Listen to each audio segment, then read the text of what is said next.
Egunon eta ongi etorri guztioi bizikletaren eta oinezkoen aldeko esperientzien jarduerara. Hasi aurretik, indicazio pare bat. En la parte inferior de las pantallas podéis ver que tenéis un icono para interpretación por si queréis seguir el seminario en castellano o en euskera, cualquiera de los idiomas que elijáis. Y os recuerdo que también tenéis el chat para poder hacer preguntas, reflexiones o lo que se os ocurra a los participantes, las preguntas a los participantes. Bienvenidos pues a estas terceras jornadas en favor de la bicicleta y del peatón. Eta oraintxe edukiko ditugu lehenengo ongi etorria emateko, Foru Aldundiko Mugikortasun eta Lurralde Antolamenduko diputatua Rafaela Romero, Ministerioko Garraio Mugikortasun eta Hiri Agendako Ministerioko Garraioko zuzendari nagusia Jaime Moreno García Cano eta Cristina Enea Fundazioko presidente ordea Marisol Garmendia. Beraz, nahi dezunean, Rafaela, hasi gaitezke. Mila esker, Leire, egunon denoi, lehenik eta behin eskerrak eman nahi dizkiet guztioi, jardunaldi honetan parte hartzeagatik eta laguntzeagatik. Hain garrantzitsua baita saiarentzat. Aurtengoak, ahal bada, garrantzi handiagoa hartzen du gaur egungo zirkunstantzien ondorioz. Pandemiaren agerraldia nazioarteko erronka bihurtu zenean, 2020ko martxoaren hasieran, berehala konturatu ginen, virus horrek osasunean eta ekonomian ez ezik, mugikortasunean ere eragingo zuela. Pandemiak gure bizitzaren alderdi asko aldatu ditu, aldaketa horietako batzuk igarokorrak dira, baina beste batzuk geratzeko etorri dira. Hildo horretan, COVID-19ak aurrerapen teknologikoek eta gizartearen bilakaerak berak lekualdatze modalitate berriak birkokatzea ekarri dute. Mugikortasun iraunkorreko ereduak nabarmendu dituzte eta adierazi dute funtsezkoa dela. Kalitatezko merkatu garraio publikoa izatea eta ezinbestekoa dela. Bizikletaren erabilera eta oinezkoen mugikortasuna sustatzeko ekintzak egitea. Es preciso destacar que estas tres modalidades de desplazamientos son los tres ejes sobre los que pivota nuestra política y nuestras actuaciones. En este contexto, planteamos e impulsamos una movilidad sostenible en todas sus dimensiones, activa e inclusiva, partiendo de la base de cómo queremos que se configure y ordene nuestro territorio. Pues consideramos que la manera en que lo hacemos tiene mucho que ver con la forma en la que se mueve la ciudadanía. Por tanto, cuando hablamos de sostenibilidad, lo hacemos en todas sus dimensiones. Más verde y más ecológica, sí, pero también más inclusiva, más igualitaria, más social y, por tanto, más democrática. Ha quedado evidenciado también que somos las mujeres las principales usuarias en Guipúzcoa, cuando menos, del transporte público y las que caminamos más por la ciudad, por lo que vivimos el territorio de una manera distinta a la de los hombres y también nos movemos de esa forma diferente a la de los hombres. Somos nosotras, las mujeres, entre otras cosas muchas que hacemos a lo largo del día, las que hemos incluido la perspectiva ecológica en nuestros desplazamientos, porque entendimos bien pronto que cuidando nuestros entornos cuidábamos nuestras vidas y se trataba de eso y eso también es lo que ha venido a demostrar la especial situación de dificultad que vivimos en estos momentos como consecuencia de la COVID-19, que hay que cuidar nuestras vidas para sostenerla también. Por ello entendemos que el transporte público, la bicicleta o ir a pie, sobre todo dentro de las ciudades y pueblos de nuestro territorio, constituyen una forma eficiente y confiable de movilidad para conectar a las personas con las oportunidades y más ahora en estos tiempos. Es un elemento de cohesión social y un instrumento para garantizar igualdad de oportunidades allí donde existen desigualdades o diferencias.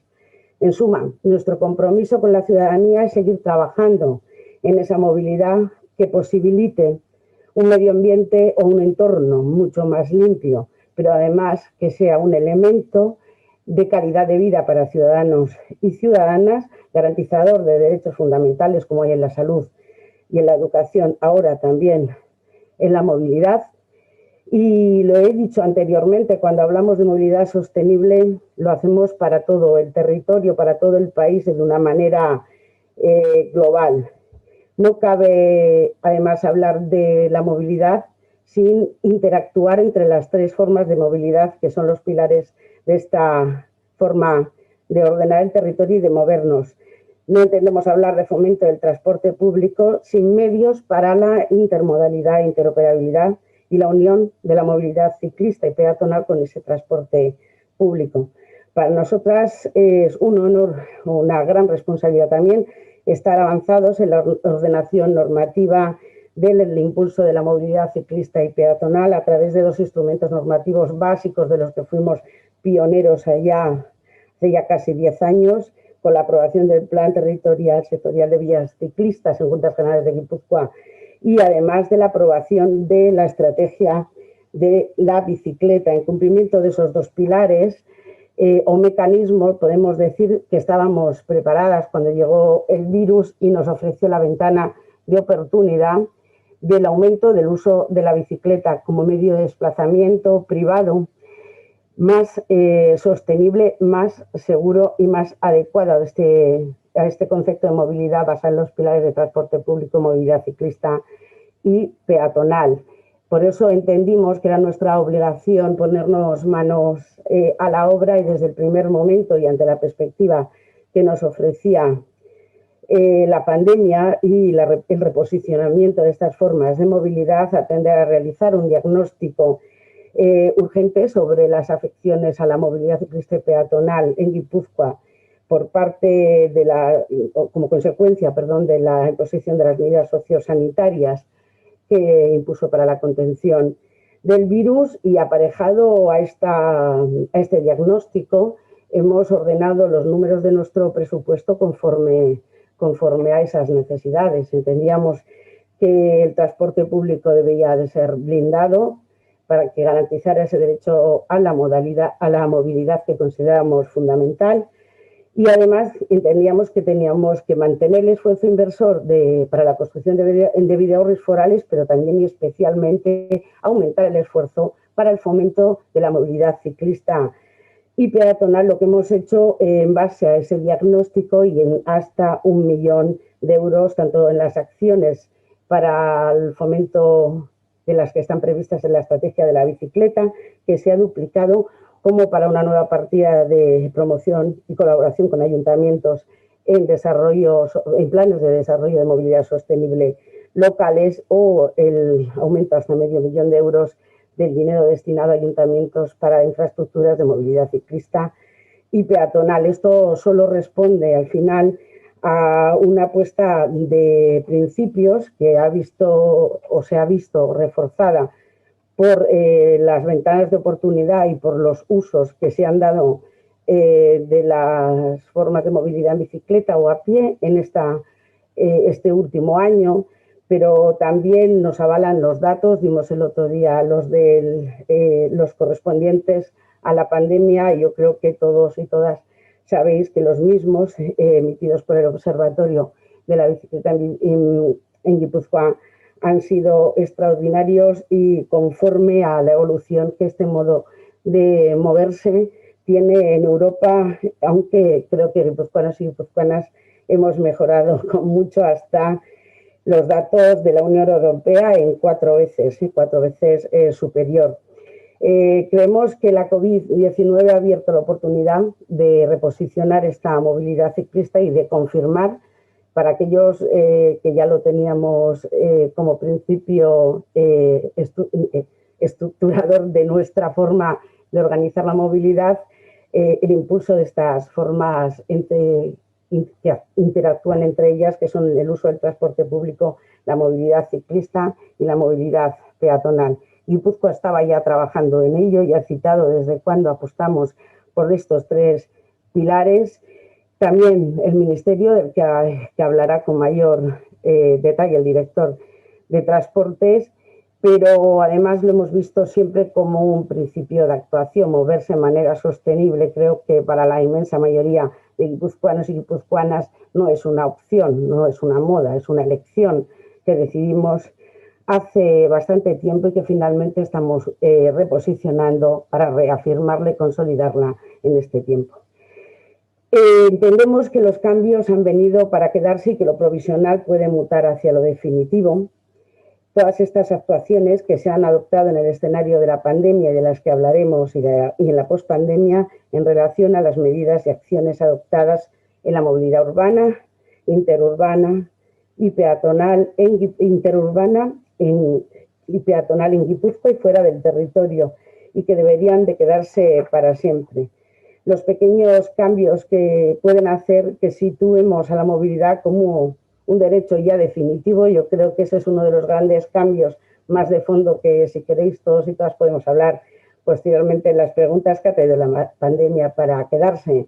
El transporte público y las formas de dar derecho a los ciudadanos y ciudadanas a moverse ha quedado acreditado que es un servicio esencial a prestar por las administraciones públicas y se ha consolidado, al menos desde el punto de vista foral, lo que se refiere al gobierno de la Diputación Foral, como algo incuestionable de que pasa a formar parte la garantía de este derecho de movilidad de todas las políticas sociales, de las cuales no se puede prescindir en ningún caso a la hora de garantizar la igualdad de oportunidades y de erradicar las desigualdades en el territorio. Tú tienes derecho a moverte por todo tu territorio y te lo tienen que hacer posible con independencia de dónde vivas, de los recursos que tengas y de las situaciones especiales en las que te encuentres. Me despido ahora, no sin antes, aunque tendré oportunidad de hablar un poquito en la coordinación de la mesa redonda y agradecer, por se me olvida, a Leire Maribí Edor Tamanu,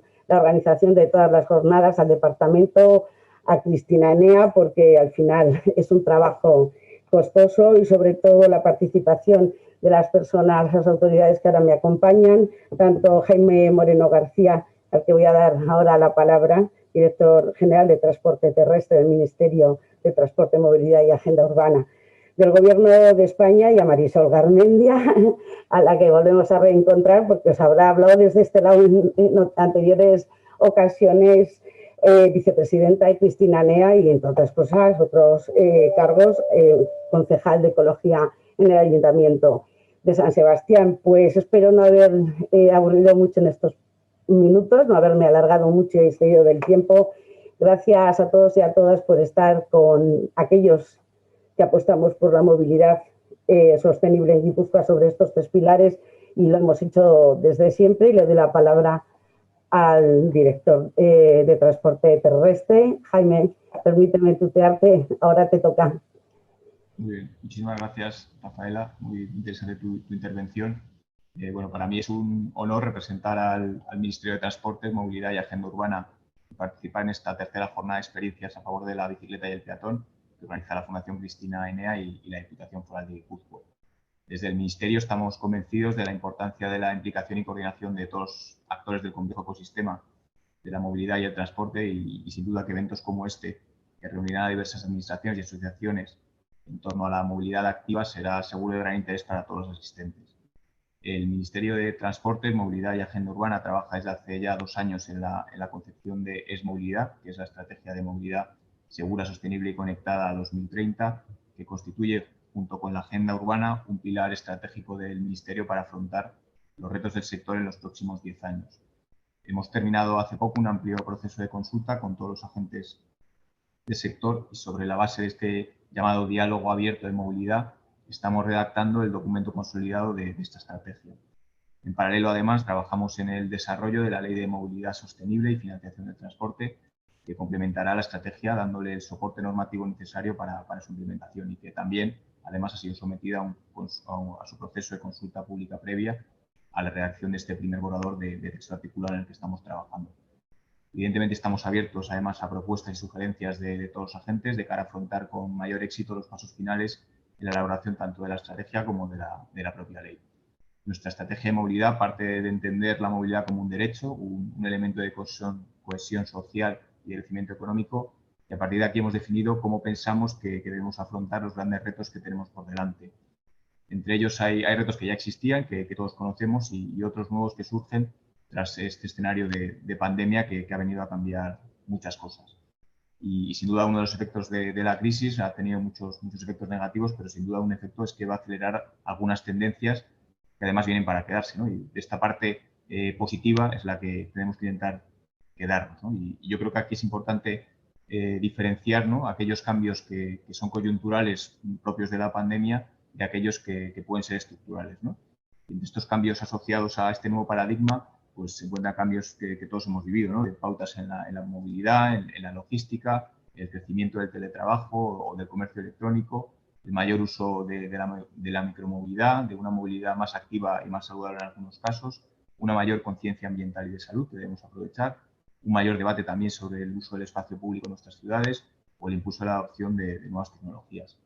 Así, el Ministerio de Transportes, Movilidad y Agenda Urbana quiere apoyar la consolidación de algunos de estos cambios, sin duda muy positivos para la movilidad.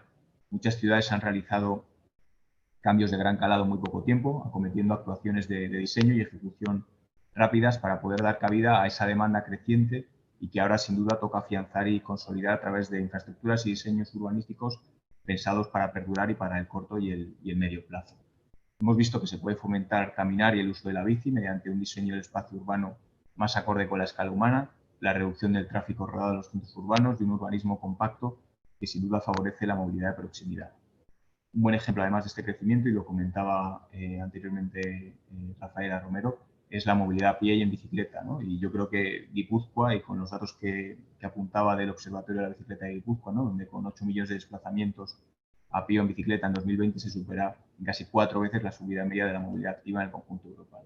Yo creo que Guipúzcoa es un gran ejemplo de que esto se puede conseguir y de que las medidas, cuando se hacen con cabeza y con tesón, pues al final dan sus resultados. En este sentido, bueno, pues es un objetivo principal también del Ministerio de Transportes, Movilidad y Agenda Urbana el fomentar la movilidad activa y saludable, tanto a pie como en bicicleta, en entornos urbanos, metropolitanos y también, ¿por qué no?, en interurbanos. El Ministerio de Transportes, Movilidad y Agenda Urbana tiene la ambición de impulsar lo necesario para hacer de la bicicleta un modo más de transporte y también de ocio, deporte o turismo que aporte valor a la sociedad. Es por ello que una de las medidas propuestas en ese documento para el debate de la estrategia de movilidad segura, sostenible y conectada es la implantación de la estrategia estatal para la bicicleta. Debido al reparto competencial que todos conocemos, se debe involucrar sin duda a los distintos departamentos ministeriales, comunidades autónomas y entidades locales. El Ministerio de Transportes, Movilidad y Agenda Urbana asume el papel de liderar dicha estrategia, pero sin duda contará con todas las asociaciones de la sociedad civil para que esta estrategia sea realmente beneficiosa.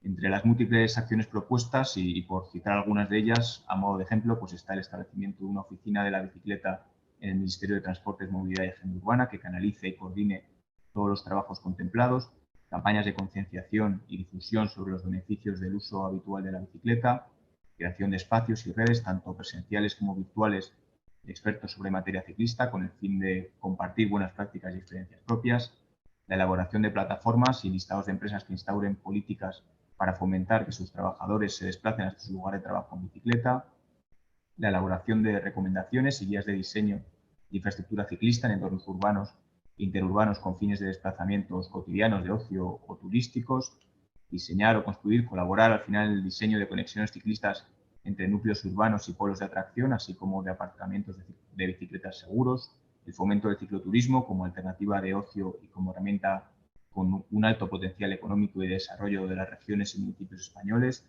En este sentido, además, se contará con el programa de vías verdes de la Fundación de los Ferrocarriles Españoles, creación de herramientas informáticas que permitan al usuario conocer la oferta de vías ciclables en España y de recomendación de itinerarios, y mejorar la seguridad ciclista mediante actuaciones normativas o de conservación y mantenimiento en las propias carreteras. Además de todo este conjunto de medidas, también las empresas públicas Adif y Renfe también están desarrollando ambiciosos proyectos para impulsar la intermodalidad bici-tren, como por ejemplo el programa de aparcamientos seguros o el programa de comillas de Adif. A futuro, sin duda, que la bicicleta va a tener cada vez más peso en las políticas de movilidad de todas las administraciones, pero también tenemos que ser conscientes que queda mucho trabajo por hacer, ¿no? Y así creemos importante avanzar en un mejor reparto del espacio público y en la integración de los desarrollos urbanísticos y la planificación de la movilidad, que deben estar basados en criterios de cercanía y de autonomía del ciudadano. Hay que seguir apostando con fuerza por los sistemas de bicicletas públicas. Es una manera de acercar la bicicleta a casi todos los usuarios. Aquellos que todavía no tienen una bicicleta, es una manera muy cómoda y muy activa de conseguir que esa mayor uso de la bicicleta. Continuar también habilitando aparcamientos públicos y protegidos. Es importante que el usuario de la bicicleta tenga la garantía y la seguridad de que puede dejar su bicicleta de manera segura y que va a contar además sitios habilitados para ello. También se debe promover la intermodalidad, de modo que también se facilite el transporte de las bicicletas en el transporte público y principalmente sin duda en el modo ferroviario, que nos permita esa intermodalidad que nos haga que la bicicleta tenga una mayor capilaridad en la movilidad. Y por último, yo creo que es importante también para acometer todos estos retos y lograr objetivos que sin duda van a ser cruciales, es los fondos europeos, ¿no? En el marco de ese plan de recuperación europeo Next Generation EU, supondrá una oportunidad histórica, sin duda, para España por poder acceder a un flujo inusual de recursos que nos va a permitir transformar y modernizar nuestra sociedad. Con el objetivo de contribuir a esta transformación y bajo los principios de las políticas europeas, en particular del Pacto Verde Europeo, la revolución digital y resiliencia, la Unión Europea ha asignado a nuestro país cerca de 140.000 millones de euros. Sin duda, un auténtico plan de choque para dar un salto muy importante y aumentar el potencial de crecimiento de la economía española.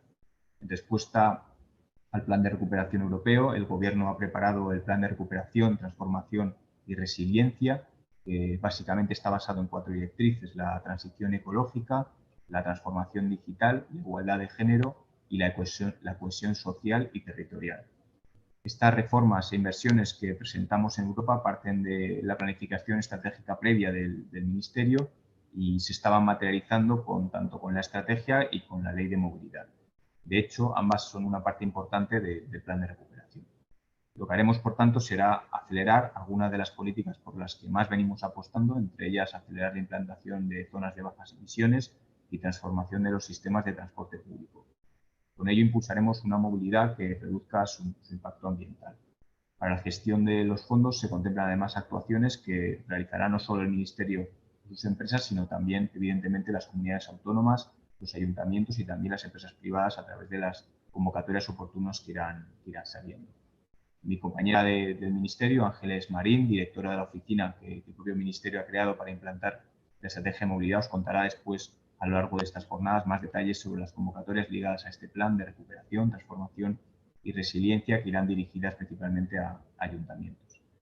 Bueno, por mi parte nada más, acabo ya mi intervención, reiterando mi agradecimiento a los organizadores por permitirme este espacio en la inauguración. Estoy seguro de que las sesiones, sin duda, que vienen a continuación, todas las aportaciones de todos los participantes de este foro van a ser de gran interés para todos y muy valiosas para los procesos de cambio en los que estamos inmersos. Para el Ministerio especialmente valioso y de gran interés, como decía antes, poder compartir conocimiento y sobre todo conocer experiencias de las administraciones regionales y locales y sin duda de las asociaciones expertas en movilidad ciclista y peatonal. Así que por mi parte nada más, muchas gracias y tengo el honor de dar la palabra a Marisol Garmendia, vicepresidenta de la Fundación Cristina Enea.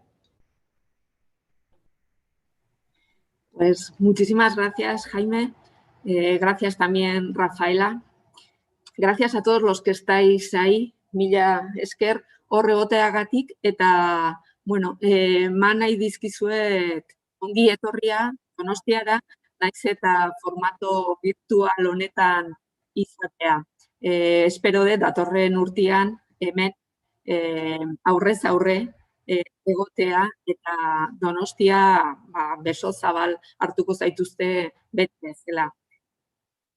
Ya que bueno, pues tal y como han subrayado tanto Rafaela como Jaime, una de las enseñanzas que nos está dejando la crisis sanitaria de la COVID-19 es la necesidad de la recuperación de espacios públicos para los peatones y las bicicletas y, por tanto, la necesidad del impulso también decidido de las políticas de movilidad sostenible, saludable, inclusiva.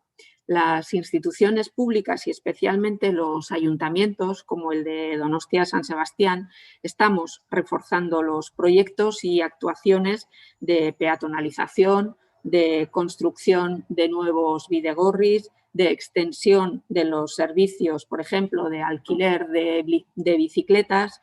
Y San Sebastián, igual no está bien que yo lo diga, pero me corresponde decirlo, creo que estamos en una situación muy bien posicionada y bastante privilegiada a la hora de abordar este tipo de políticas de movilidad sostenible y saludable. Tenemos una ciudad que lleva muchos años apostando por las bicicletas y las peatonalizaciones, por la recuperación de esos espacios públicos, y no es baladí que más de la mitad de los desplazamientos diarios en el entorno de la ciudad se realizan a pie, y eso realmente es muy, muy importante a la hora de habilitar políticas integrales, no solo que se refieren a los espacios públicos, sino fundamentalmente a la movilidad. La pandemia nos ha enseñado, como decíamos, a apreciar, si cabe más, los espacios públicos, el patrimonio natural que tenemos las ciudades y, por ejemplo, ha hecho posible que ahora mismo todos los días festivos, por ejemplo, y los domingos, el emblemático Paseo de la Concha se cierre al tráfico totalmente. Eso lo hicimos en la primera oleada y nada más terminar el confinamiento, decidimos que había que habilitar espacios para los peatones y las bicicletas y en ese sentido esa experiencia de la pandemia nos ha servido ahora para legitimar de alguna manera y que las políticas como esta cobren fuerza, aunque bueno, no a todo el mundo le guste. Siempre pasa lo mismo, ¿no? El difícil equilibrio a la hora de gestionar las ciudades. Pero como digo, ese tipo de políticas de peatonalización, de recuperación de los espacios públicos, no solo se está dando en San Sebastián. Afortunadamente, tal y como habéis mencionado Rafaela y Jaime, muchísimas ciudades están aprovechando esta oportunidad. Tenemos una ciudadanía concienciada a este respecto y yo creo que nos corresponde a las instituciones, a todas en los diferentes ámbitos, recoger ese guante, responder a las demandas ciudadanas y a los retos sociales, económicos y medioambientales y habilitar recursos, poner en marcha proyectos transformadores que, como digo, recuperen esos espacios y diseñen ciudades amigables y saludables con los peatones, con las bicicletas y con el transporte público. Yo creo que esa es la prioridad que todos y todas compartimos. Y hay también una apuesta que creo que merece la pena realizar. Creo que ha sido Jaime quien ha mencionado anteriormente el aumento del comercio por Internet. Eso trae una consecuencia a todas nuestras ciudades y pueblos, que es cómo se hace el reparto, cómo es ese delivering de las mercancías que vienen o que compramos por Internet, ¿no? Tanto en los grandes operadores como en el propio comercio local. En ese sentido, yo creo que tenemos que hacer una apuesta decidida por la distribución y el reparto sostenible de productos y mercancías en el comercio local, en el kilómetro cero, y hay muchísimo camino por recorrer a través de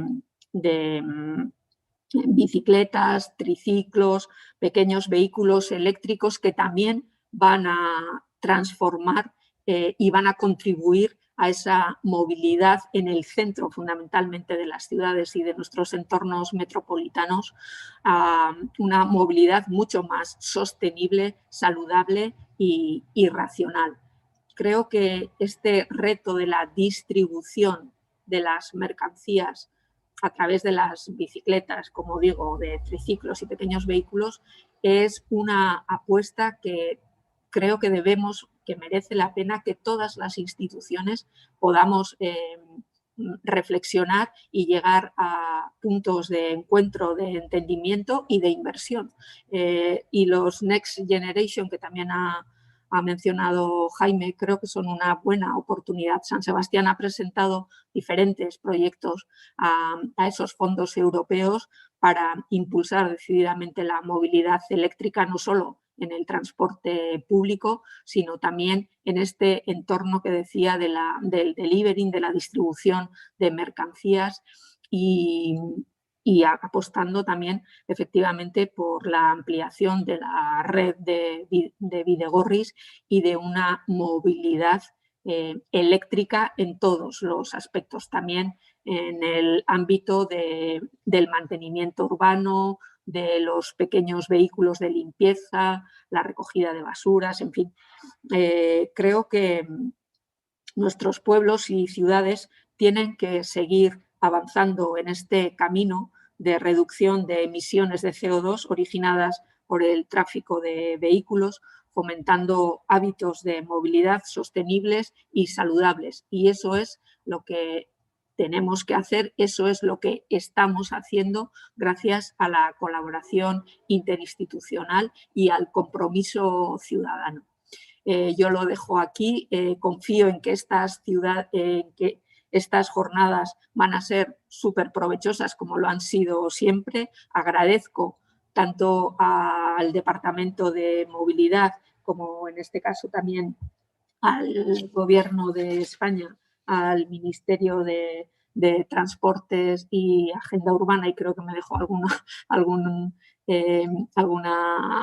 alguna parte del Ministerio sin mencionar, y también a la Fundación Cristina Enea y a todas las personas que vais a participar hoy en estas jornadas, de las que seguro vamos a aprender mucho y vamos a sacar conclusiones muy prácticas para después ponerlas en marcha en nuestros pueblos y ciudades. Milla Esker, y Rafaela, te devuelvo la palabra.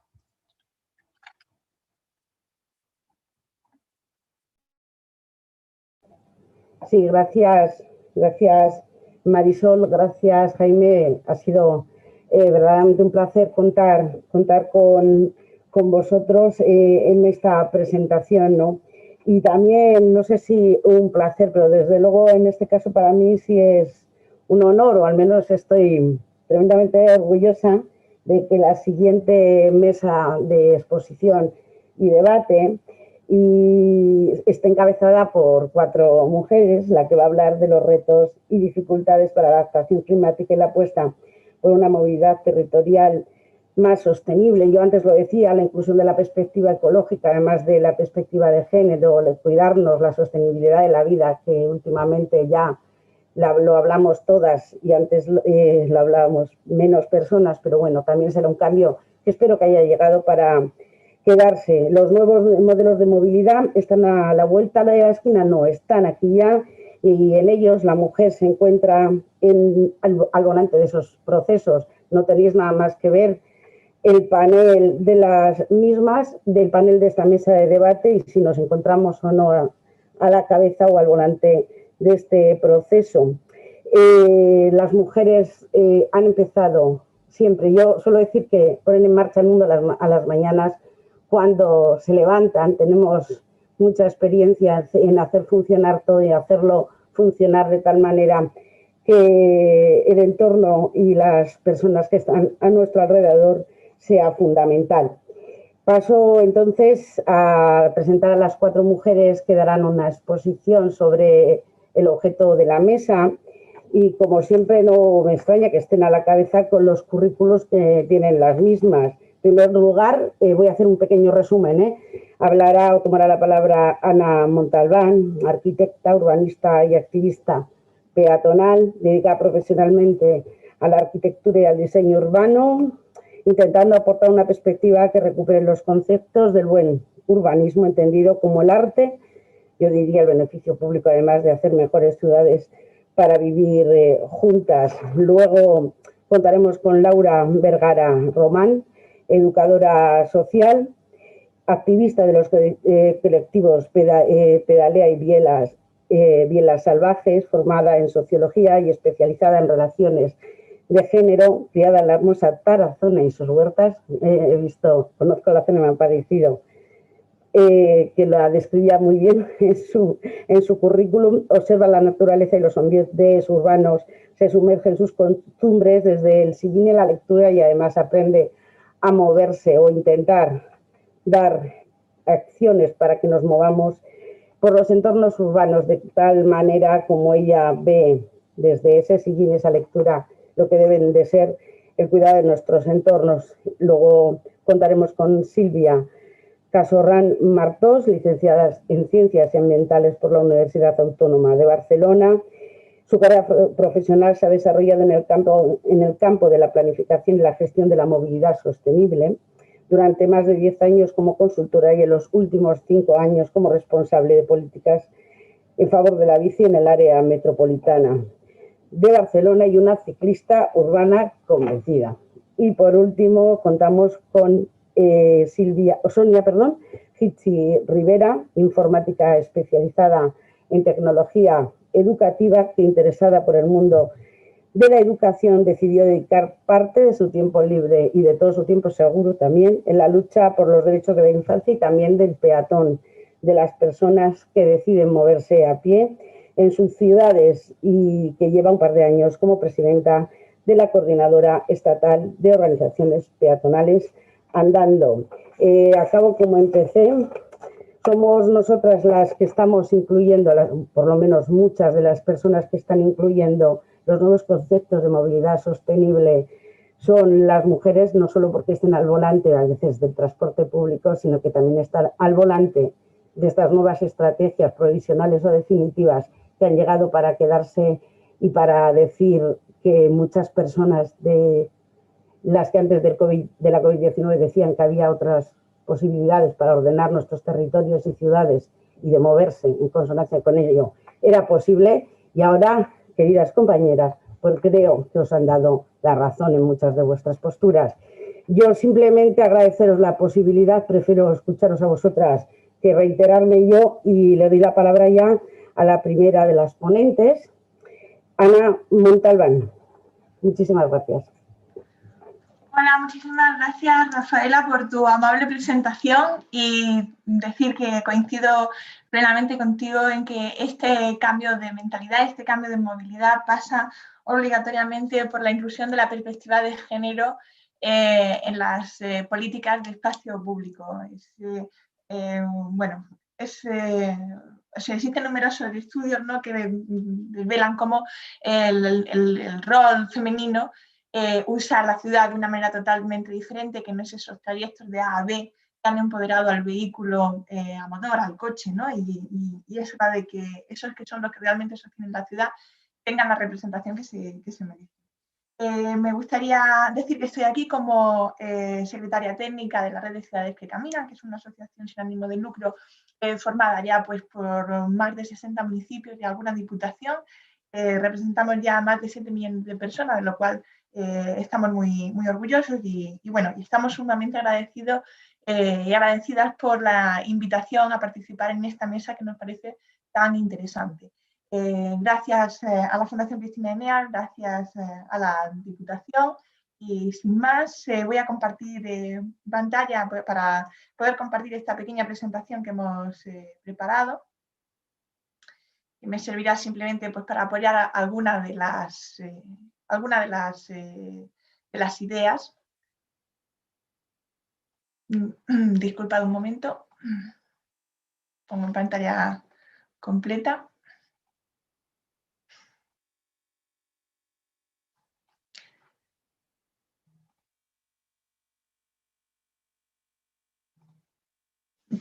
Bien, bueno, este título que hemos elegido, El virus que nos activó las agendas, pretende hacer una pequeña reivindicación sobre muchos de los proyectos que se están poniendo en marcha ahora mismo en la transformación del espacio público a raíz de la situación de pandemia. Eran ya proyectos, ideas, estrategias que estaban en los cajones y que han venido a encontrar ahora, como ya se ha dicho en la presentación inicial, su lugar de oportunidad. ¿Por qué es importante esta coyuntura? ¿Por qué hay que aprovechar este espacio de oportunidad que nos brinda una situación tan dramática desde el punto de vista de la salud, de las relaciones familiares, de las relaciones personales? ¿Por qué podemos encontrar algo positivo? Porque hemos tenido la oportunidad de mirarnos al espejo. Las ciudades se han visto a sí mismas de otra manera, sin coches, ¿no? Como muestra esta imagen que ponemos aquí. Y al poder experimentar esta situación tan poco habitual de vernos con una carga muy disminuida de tráfico, se han podido experimentar otros usos del espacio público, otras situaciones de silencio, otros sonidos que han pasado a ocupar la calle, como por ejemplo los juegos de los niños que han salido y han ocupado esos espacios centrales de las calzadas hasta ahora ocupados sistemáticamente por el coche. Y nos ha gustado ver las ciudades así, nos ha gustado experimentar esta situación, no todas las otras, pues todos los otros daños negativos, todas las otras externalidades negativas que ha traído la pandemia, pero esta sí nos ha permitido descubrir una visión de la ciudad que para muchos hasta ahora ha sido desconocida y que han permitido que las ciudades pongan en marcha planes de reactivación. Esta situación no podemos pensarlo de una manera cálida, porque de hecho esta imagen que vemos ahora no es la imagen de nuestras ciudades. La pandemia ha llegado con todas sus consecuencias negativas y esa gran transformación del panorama que esperábamos no es, porque no es esta la imagen que encontramos en nuestras ciudades, por desgracia. Todavía nos queda mucho para ser capaces de aprovechar de una forma mejor esta situación, ¿no? ¿Por qué? Tenemos unos retos importantes. El coche está muy instalado en nuestras vidas, en nuestras cabezas, ¿no? Hay estudios que hablan incluso de que ocupa como el 90% de nuestro cerebro. Esto, dicho así de una manera un poco coloquial, en profundidad, es muy interesante estudiar cómo la dependencia del coche ha cobrado una importancia enorme en nuestra forma de planificar la vida. Y en las ciudades es Dios directamente, ¿no? Y esto no lo decimos de una forma gratuita, sino que tomamos referencia al reparto del espacio público general de nuestras ciudades. Si tenemos un espacio limitado, porque las ciudades ya están construidas, de hecho ahora mismo estamos en una situación en la que el aumento de las zonas urbanizadas tiende a ser limitado. Normalmente se viene operando sobre la ciudad construida, sobre lo que ya tenemos, para no seguir extendiéndonos en el territorio como en las últimas décadas. Este espacio es un bien escaso, es un bien limitado, hay que ver cómo se reparte, y cuando decimos que el coche es Dios, lo hacemos en base a que si el 75, el 80% como media del espacio público en las ciudades del Estado español está dedicado al coche, tanto en circulación como en aparcamiento, solamente el 25-30% restante lo está para las personas. Esto es un desequilibrio brutal y es algo que es muy difícil luchar contra esto, porque el diseño y la planificación que viene perpetuando este modelo. Es decir, tenemos frente a esta oportunidad de cambio, por una parte hay que revertir esta idea, esta forma de repartir el espacio público, hay que revertir la manera en la que hemos planificado nuestra vida en torno al coche, y por último hay que tener también en cuenta una cuestión económica que permite al coche actuar como uno de los lobbies más potentes dentro de nuestro país. No hay nada más que ver también, por ejemplo, la publicidad, ¿no?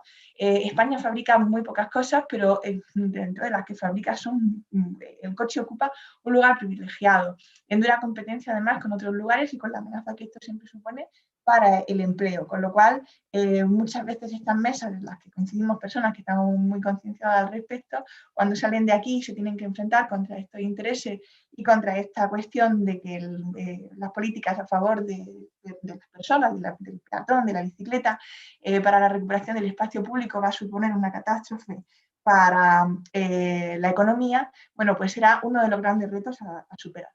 Nosotros, dentro de la red de ciudades que caminan, aprovechamos desde marzo del año pasado para sacar una campaña en la que reivindicamos que poco a poco, aunque fuese de manera limitada, ¿no? Fuésemos haciendo nuestra la idea de que la ciudad es nuestro ecosistema más cercano. Si nos preocupamos por cuidar los parques naturales, por cuidar el monte, por cuidar la sierra, también tenemos que preocuparnos por cuidar ambiental y socialmente nuestras ciudades. Para ello es fundamental aprovechar este shock de la pandemia, porque como decía antes, hemos tenido la oportunidad de ponernos ante el espejo. Es como que de repente te vistes con un traje nuevo, te miras al espejo y te gusta, ¿no? Te ves una versión nueva de ti misma. Esta imagen que muestro con la calle llena de gente ha sido esa oportunidad y es precisamente lo que, reitero, debemos aprovechar. Dentro de este memorándum, voy rápido porque no quiero consumir el tiempo del resto de mis compañeras, que seguro que cuentan cosas muy interesantes. Este memorándum, esta pequeña guía, aportaba 10 ideas básicas de cómo podemos afrontar, de cómo se podría afrontar esta situación para aprovechar la oportunidad que nos brindaba. Una es aprovechar el shock. Existían ya muchos proyectos, muchas estrategias, como decían antes, y era el momento de sacarlos a la calle. Normalmente en los planes de movilidad urbana sostenible, en los planes estratégicos de cualquier ciudad, el miedo a que los proyectos que se van a poner en marcha, las transformaciones arriesgadas, decididas, valientes, no sean muy bien aceptadas por la ciudadanía, que, como digo, todavía tenemos el coche instalado en nuestra cabeza y es como casi si nos cambiasen cambiar el hábito de movilidad, es casi como si entrasen en nuestra casa y nos reordenasen la forma en la que tenemos dispuestas los muebles. Es algo que obviamente puede generar mucha contestación social, ¿no? Tenemos la idea, muchas veces se tiene la idea de que hay un derecho a la circular. ¿Qué ocurre con mi derecho a aparcar? ¿Qué ocurre con mi derecho a circular? Es la manera en la que me quiero mover. Y aunque hay una parte de la ciudadanía que ya está muy concienciada con estos cambios, hay otra parte que todavía es reticente. Esta situación de cambio, este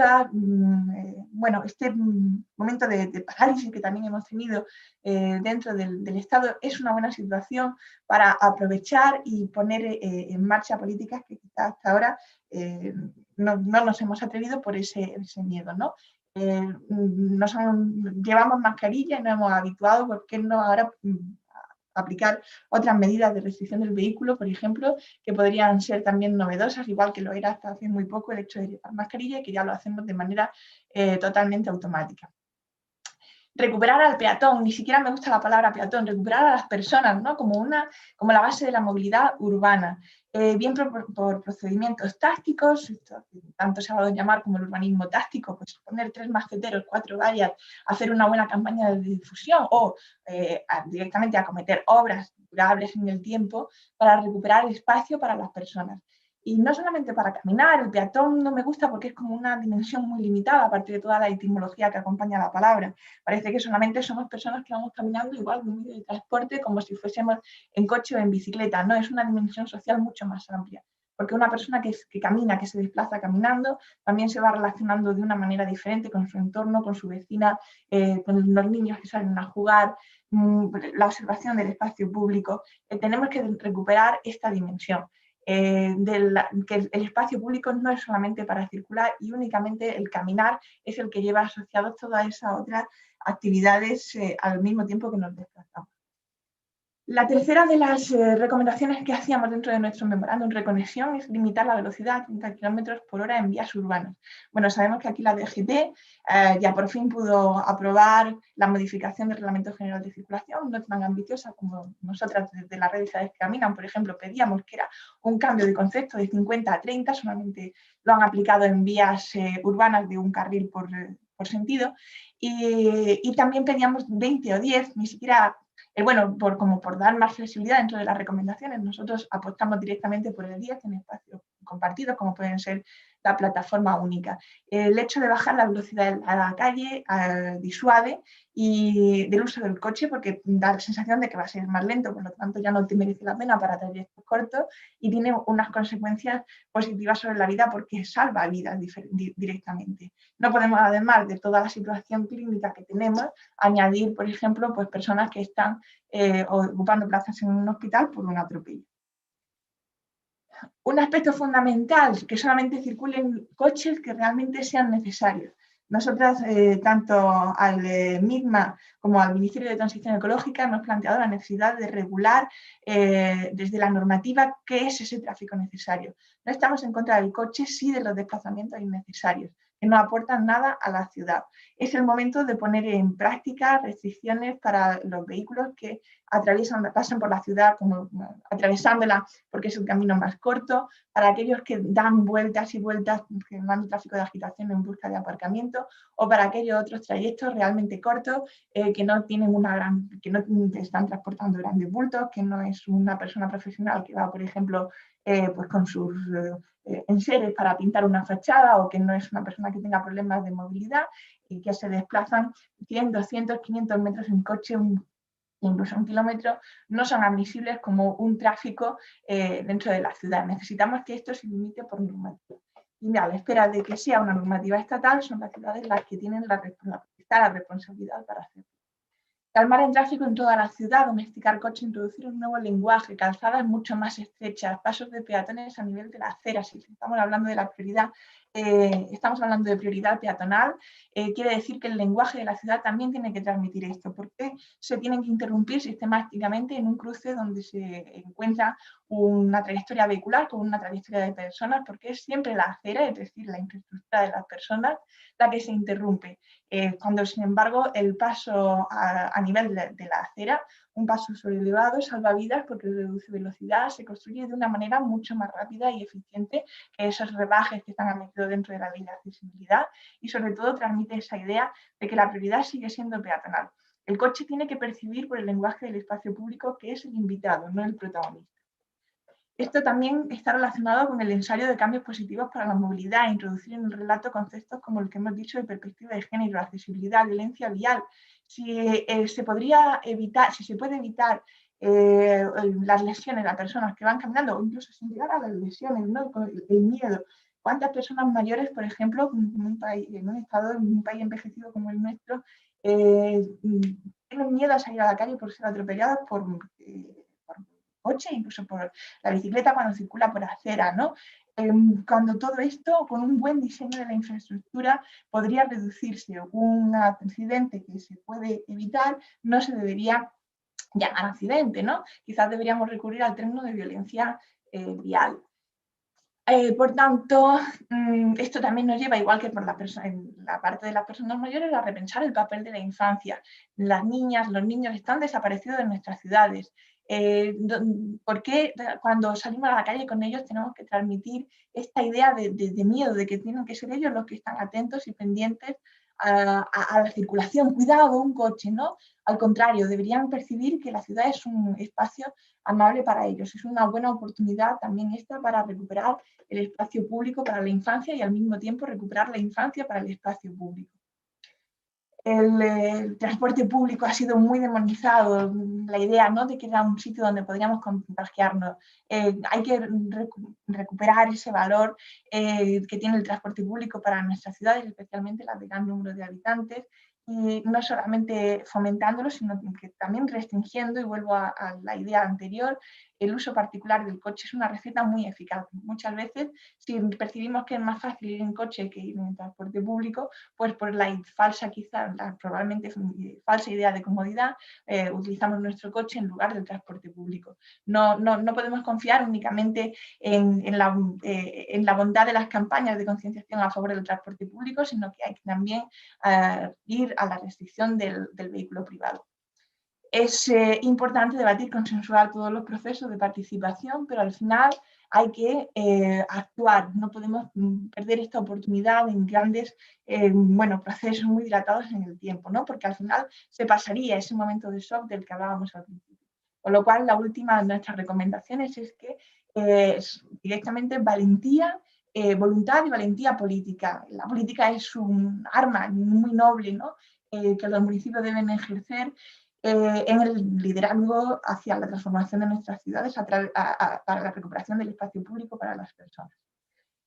Muy rápidamente, para no pasarme del tiempo, algunos ejemplos que nos ha dejado la pandemia. Bueno, pues ahí tenemos París con su campaña de ciudades de los 15 minutos, capitaneada por Anne Hidalgo y con su asesor, con Carlos Moreno, la recuperación de los muelles del Sena, la zona de Rivoli, las limitaciones al coche, reducción de 60.000 plazas de aparcamiento en superficie, una visión holística general, la ciudad de nuestra vida cotidiana a menos de 15 minutos a pie o 15 minutos en transporte público o en bicicleta, para esa idea de territorio ampliado en una ciudad tan grande como París, y que ha tenido como consecuencia directa la ganancia de la revalidación de Anne Hidalgo en las elecciones municipales.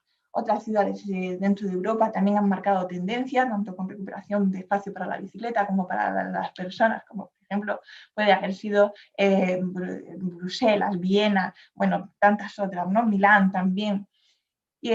No quiero pasarme por alto esto que vivimos ahora, la revuelta escolar, que nace en Barcelona, se extiende por todo el país y que es fantástico ver a estos chicos portando, a estas chicas portando carteles que dicen menos coches, más salud, ¿no? Y en el centro de la calzada, ¿no? Ocupando el lugar que realmente les corresponde. En prensa, los grandes medios globales como The Guardian o el New York Times, he visto un futuro maravilloso, sin coches, y es maravilloso. Hará historia. Los medios de comunicación empiezan a introducir estos mensajes. Es el momento de aprovecharlo. En España, ciudades como Bilbao, ¿no? La primera gran ciudad de más de 300.000 habitantes, todo 30. Valladolid con sus potentes planes de transporte público. A Coruña, gran recuperación de espacio público en la zona central de la ciudad y también en barrios, es decir, esta visión holística de la que hablábamos. Logroño, que también vamos a escuchar ahora con su proyecto de calles abiertas. Sevilla, bueno, pues Barcelona, Donostia, son muchísimos los ejemplos. A nivel estatal, las leyes de movilidad sostenible y de cambio climático, como las modificaciones que trae la DGT para el Reglamento General de Circulación, son momentos a aprovechar siempre y cuando no asociemos movilidad sostenible únicamente a tecnología y electrificación. Es el momento de apostar también para la infraestructura de la transformación del espacio urbano, es decir, transformación de calles que puedan mostrarnos ejemplos como el de esta zona. Y sin entretenerme más, pues muchísimas gracias por la atención. Espero que esta batería de ideas pueda ser, alguna de ellas calen, puedan ser recogidas pues por quienes tienen poderes de decisión y de transformación sobre nuestras ciudades. Muchísimas gracias. Quedo a vuestra disposición para la mesa de debate.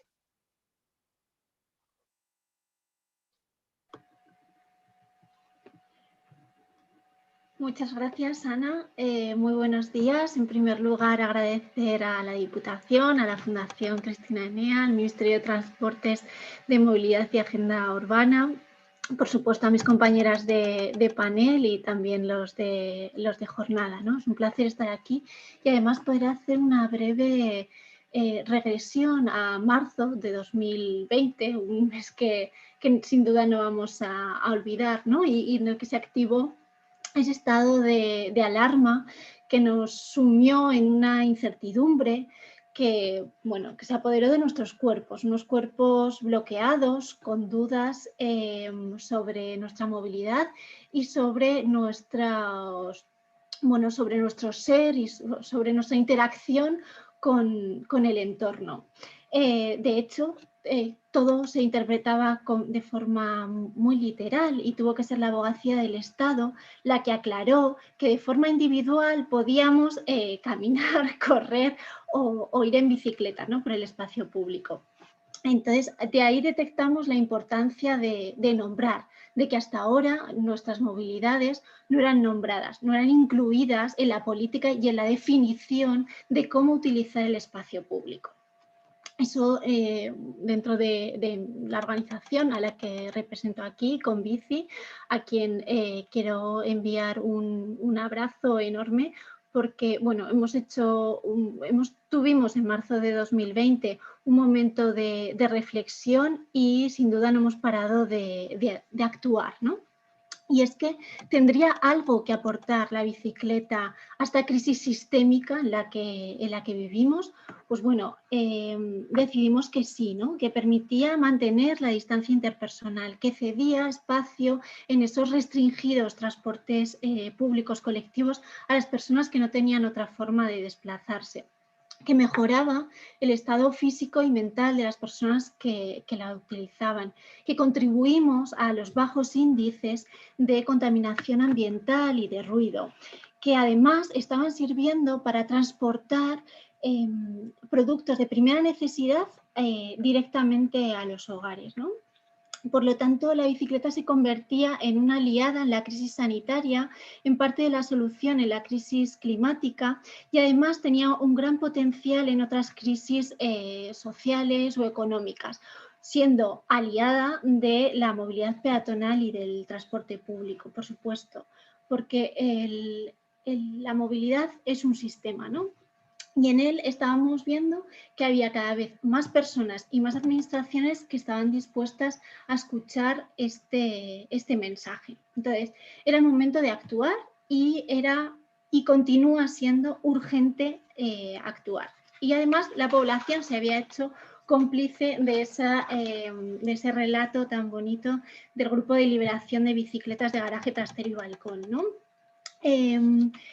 Pero, sin embargo, en marzo no era ese el destino que veíamos, sino que vivimos un bloqueo absoluto de las políticas de movilidad ciclista. El ejemplo más claro fue el cierre de la mayor parte de los servicios de bicicletas públicas, ¿no?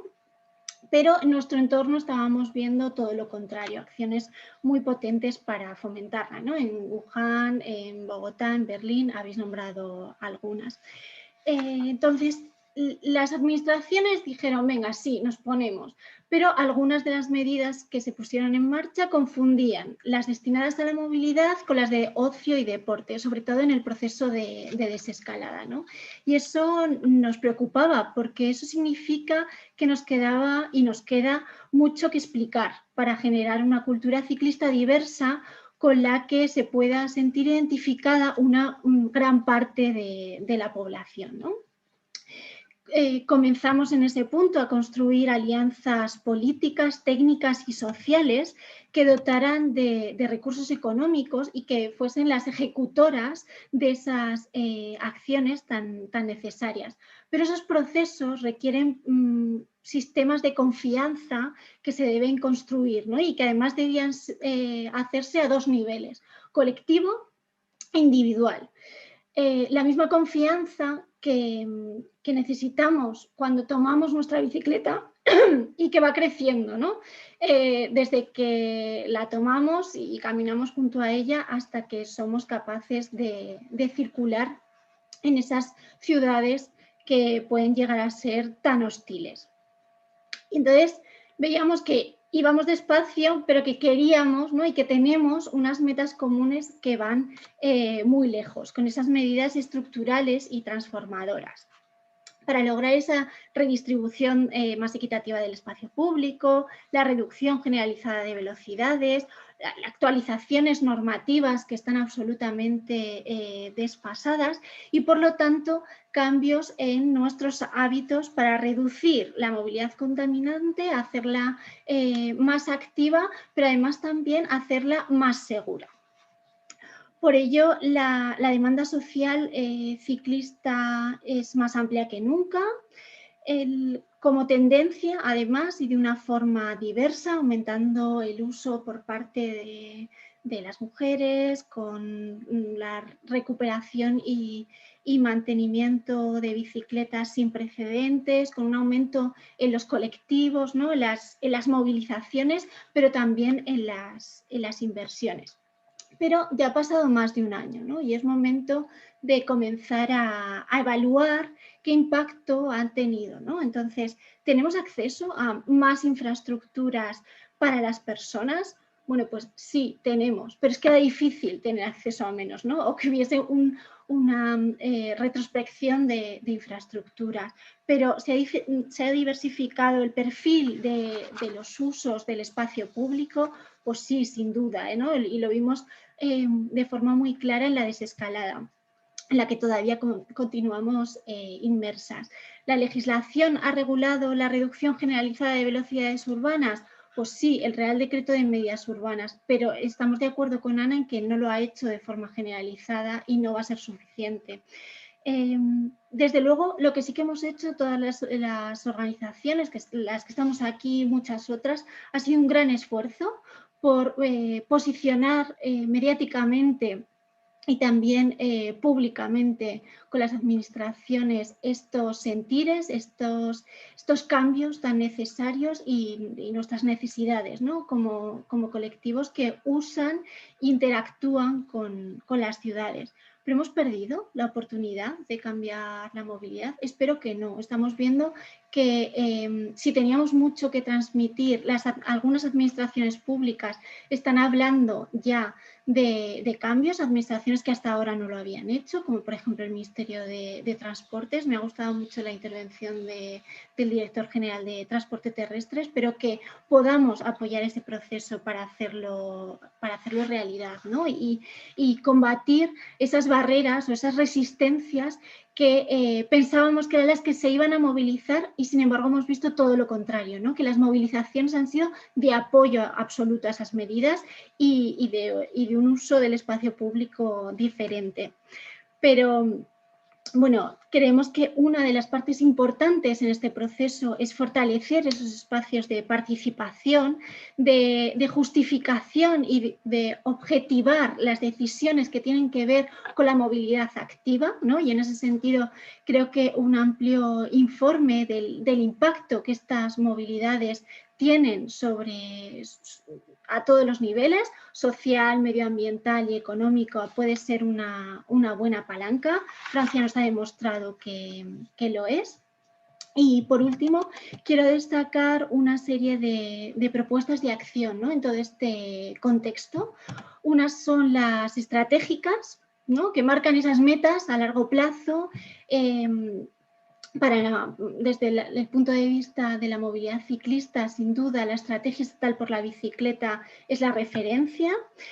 Ahora mismo está liderada por el Ministerio de Transportes, Movilidad y Agenda Urbana, pero acompañada por todas las organizaciones que formamos parte del comité técnico, ¿no? Y en ese sentido ya han nombrado algunas de las medidas, esa red nacional de vías ciclistas de largo recorrido, una estrategia firme de fomento y de apoyo al cicloturismo, un sistema estatal de formación en ciclismo urbano, pueden marcar la diferencia a largo plazo. Todas las propuestas que tengan que ver con la gobernanza, esos órganos de gestión, esos equipos técnicos en todos los niveles administrativos para poder desarrollar esas acciones, porque si nos preguntamos quién y con qué criterios han estado planificando la movilidad, la siguiente pregunta será quién se ha quedado fuera de esos criterios y de esas planificaciones, ¿no? Y en ese sentido hay que mejorarlos y hay que activarlos desde los ministerios y desde el gobierno hasta el ayuntamiento más remoto. Legislativas, por supuesto, estamos hablando de las reglas del juego. Nuestra seguridad física y también jurídica están en juego y hasta ahora han tenido todas las propuestas legislativas un carácter altamente restrictivo o sobreprotector de la movilidad activa, ¿no? Y no es lo que necesitamos. Lo que necesitamos son medidas colectivas, medidas de protección real y de restricción del uso abusivo del coche, ¿no? Que es quien está generando esos riesgos. Estamos muy pendientes de la redacción y del borrador de la Ley de Movilidad Sostenible y Financiación del Transporte Público. Creemos que puede cambiar la diferencia en esos espacios. Pero bueno, también con las traslaciones de las directivas de la Unión Europea, con cambios legislativos que puedan llegar de las cámaras de representación. Y en ese sentido hay dos propuestas muy concretas. Una es integrar en la estrategia de transporte transeuropeo la movilidad ciclista para que las redes de carreteras dejen de ser un obstáculo a la movilidad activa, que además el plazo está abierto, y el Grupo Interparlamentario por la Bicicleta, que reactivamos como secretarias del mismo, ¿no? Y un espacio de consenso esencial. los cambios físicos para una redistribución del espacio público, reenfocar las inversiones. Hemos hecho propuestas muy concretas para integrar esta movilidad en los fondos europeos, Next Generation, aunque no sean las únicas, ¿no? Y sobre todo deberán ser significativas y continuas en el tiempo. La formación que ya he nombrado, la profesionalización del sector, estamos en un momento único, los sistemas de comunicación para concienciar a la ciudadanía. Redactamos una guía de comunicación para la promoción de la bicicleta y una guía de asociaciones y equidad que nos parece clave, ¿no? Y es el acceso a datos y a sistemas de evaluación. Como comenzaba, debemos seguir tejiendo nuestro compromiso y continuar tejiendo esas alianzas para una cultura ciclista diversa mediante el fomento del empleo realmente verde, esa alianza técnica y esa actitud crítica que haga de la bicicleta una verdadera aliada con el resto de movilidades activas y sostenibles. Y mientras tanto, sí, invito a todas las personas que nos están viendo que si no lo han hecho todavía, prueben a incorporar la bicicleta a cualquiera de sus desplazamientos, y a todas las que ya la utilizamos a que lo hagamos de una forma más diversa para cambiar y transformar realmente la movilidad. Muchas gracias.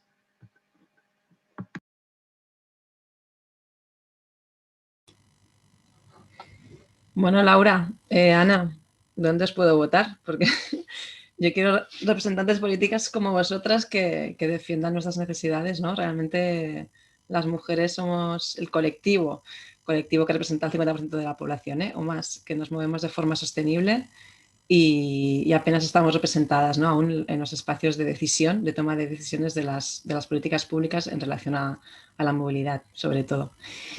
Y bueno, gracias por la invitación, por estar aquí, por este panel tan fantástico de mujeres. Gracias, Rafaela, especialmente. Y nada, voy a intentar compartir un poquito de lo que hemos vivido en las diferentes ciudades en relación a la pandemia, sobre todo, y bicicletas. Y me vais a disculpar porque voy a intentar hablar un poco de muchas ciudades de España, pero especialmente de Barcelona, ¿no? que es mi ciudad. Para empezar, 3 dibujitos que le pedí a un vecino. Yo soy residente en la supermanzana de Poblenou y siempre me toca explicar pues, cómo es esto, cómo ha sido la transformación, por qué la necesidad, ¿no? de las supermanzanas. Y yo creo que es interesante remontarnos al siglo XIX, ¿no? Cuando Sardá y muchos otros planificadores de las ciudades diseñaron, ¿no? cómo tenían que ser las ciudades. En esos momentos aún apenas había vehículos, bueno, no había directamente, había tranvías, había carros de caballos y a finales del siglo XIX empezaban a haber bicicletas y algunos automóviles, ¿vale? La ciudad de Barcelona se diseñó tal que así, o sea, con unos espacios verdes en los interiores de manzana, con unos espacios ajardinados también fuera. Y luego durante el siglo pasado esto es lo que obtuvimos, ¿no? Unos espacios interiores de las manzanas totalmente edificados y unos exteriores pues totalmente llenos de humo, de ruido, ¿no? de los vehículos, especialmente a partir de los años 60. Y bueno, ¿a dónde queremos ir? ¿no? ¿Qué es lo que necesitamos? Las externalidades del transporte, que ya las habéis mencionado muchas, ¿no? que son la ocupación del espacio, la contaminación atmosférica, el ruido, los accidentes o siniestros y la emergencia climática, pues son temas que aún no hemos conseguido superar. O sea, son temas que conocemos desde hace 20 años y más de forma sobrada, pero aún las políticas públicas no han conseguido dar este paso adelante. La supermanzana donde vivo yo, que es la de Poblenou, pues bueno, es una imagen tal que así, tal la que veis en la pantalla. Pero bueno, no es suficiente hacer políticas, ¿no? muy puntuales, es necesario que toda la ciudad vaya hacia aquí. Ya voy a entrar con el tema que os quería comentar. También habéis comentado, ¿no? La COVID nos está comportando distancia física, la bicicleta y el peatón nos suponen un transporte individual. La COVID nos está comportando sedentarismo, la bicicleta y el peatón nos suponen una movilidad activa, por tanto, saludable. La COVID nos comporta una crisis económica y social y la bicicleta y el peatón son una movilidad muy barata. Y la COVID también nos comporta una mayor mortalidad en territorio contaminado, mientras que la bicicleta y el peatón pues no contaminan. Por tanto, parecen grandes soluciones a la movilidad. Y diréis, uy, pero ¿cómo es posible si muchas distancias no las podemos recorrer a pie o en bicicleta? Pues es mentira. Los datos del Ministerio justamente de Big Data, que el año pasado puso a disposición de toda la ciudadanía, demuestran en el ámbito metropolitano de Barcelona, por ejemplo, el 93% de la movilidad es de menos de 10 kilómetros. 10 kilómetros es la distancia que yo tenía a mi trabajo y que recorría en bicicleta en 40 minutos, ¿no? Por tanto, son distancias ciclables. Otra cosa es que no tengamos la infraestructura necesaria para sentirnos seguras, ¿no? E ir en bicicleta. Pero bueno, muchas son ciclables, pero muchas también son caminables, ¿no? Y luego, bueno, según el barómetro de la bici del 19, sabemos que la gran mayoría de los hogares españoles tienen bicicletas, ¿no? Y que más de la mitad de la población utiliza la bicicleta en algún momento. Por tanto, vemos que el uso de la bicicleta tiene un gran potencial en nuestras ciudades y metrópolis. ¿Qué hemos visto? Durante la pandemia hemos visto que se han acelerado diversas actuaciones, muchas de ellas ya estaban contempladas en diversos planes y programas, ¿no? De las ciudades, pero bueno, gracias a la pandemia pues se han acelerado. Voy a pasar muy brevemente a explicar algunas de estas actuaciones. Como nos decía Marisol, efectivamente la Concha, ¿no? en el mes de junio estaba finalizando las obras del nuevo carril bici, del nuevo Bidegorri, alrededor de la Concha.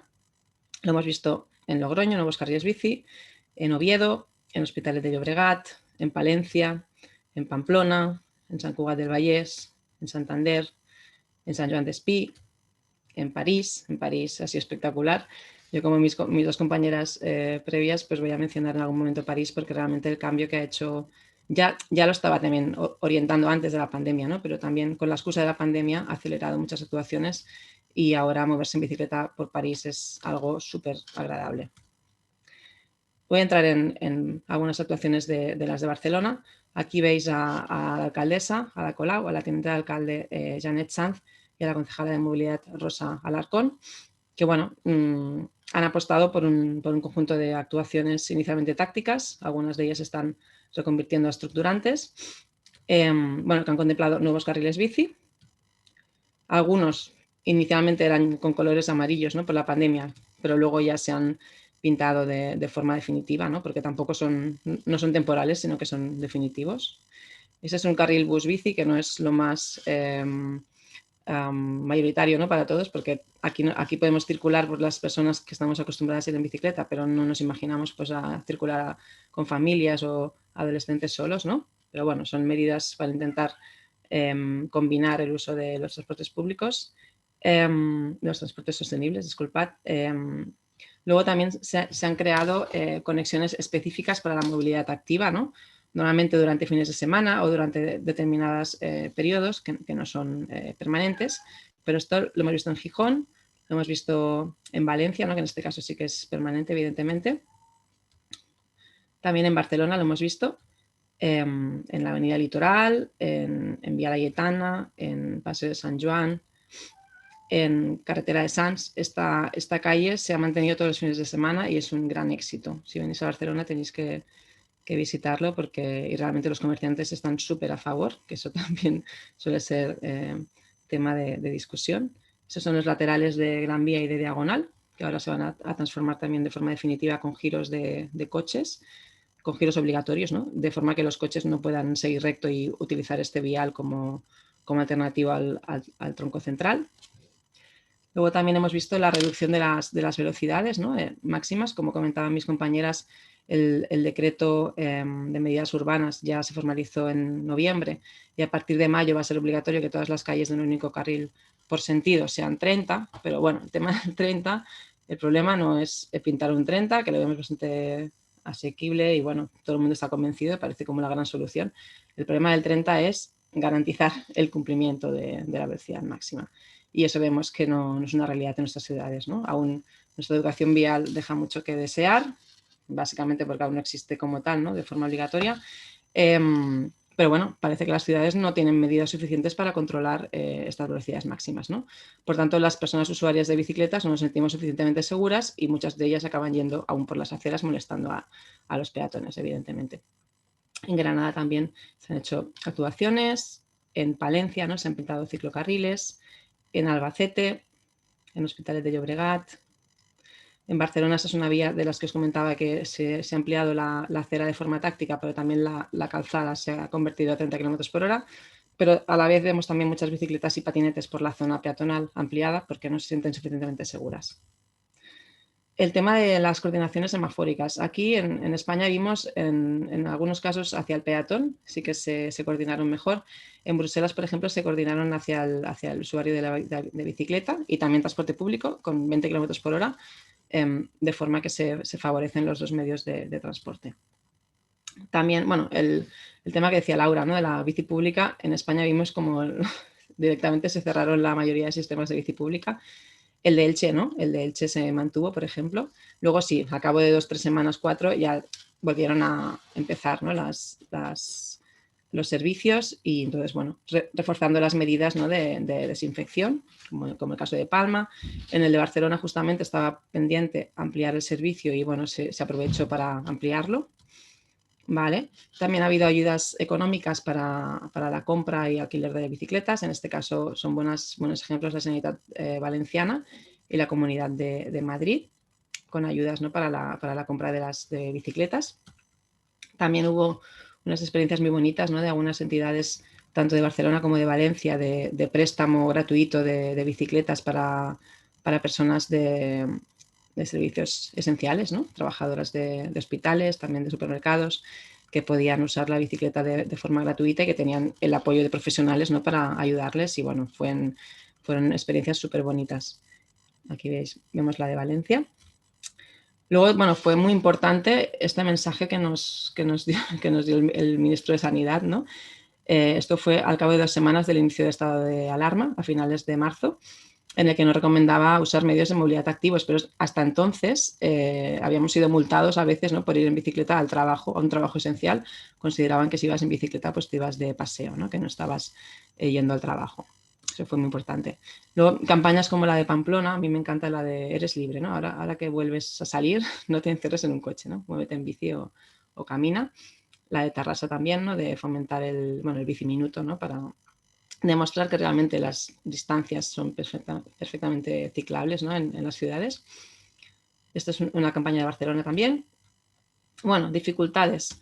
Bueno, la típica es la de los comerciantes, ¿vale? Los comerciantes siempre se asustan, ¿no? Cuando planteas una transformación de pacificación de tráfico en la calle donde están. Y en Barcelona ya desde Portaferrís y Portal del Ángel, que me imagino que conocéis, ¿no? Que son de las calles más caras que tenemos, pues ya en el 64 ya hubo manifestaciones en contra, ¿no? de parte de los comerciantes, ¿no?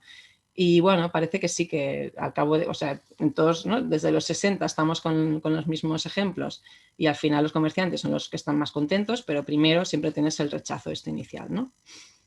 Y bueno, sobre todo el tema de la carga y descarga es el tema que preocupa siempre, pero a ver, siempre al final se encuentra una solución para todo, ¿no? Y bueno, esto es un ejemplo de la actuación de Sant Cugat que os he mostrado. Pues bueno, hubo un movimiento comercial en contra, ¿no? Que era no a la anilla verde, ¿no? Que es esta anilla ciclista. Recuperemos el comercio de Sant Cugat, ¿no? Este es un ejemplo de los que hemos visto. Y bueno, también, claro, en el centro de Barcelona, por ejemplo, y de muchas ciudades vuestras, pues claro, el turismo ha sufrido un parón, ¿no? Un parón muy fuerte. Y claro, cuando tienes un negocio económico orientado al turismo, pues es lógico que se vea resentido, ¿no? Esta es una protesta que hubo, ¿no? por los cortes de Vía Laietana, que es uno de estos ejes que se cerraban fines de semana. Y bueno, lo volvieron a abrir. Los comerciantes consiguieron que se volviera a abrir. Evidentemente, ahora está todo el mundo en Sants comprando y nadie está en Vía Laietana, ¿no? Bueno, lo que vemos también aquí es que se hace mucha guerra política de esto, ¿no? O sea, es una guerra política y mediática, ¿no? Porque pues aquí el personaje que vemos a la izquierda pues es un representante de la oposición política, ¿no? Bueno, también tenemos que ser capaces de diferenciar hasta dónde realmente es una revuelta ciudadana o estamos hablando de un juego político, ¿no?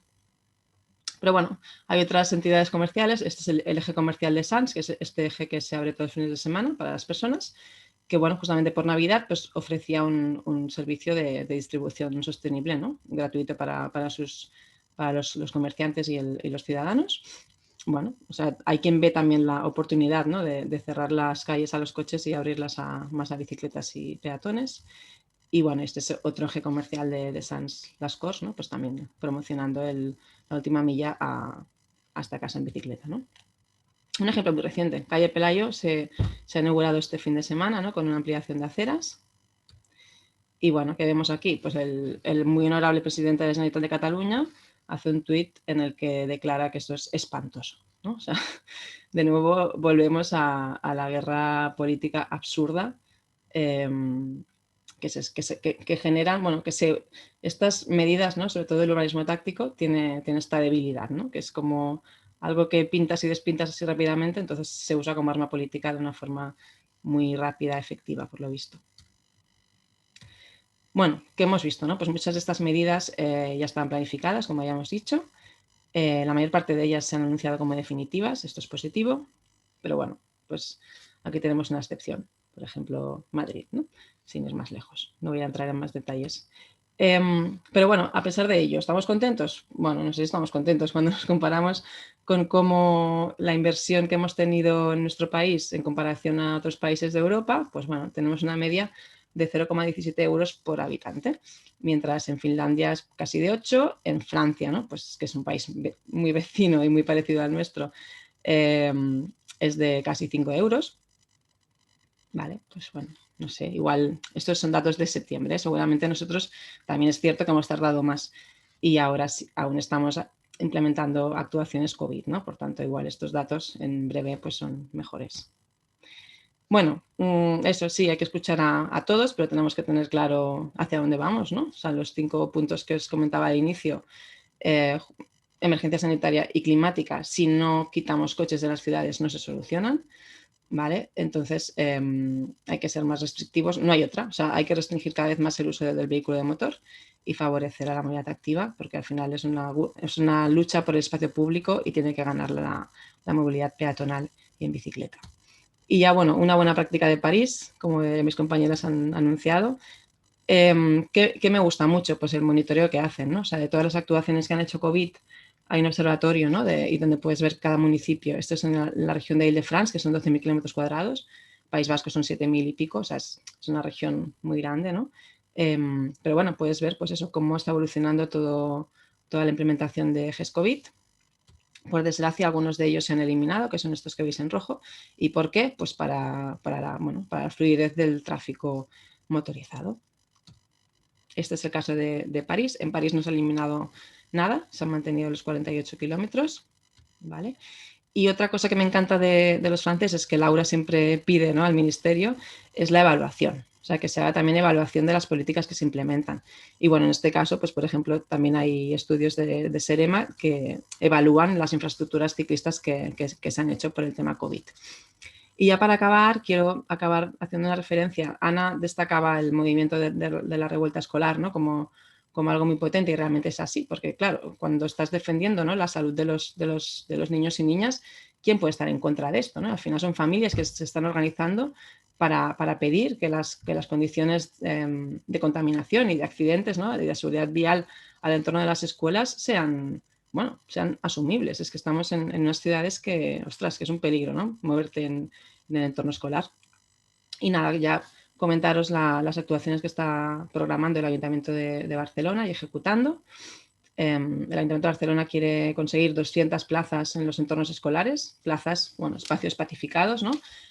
Hay más de 500 centros escolares, o sea que aún quedará mucho trabajo, pero bueno, deciros que estamos en ello y que esperamos que estas imágenes que veis aquí pues pronto estén extendidas por toda la ciudad y bueno, gracias a esto también pues se consiga pacificar y mejorar la movilidad activa en toda la ciudad, ¿no? Muchas gracias. Es que ricasco.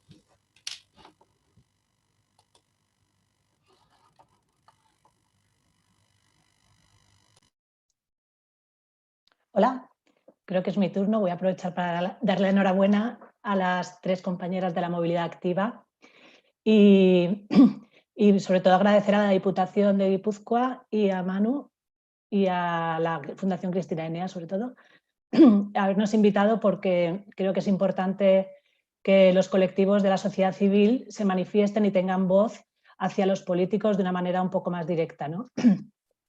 Voy a aprovechar la introducción para decir quiénes somos, que creo que no se nos conoce demasiado a nivel mediático, y voy a mostrar una imagen de las asociaciones que componemos, ¿no? Un momentito. Vale. somos una coordinadora de asociaciones peatonales que están organizadas por todo el territorio español, ¿vale? Hemos empezado hacia finales de los 90 y yo llevo mucho menos tiempo, con lo cual no os puedo contar todo el detalle de la trayectoria, pero nació un poco con la necesidad de reivindicar el espacio de los peatones, que poco a poco se iba comiendo terreno el modelo de ciudad basado en el coche y los impedimentos que han ido creciendo después, como son las terrazas, la invasión de mobiliario urbano y los problemas de la movilidad peatonal, ¿no? Entonces, lo que voy a intentar contaros ahora es primero, a ver un momento, voy a dejar de compartir. Vale, os voy a contar lo primero de todo, por qué urge un cambio de modelo de ciudad, ¿no? La pandemia nos ha dado un mensaje clarísimo, que es que la salud es lo importante y que la política no puede nunca perder de vista la salud. Entonces, ahora es la razón más potente que nunca para justificar que necesitamos un modelo de ciudad saludable, ¿vale? ¿Qué tenemos que hacer para conseguir una ciudad saludable? Pues hay una receta muy sencilla y primero de todo vamos a justificar por qué esa necesidad de salud que ya teníamos como adquirida, ¿no? Antes de la pandemia. Ahora hemos visto que la necesidad de movernos y la restricción de movilidad en nuestras vidas diarias nos ha afectado, pero sobre todo lo que hemos valorado es poder salir a pasear, ¿no? Una cosa tan básica que hemos perdido y que ahora valoramos porque vemos que no todo el mundo tiene y que no siempre la tenemos. La situación de ahora creo que los políticos ya lo saben, todo el mundo tiene los datos, pero me gustaría hacer un pequeño resumen un poco para mostrar que incluso antes de la pandemia estábamos en una situación muy precaria para la calidad de vida y para los derechos fundamentales de las personas, ¿no? No teníamos derecho ni a disfrutar de un ambiente saludable. Entonces ahora lo que vamos a explicar un poco es que las condiciones de los peatones, un segundito. Vale. Estamos con un reparto injusto, desproporcionado con respecto al vehículo. Tenemos problemas de muertes, familias destrozadas y heridos por atropellos, enfermedades prematuras que acortan la vida de una manera escandalosa, el comercio de proximidad que está desapareciendo de nuestros barrios y está ocasionando una dependencia todavía más grande hacia el coche. Los niños están perdiendo autonomía, están teniendo problemas de sobrepeso y de obesidad infantil, y nuestros mayores se quedan encerrados en sus casas confinados porque tienen miedo a salir a la calle y a cruzar más allá de su acera, ¿no? Y sin embargo tenemos una situación en la que el 50% de los viajes que hacemos habitualmente ya son el 50% se hacen a pie, pero de los viajes en coche la mitad son de menos de 3 kilómetros. Eso significa casi un poco más de media hora andando a una velocidad normal. Y muchos, el 10% de los trayectos en coche son de 500 metros, son ridículos. ¿Y por qué se hacen? Por capricho, por hábito. No solamente por eso, se hace también porque la infraestructura muchas veces nos obliga a ello. Y entonces es necesario poner en la mesa todos estos datos y decir qué estamos haciendo con la ciudad que tenemos y qué podemos hacer para cambiarla. Lo que he dicho antes está aquí representado en datos, ¿vale? No quiero sobrecargar a la gente con todo lo que hay, pero son escandalosos y son muy preocupantes y alarmantes. ¿Por qué? Porque no solamente no estamos teniendo la calidad de vida que queremos, sino que estamos con una situación en la que la salud de nuestros niños peligra. Y yo creo que esto, y nuestros mayores, y creo que los colectivos más vulnerables deberían ser la prioridad. La receta es muy fácil y la sabéis y la habéis dicho. Estamos seguros de que todos la conocemos, lo que pasa es que no se pone el orden de prioridades correcto, ¿vale? Sabemos que hay que motivar la movilidad activa, obviamente, porque es la saludable y la que menos recursos genera. Hace cero emisiones, nosotros los humanos, las personas, como medio de transporte, como recurso de movilidad, no se está considerando. Y no se está haciendo porque se nos está contemplando como un usuario, como un sujeto pasivo de la movilidad.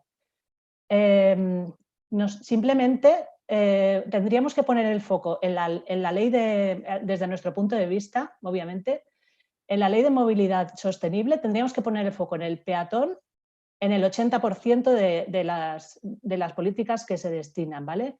Por decir una cifra.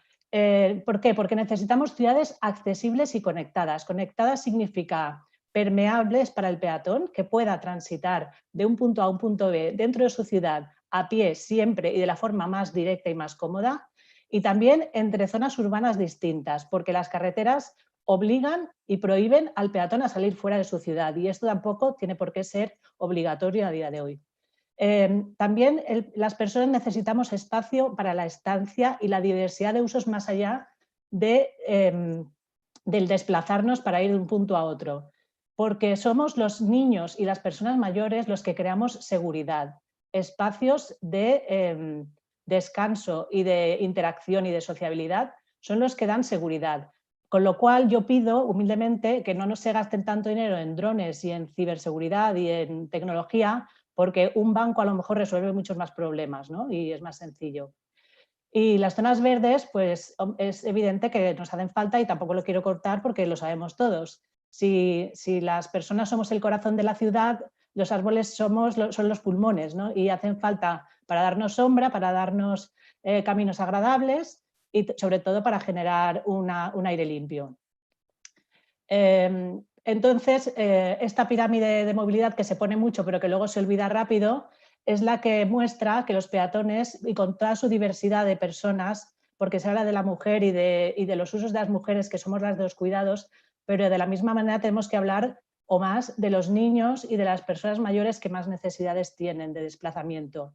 Hay más de un 40% de personas que no tienen carnet de conducir ni tienen por qué tenerlo y se mueven a diario con lo que la ciudad les ofrece, ¿no? Y por derecho tienen la obligación de poder facilitarlo, ¿no? Entonces, vamos a incidir en dónde está el problema. ¿Qué pasa? Que muchas veces se les escucha más a los grupos de interés económico, al sector de automóvil, al sector energético, que está muy bien para descarbonizar el servicio público, de transporte público, para generar ciertos tipos de transporte y de tecnología al servicio de las personas que lo necesitan, pero obviamente están desperdiciando todo el recurso que ofrecemos los peatones caminando, ¿no? Entonces vamos a decir a los lobbies, lo siento mucho, pero primero vamos a cumplir con la ley de accesibilidad y vamos a dar lo básico y los derechos fundamentales de las personas, y luego vamos a hablar de si queremos un coche autónomo o un autobús sin conductor. ¿Por qué? Porque lo que necesitamos son personas autónomas, y promover la autonomía de las personas a día de hoy debería ser una prioridad, ¿vale? Entonces, vamos a dejar claro, que lo he puesto aquí para que tomen apuntes, que ni los coches eléctricos, ni compartidos, ni patinetes no son movilidad activa y no son la combinación, no son la fórmula mágica que nos van a resolver la gran mayoría de los problemas de movilidad. No hay que prescindir al 100% y van a estar ahí, sí o sí. Obviamente no queremos que desaparezcan las carreteras y que desaparezca todas estas opciones de movilidad que resuelven puntualmente los problemas a mucha gente, pero no podemos poner el foco en la tecnología para nada. Tenemos que pensar en qué ciudad queremos, cómo queremos que sea, y aquí está la herramienta y el arma potente que os va a dar a los políticos la razón para que hagáis todo esto que os estamos pidiendo desde las asociaciones peatonales. Tenéis la ley, la Constitución que os obliga por el derecho a la salud y la igualdad de oportunidades, la ley de accesibilidad universal que no se está cumpliendo a día de hoy, la ley de los derechos de discapacidad. Bueno, todo lo que pone aquí es de obligado cumplimiento o de compromiso y de pactos que teóricamente se deberían seguir, ¿no? Y creemos que hay que tenerlo en cuenta y no se puede prescindir. Después de haber llegado a esta línea roja de cumplir con todos estos derechos y necesidades básicas de las personas, ya se puede empezar a hablar de otras cosas, ¿no? De accesorios, de coche eléctrico, de opciones más modernas, y obviamente no vamos a dejar de ser innovadores y de ser tecnológicos, porque la tecnología nos puede aportar muchísimo y para nada vamos a quejarnos de ella, pero tenemos que hacerle el uso inteligente, ¿no? Y bueno, voy a acabar con esto para no tensar demasiado el ambiente, porque yo me crispo un poco a veces, vamos a hacer referencia a Tonucci, nuestro pedagogo y dibujante de referencia, que habla de que cuando la ciudad es buena para los niños, es buena para todos. Y simplemente pedimos que la salud esté presente en la movilidad y sobre todo en el futuro de nuestros hijos. Gracias. Creo que ya.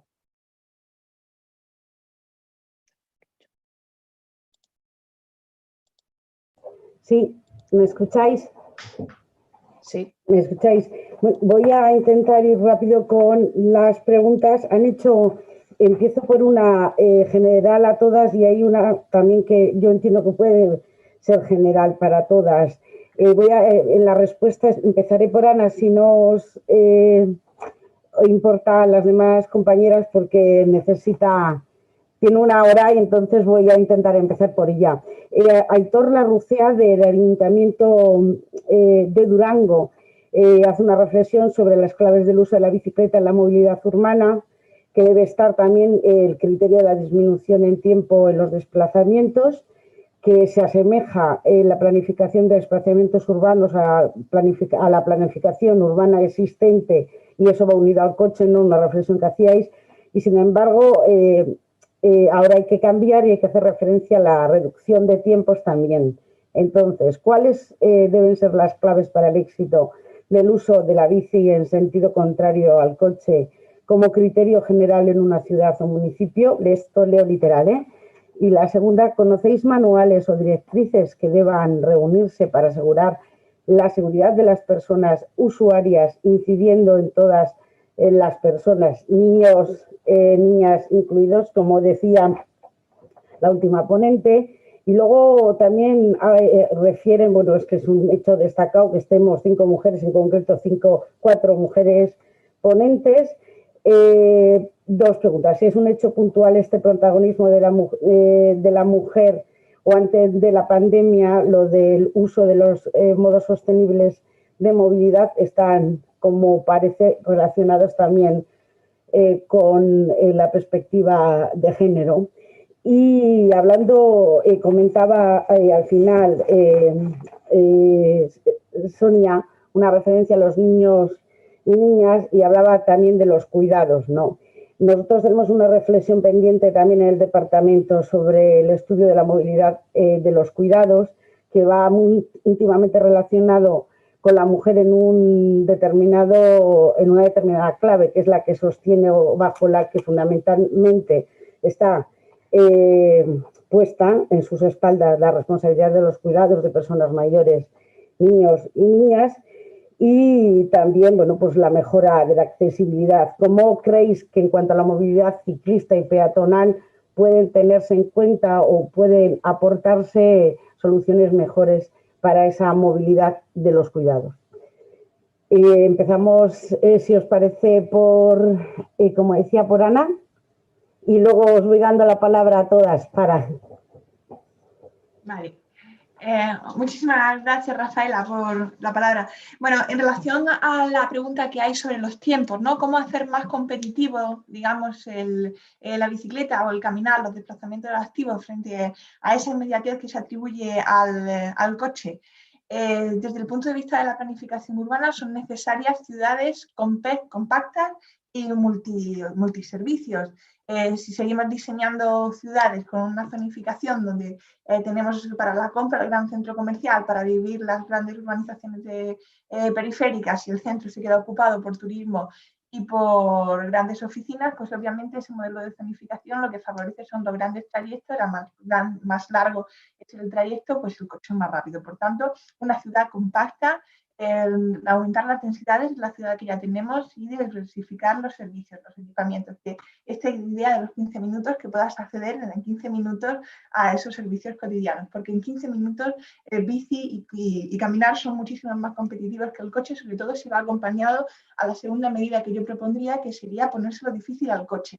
Si tú facilitas el aparcamiento en superficie dentro del coche como si fuese un derecho, si tú facilitas trayectos directos entre A y B, en lugar, por ejemplo, de interrumpir esos trayectos para evitar tráficos de paso o de poner claramente en cuestión el derecho a aparcar en vía pública, y esto no solamente quiere decir cobrar por aparcar, sino que realmente eliminar plazas de aparcamiento para que se puedan usar para otras funciones, estás poniéndoselo más difícil al coche, estás aumentando los tiempos del coche y al mismo tiempo estás digamos, favoreciendo, por tanto, esa competencia, ¿no?, que hay entre unos medios y otros a favor de los medios activos. En cuanto a la pregunta, me voy a centrar en esas dos, porque creo que pueden ser las que más yo pueda responder desde, pues desde nuestro planteamiento de las redes sociales que caminan. En cuanto a qué políticas se hacen en una ciudad que cuida, efectivamente, pues una ciudad a favor de la infancia, a favor de las personas mayores, pero también a favor de las personas que cuidan tanto de la infancia como de las personas mayores, desde luego quiere decir reducir la violencia vial. Esto que hablábamos de la reducción efectiva en la velocidad, no solamente totalmente de acuerdo con Silvia, no solamente basta con pintar un 30, sino que hay que aplicar medidas. Reducción de la anchura de los carriles influye directamente en la velocidad. Si tú percibes que tu carril es muy ancho para circular, pues tendrás más, pues irás más seguro circulando a 50 o a 60 km por hora, aunque ponga un 30 en el carril. No todas las calles tienen por qué ser para circular, podemos recuperar, de hecho la mayor parte de las calles de las ciudades deberían ser para compartir, para coexistir en plataforma única, con los recursos necesarios para que vayan a 10, 20 km por hora. En una ciudad en la que las personas que necesitan una mayor seguridad respecto a la velocidad encuentran estos espacios de velocidad reducida o libres de coches o simplemente con los coches necesarios para circular y no con toda esa tráfico, esa carga de circulación que hay actualmente en nuestras ciudades, pues van a encontrar que la infancia, por ejemplo, puede tener más autonomía porque la percepción de seguridad será mayor, por tanto no tendremos tantos desplazamientos en los que la mujer es lo que ejerce el papel del cuidador, tenga que acompañar a las niñas y niños. Las personas mayores podrán bajar a la calle sin tener también esa sensación de inseguridad, ¿no? Entonces, todas estas políticas que estamos hablando de calmado del tráfico y de recuperación de un lenguaje a favor de las personas influyen directamente, porque es una manera, digamos, de dar autonomía a estos grupos que actualmente la tienen más reducida y, por tanto, descargar a las personas cuidadoras. Muchísimas gracias, Ana. Laura, por favor. Gracias, Rafaela. Bueno, yo voy a hacer un comentario general de principios, ¿no?, que podríamos aplicar, los que tienen que ver con la Ley de Prevención de Riesgos Laborales, ¿no?, que se pueden aplicar a estas situaciones de violencia vial. La primera es eliminar los factores de riesgo. Usar la bicicleta en un entorno urbano y caminar no nos hace vulnerables. Lo que nos hace vulnerables es el tráfico a motor y la priorización tanto en los espacios como en las normativas y en la regulación y en la percepción que tenemos de esa interacción, lo que nos está vulnerabilizando. Pero eliminar esos factores de riesgo es una de las claves. La siguiente es establecer medidas de protección colectiva.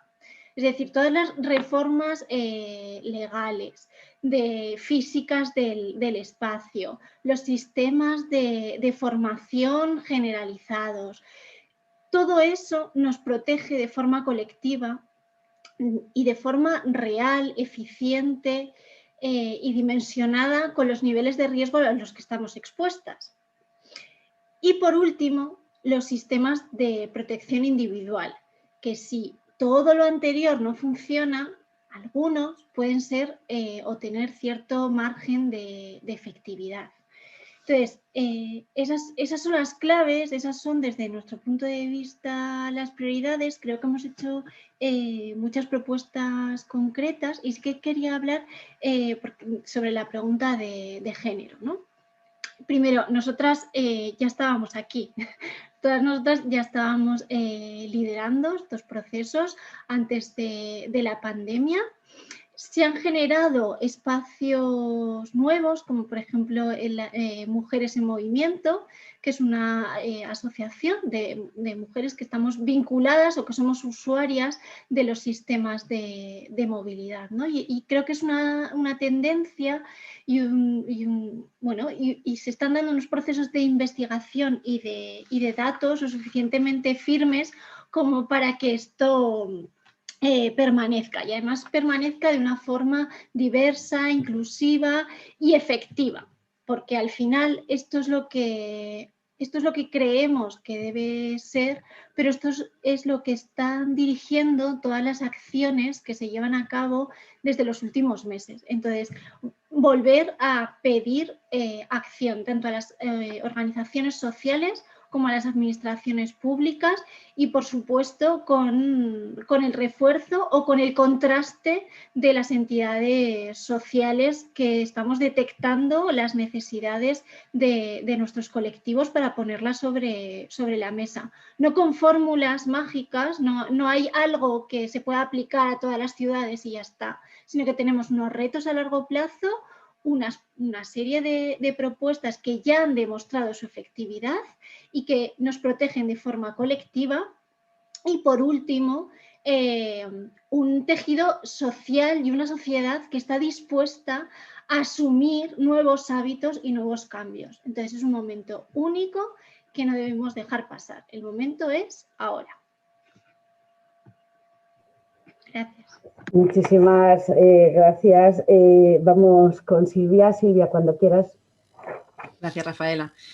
Bueno, muchas cosas coincidentes con mis compañeras, ¿no? Yo creo que sí que el diseño urbano es básico, ¿no? Para conseguir la movilidad que necesitamos y que queremos.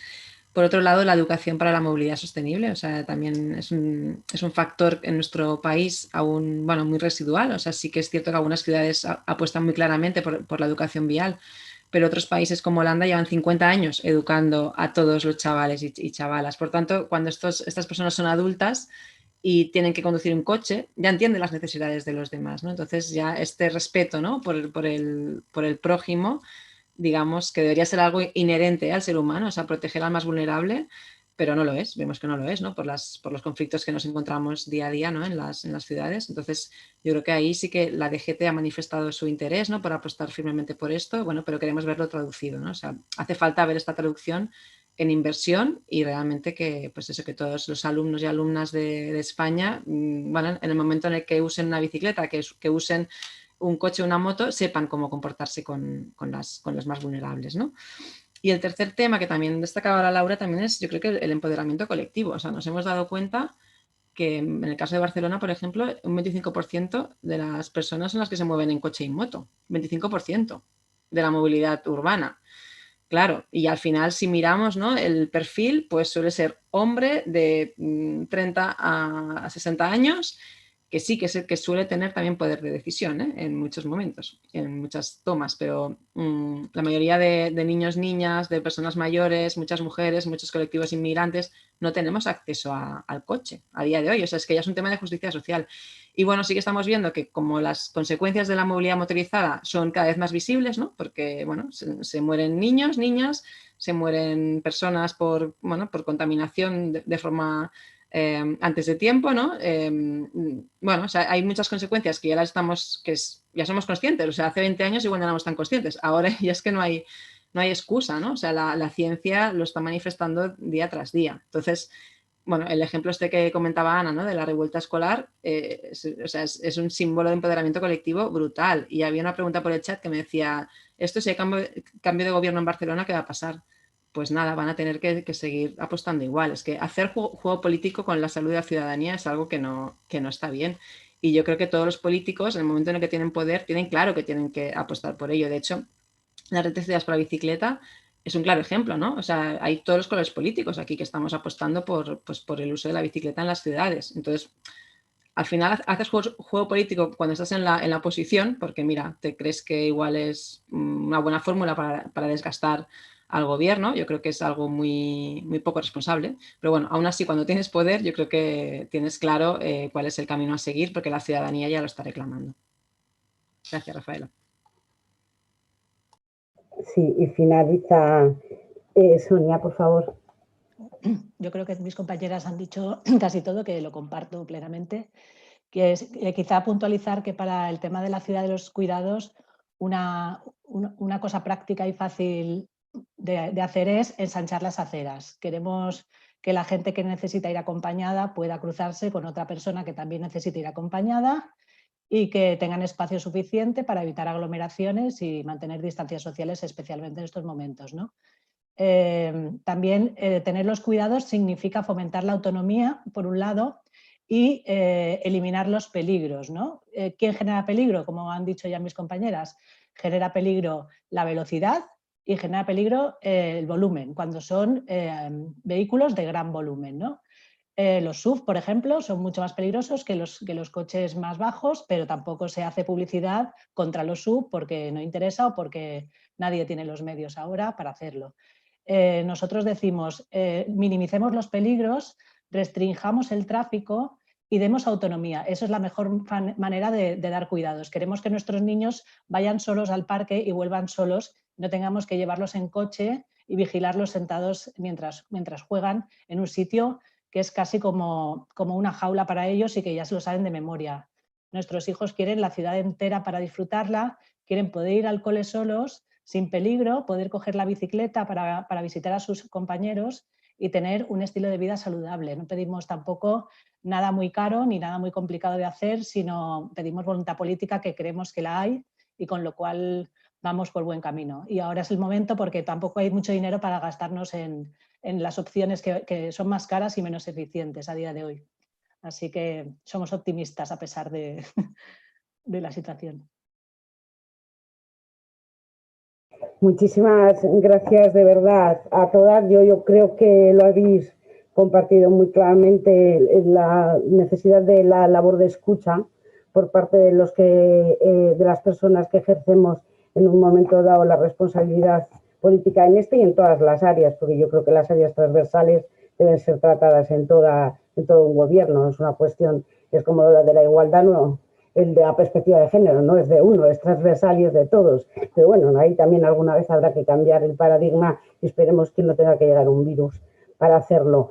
Agradeceros por que ya estabais, efectivamente, lo ha dicho Laura, creo, pero me parecía muy importante decirlo. Me van a matar, con lo cual tengo que irme cortando y pasar a la próxima mesa. Entonces, como para finalizar, me quedo únicamente con todo lo que he aprendido para cuando me toque seguir con la responsabilidad en momentos puntuales o en general, y para cuando me vaya también, porque si esto no se trata solo de cuando estés en el cargo, con el libro que editaremos y que tiene todo nombre de mujer, Ciudades para caminar y ciclar en tiempos de pandemia, protagonizada por las 4 y que espero que sirva, no sé si de guía a la actuación, pero cuando menos de pilar informativo sobre todo lo que hemos aprendido, algunas antes de la pandemia y vosotras especialmente desde antes y después de la pandemia. Muchísimas gracias.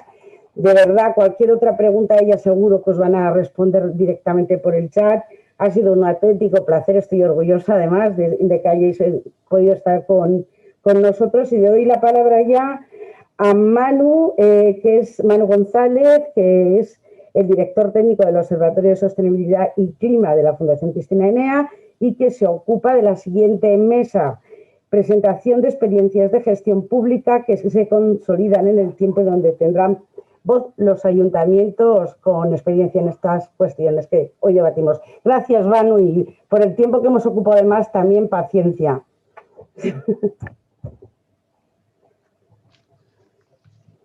Bueno, me parece que ya estoy aquí. Bueno, oye, tengo la cabeza puesta escuchando con mucha atención a los anteriores panelistas y me toca ahora poner la cabeza en lo que vamos a poder escuchar. Bueno, en esta mesa vamos a contar con la presencia y experiencia de 4 ayuntamientos de los municipios de Logroño, Pontevedra, Valladolid e Irún. Acercamos en este momento el Zoom al territorio, a los municipios. Y vamos a poder escuchar y también preguntar a 4 personas con una larga trayectoria profesional en los ámbitos de la movilidad, la planificación urbana y la transformación del espacio público. Voy a dar por orden. Por el Ayuntamiento de Logroño nos acompaña Borja López Rodríguez. Buenos días. Una persona que lleva 20 años trabajando en la sostenibilidad de las ciudades, primero como planificador urbano y luego como especialista en políticas públicas. Desde 2019 trabaja como asesor técnico del Gobierno Municipal de Logroño, una ciudad que, como veremos, ha apostado por invertir las prioridades que nos han estado hablando anteriormente de la movilidad y recuperar el espacio público para las personas. Por Pontevedra está con nosotros Daniel Macenye, que es licenciado en Derecho y con una larga experiencia, primero como jefe de la Policía Local de Pontevedra desde 2005 hasta el 2019 y actualmente es el director general del Área de Protección Ciudadana. Y ha participado y participa activamente en este proceso de transformación urbana de la ciudad de Pontevedra desde 2005 en los departamentos de movilidad y policía local. También yo le conocí allí por el año 2012 porque es miembro del seminario desde su inicio de la movilidad e infancia, que también se estaba hablando del CENEAM, impulsado por el Ministerio de Transición Ecológica.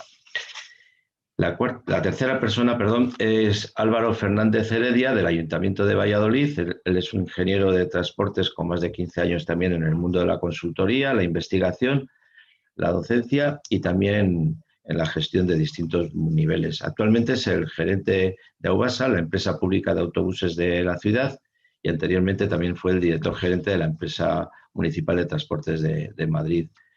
Puedo decir que también, en esta parte académica e investigadora, pues tiene muchas publicaciones, tanto en revistas científicas y en publicaciones con los costes sociales del transporte, la planificación de la movilidad ciclista o la gestión sostenible de proyectos de obra civil.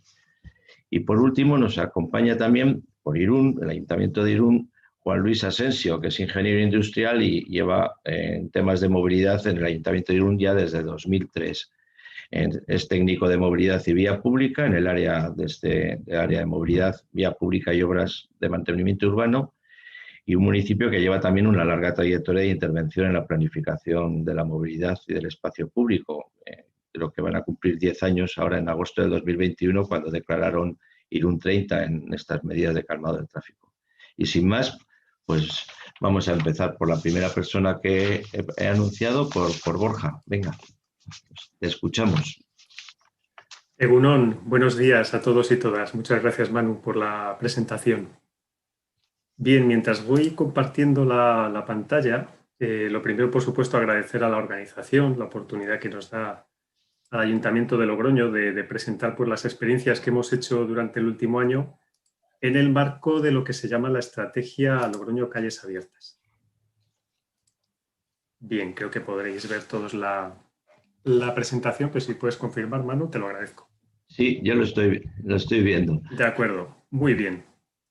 Bien, como decía, se trata de una estrategia elaborada entre abril y mayo de 2020, cuando estábamos todavía en una situación de confinamiento estricto, que hoy ya pues nos estamos acostumbrados, pero en aquel entonces no dejó de ser un shock, y estábamos ya preparando lo que se llamaba la fase de desescalada hacia una nueva normalidad.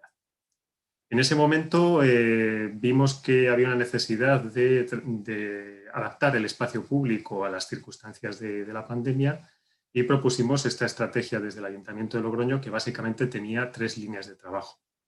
La primera, como he dicho, adaptar de manera urgente el espacio público y la movilidad durante las fases de alivio del confinamiento, con una serie de intervenciones ligeras y rápidas, puesto que aquello ocurría de semana en semana y había que actuar rápido. Y también, además, debía ser una campaña para explicar las actuaciones a la ciudadanía y poner un poco también en el debate el cómo estábamos usando el espacio público en esas circunstancias. La justificación, por tanto, era clave, ¿no? La crisis sanitaria en aquella época pues, exigía mantener unas distancias interpersonales según los distintos documentos que sacaba el Ministerio de Sanidad. Se hablaba de 1,5 metros de distancia interpersonal, que al final pues, te lleva a 3 metros prácticamente de distancia a las aceras para que se pueda cruzar 2 personas. Además, aquello coincidió con la bajísima utilización del transporte público, que se percibía como un medio inseguro en cuanto a la posibilidad de contagios. Todo ello podía llevar a un repunte del uso del coche, que en ese momento pues, parecía una burbuja de individualidad y de protección frente a los contagios. lo cual al final pues, iba a tener unas circunstancias indeseables como era el aumento del ruido, de la contaminación y de los accidentes. En este sentido había que actuar sobre todo para proteger el espacio público y proteger las maneras de movernos más sostenibles, caminar y bicicleta básicamente. En aquel momento creo que fue de mucha ayuda y quiero aprovechar para resaltarlo, uno de los decretos que sacó el Ministerio de Sanidad donde explícitamente se dijo que las entidades locales debían facilitar el reparto del espacio público para aquellos que caminan y que van en bicicleta, por ese orden de prioridad. Eso es muy importante, ¿no? Cuando en ese momento todos los ayuntamientos estábamos buscando la forma pues, de evitar una utilización masiva del coche, pues que el Gobierno de España también apuntalara esa posibilidad desde los decretos vinculados a la seguridad de la salud, pues creo que fue muy, muy importante. En definitiva, todas estas circunstancias lo que nos llevó es a poder proponer esta estrategia donde el objetivo fundamental era pues, promover la movilidad sostenible, inclusiva y saludable. 3 fueron los objetivos principales de esta estrategia, vuelvo a repetir, en el marco de la pandemia. El primero de ellos, por supuesto, era evitar los contagios. En aquella época, todavía abril, mayo de 2020, no era tan fácil conseguir mascarillas, ni se sabía tampoco a ciencia cierta cuáles eran los vehículos de transmisión. Y lo que sí se había indicado es que tenía que haber espacio suficiente en las calles como para que se pudieran cruzar las personas sin demasiada cercanía. Esto era un problema en la ciudad de Logroño, en ciertos barrios muy densos y con unas aceras muy estrechas. Tras un análisis objetivo, descubrimos que había más de 190 tramos de calles de la ciudad con aceras inferiores de anchura a 2 metros y que además había otras calles principales de la ciudad que tenían una alta densidad de peatones que tampoco alcanzaban más de 3 metros o 3,5 metros de anchura y que estaban generando pues, algunos problemas en aquellos momentos también, donde aunque había poca gente en las calles, ciertas colas en comercios para comprar alimentos, etcétera, pues producían que apenas con una docena de personas se dificultara la circulación de los peatones, mientras los coches pues sigan disfrutando de una gran cantidad de espacio. El segundo objetivo era enmarcar todas estas actuaciones en lo que he dicho antes, en el fomento de la movilidad sostenible, segura y saludable, que ya era una de las intenciones del gobierno municipal cuando empezó la legislatura, pero que de alguna forma, como he dicho, había que proteger del repunte del vehículo privado. Y por último también el factor de la accesibilidad, ¿no? Como todas estas medidas pues tenían que ser inclusivas y apropiadas para todos, no podían dejar a una parte de la población atrás. Se plantearon una serie de criterios de intervención, sobre todo vinculado a la urgencia. En primer lugar, era importante pensar la movilidad y las actuaciones que se fueran a realizar a todas las escalas. Es decir, las actuaciones puntuales debían tener relación con un marco más global que justificara o que, digamos, estableciera un marco estratégico de por qué unas calles más, otras calles menos y por qué se hacían unas actuaciones aquí o se hacían allá. Además, las actuaciones se plantearon siempre desde el principio con un triple carácter, podían ser temporales, podían ser provisionales o permanentes, según los diferentes casos, pero lo más importante es que fueran rápidas, que se pudieran hacer con elementos ligeros, con mobiliario urbano, con pintura, etc. Y además, que ello no fuera una cortapisa, que tuvieran una cierta calidad, ¿no? Era importante también que se vieran bien para que fueran aceptadas por la población. En aquel momento se actuaba pues, directamente planteando las medidas desde el ayuntamiento y no había mucha facilidad para poder hacer un contraste con la población de cómo se veían. Eso se dejó para una fase posterior. Hace precisamente unas semanas hemos hecho una de las primeras encuestas de evaluación de las actuaciones realizadas hace un año y bueno, pues han dado unos resultados en general positivos hacia las actuaciones que se realizaron, pero bueno, la verdad es que menos de lo esperado. Por ejemplo, el proyecto de calles abiertas en una de las manzanas que veremos luego, de Madre de Dios, ha arrojado unos resultados donde el 36% de la población encuestada pues, dice que ha sido positiva, un 19% dice que ha sido peor y el 45%, que es la mayoría, entienden que no ha supuesto un cambio alguno. Al final, esta estrategia lo que se distribuyó fue en 6 líneas de trabajo, 6 grupos de actuaciones. Primero las que tenían que ver con el desarrollo de la red peatonal, sobre todo buscando la ampliación de esas aceras estrechas en los barrios con más densidad de población. Por otro lado, la expansión de una red ciclista, entendiendo que podía ser un sustituto muy adecuado para aquellos que no quisieran ir en transporte público y sobre todo que no utilizaran el vehículo privado para distancias de cierta longitud. También el aprovechar para desarrollar áreas pacificadas dentro de la ciudad, unas áreas pacificadas que ya estaban definidas desde el Plan de Movilidad Urbana Sostenible de 2013 que se había hecho en la ciudad, pero ninguna de las cuales prácticamente se había puesto en marcha. Era muy apropiado porque precisamente nos daba pie a intervenir en algunos de los barrios más densos. También otra cuestión que ya se vislumbraba en aquel entonces era que era necesario adaptar algunos entornos de puntos de atracción de población. En la época del confinamiento, sobre todo eran comercios esenciales, pero ya estuvimos viendo que cuando se abrían los colegios en septiembre pasado, pues también habría problemas de masificación de personas en los entornos de los colegios. Por último, era necesario tener gestos con el transporte público, porque a pesar de que bajó mucho el nivel de usuarios, pues creemos que sigue siendo un pilar fundamental de la movilidad sostenible dentro de la ciudad. Y finalmente también se tuvo en cuenta una línea de trabajo que tenía que ver con la adaptación de regulaciones.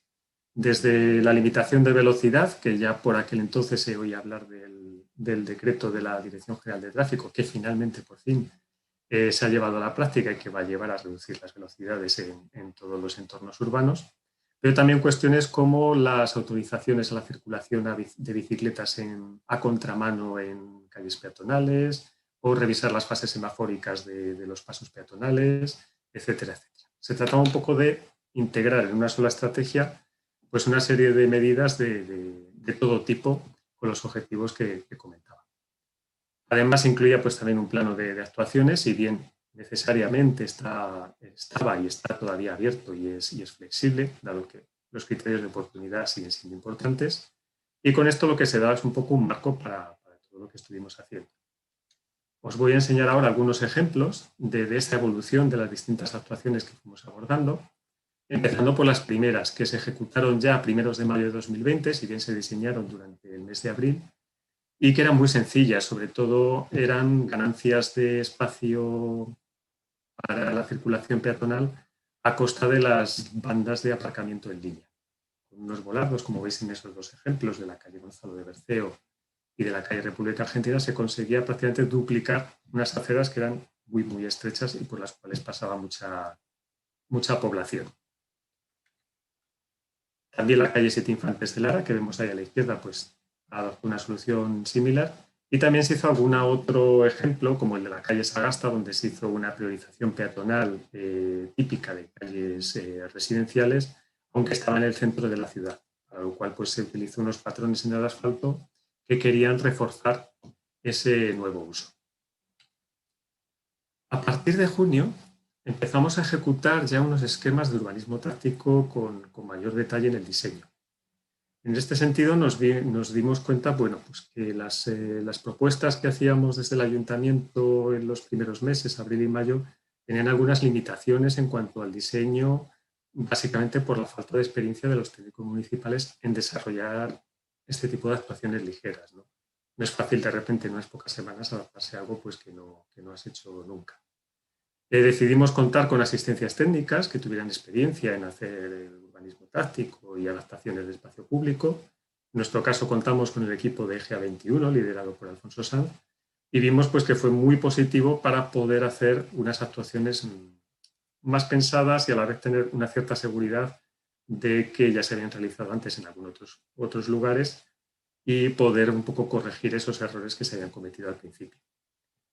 Fruto de esta colaboración fue el primer proyecto de pacificación de la calle Fundición, una calle tradicional, como podéis ver en la foto de la izquierda, con 2 carriles, uno para cada sentido de circulación, bandas de aparcamiento a ambos lados, y que con solo pintura y mobiliario urbano, sin ningún tipo de obra civil, pues se adaptó y se pacificó pues, a una calle de carácter residencial, incluyendo algo de aparcamiento, provocando una circulación en zigzag de los coches y con ciertas dibujos en el asfalto que un poco buscaran la sensación de que el vehículo estaba fuera de su entorno habitual. Algunas otras imágenes de esa zona. La imagen de la derecha todavía no hay coches porque se acababa de pintar, de hecho todavía no está ni limpia de esas manchas del raspado de las antiguas señales viarias. Además, en los dos extremos de la calle pues, se hicieron actuaciones para reforzar también la peatonalidad o la prioridad peatonal en las intersecciones de calle. En concreto, el de la izquierda fue muy polémico, ¿no? Por ese dibujo de paso de cebra no normativo que se extendía a toda la zona, pero en general han funcionado muy bien. Una cosa importante que me gustaría contar, sobre todo puede ser útil de cara a los técnicos municipales que creo que están en esta jornada, es la forma de trabajar. Estuvimos, si recordáis, pues en una etapa de urgencia total, todos en casa haciendo muchas videoconferencias y además había que hacer las actuaciones rápido.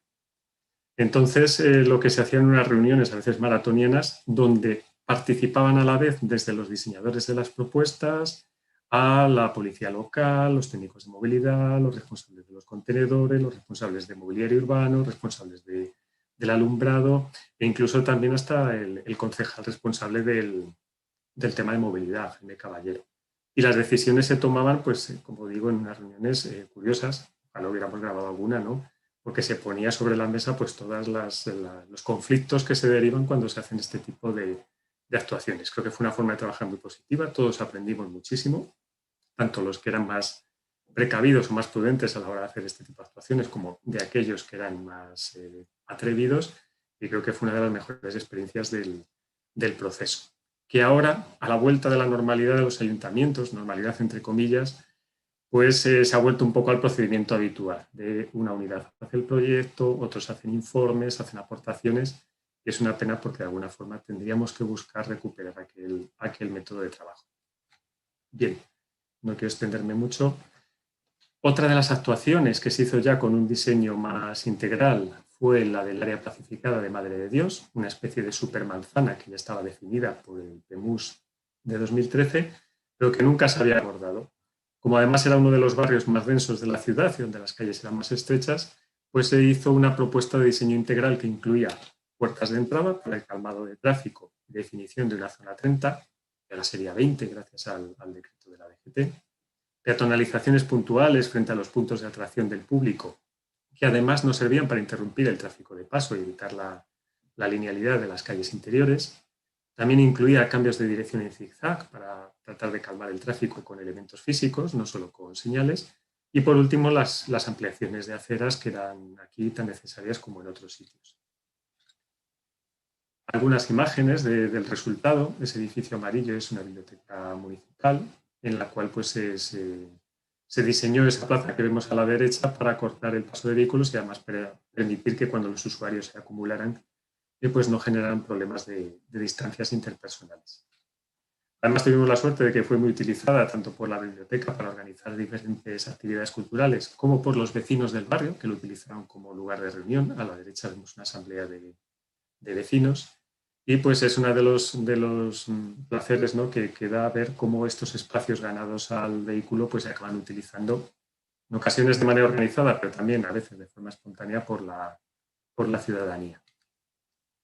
También fue muy importante en este caso la peatonalización del frente del colegio público de la zona. A la izquierda vemos la calle Cantabria como estaba en su situación original y a la derecha ya además con el curso empezado, la foto está hecha en otoño de este año, pues ver la amplitud que da ese espacio para la salida del colegio.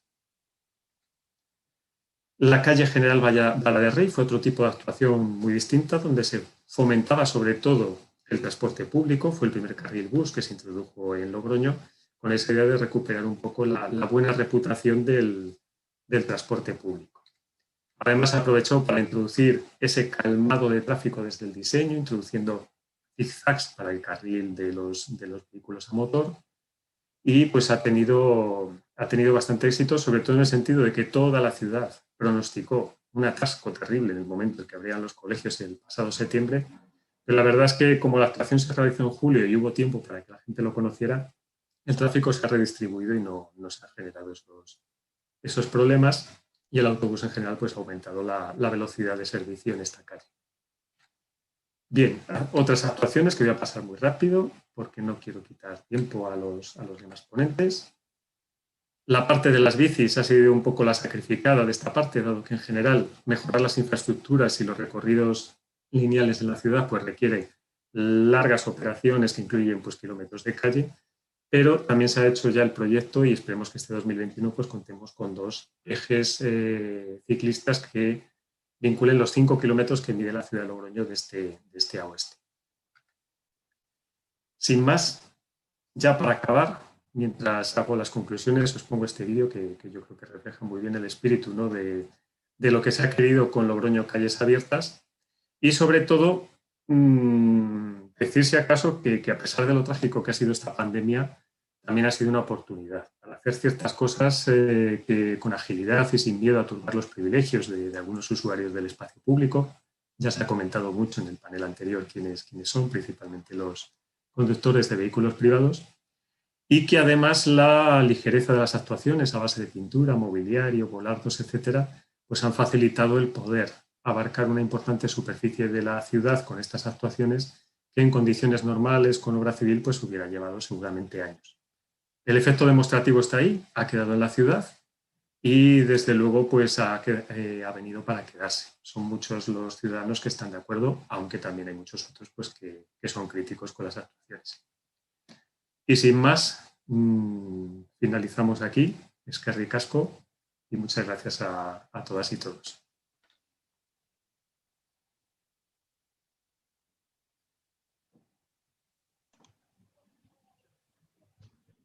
Bueno, muy bien. Ahora entra Daniel.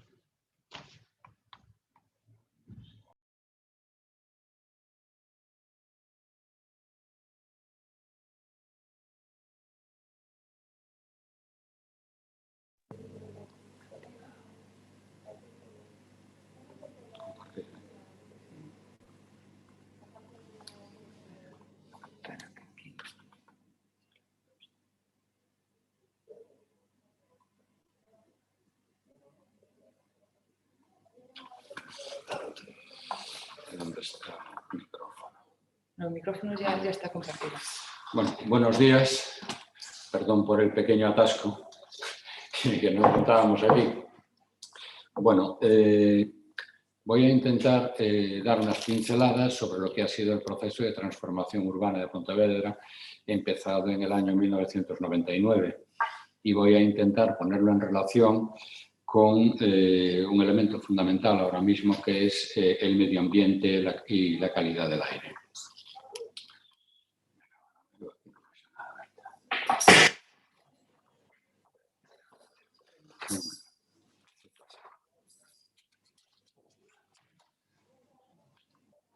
Seguimos aquí con el atasco. Un poquito más. Porque están mal. Bueno, nada, continuamos, a ver si somos capaces de arreglarlo así. El medio ambiente es un sistema formado por elementos naturales y artificiales que están interrelacionados y son modificados por la acción humana. Se trata no solo del espacio en que se desarrolla la vida, sino que también comprende a los seres vivos, a los objetos, al agua, al aire, al suelo y, fundamentalmente, las relaciones entre todos ellos. La influencia que tiene el ser humano sobre el medio ambiente condiciona no solo su vida, sino la de las generaciones futuras. Y aquí, si hacemos una mínima reflexión, no podemos por menos que se nos pongan los pelos como escarpias pensando en lo que estamos dejando. Dicen los expertos que las bases de una vida saludable se ponen en la infancia y en la adolescencia. Están relacionadas directamente con la buena alimentación, con el ejercicio físico y la calidad del aire. Y esto tiene mucho que ver con el diseño de las ciudades y con los derechos de los niños y con su autonomía y con generar un entorno donde la ciudad se ponga a disposición de los chavales para que puedan ejercer sus derechos. Y no se puede hablar, obviamente, de un medio ambiente de calidad, de un medio ambiente saludable, si el aire no es de buena calidad o si hay contaminación acústica, porque está acreditado también que el ruido también mata. Desde el ruido provoca aumento de la frecuencia cardíaca, estrés, trastornos del sueño, bueno, en fin, que hay por ahí una serie de estudios que acreditan que tanto la calidad del aire como el ruido son elementos importantes a la hora de restar años de vida a la población. Entonces, cuando se hizo este procedimiento, cuando empezó el proceso de transformación urbana de Pontevedra, se pensaba en la ciudad amable, en la ciudad en la que los ciudadanos pudieran vivir con cierta calidad de vida. La calidad urbana y la calidad de vida está relacionada en este proyecto. En definitiva, es una obviedad que el medio ambiente urbano, y aquí ya hablaba alguna de las compañeras que intervino anteriormente, cuando se habla de medio ambiente nos va a la cabeza al medio ambiente natural, sin darnos cuenta que en el medio ambiente urbano vive más de la mitad de la población mundial y por lo tanto hay que poner especial énfasis en su cuidado. Y no lo estamos haciendo. El medio ambiente urbano está enfermo. Y bueno, contaminación atmosférica, acústica, subida de temperaturas, en fin. Los expertos, los científicos, dicen que ya prácticamente no hay tiempo para revertir el cambio climático. Y lo que hay que hacerlo ya. Y si no, será tarde. Todos sabemos que la solución tiene que ser global, pero no llega. No llega de manera definitiva, de manera contundente, de manera valiente. Cumbres del clima, recomendaciones, proyectos a 50 años. Bueno, yo creo que, en fin, que vamos muy lentos. La cuestión es, ¿qué se puede hacer, ¿no? ¿Qué se puede hacer desde la administración local? Y nosotros creemos que si actuamos desde lo local, podemos poner nuestro granito de arena en lo global. Si todas las ciudades ejercieran plenamente sus competencias en las materias que tienen atribuidas, creo que algo se podría avanzar. Miren ustedes, las administraciones locales tienen competencias prácticamente exclusivas en espacio público, recogida y tratamiento de residuos y la distribución de aguas para el consumo humano y para el tratamiento de aguas residuales. Bueno, a ver, podemos mirar esto aquí. Por favor, un segundo, porque tengo un problema aquí con la pantalla que no...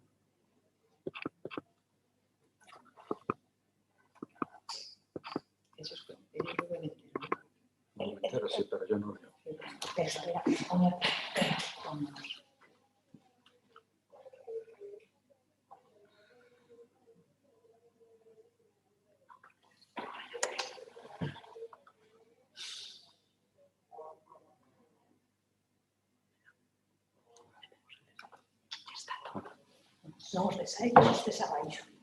Yo no sé si se ve la pantalla, Manu. Se ve lo de Pontevedra, la pantalla, pero de Pontevedra en el recuerdo, cuando los coches eran los dueños de la calle. Eso, y no se ve nada más, ¿no? Bueno, no. Vale. Bueno, me he permitido traer aquí una noticia del Faro de Vigo del día 21 que puede ilustrar muy bien lo que era y lo que es Pontevedra y cómo ha sido este proceso de transformación urbana, ¿no?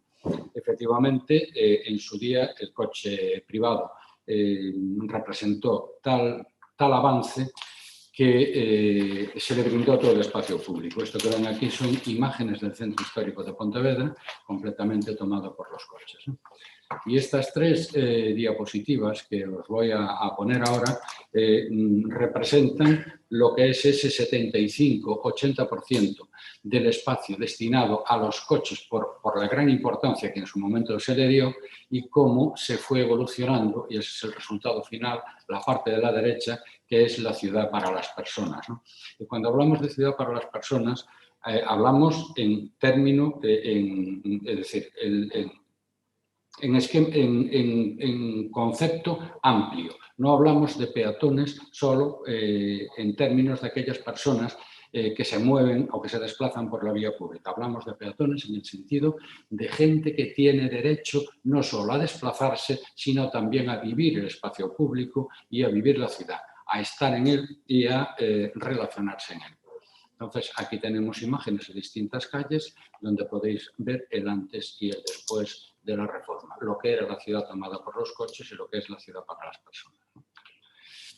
Esta importancia desmesurada que se le ha dado al coche ha llevado fundamentalmente al desequilibrio total y absoluto de los distintos medios de transporte sostenible. Al poner todo el espacio a disposición del coche privado, se ha prácticamente reducido a cuestiones marginales en su momento lo que era la movilidad peatonal y ciclista y también en muchos casos el transporte público.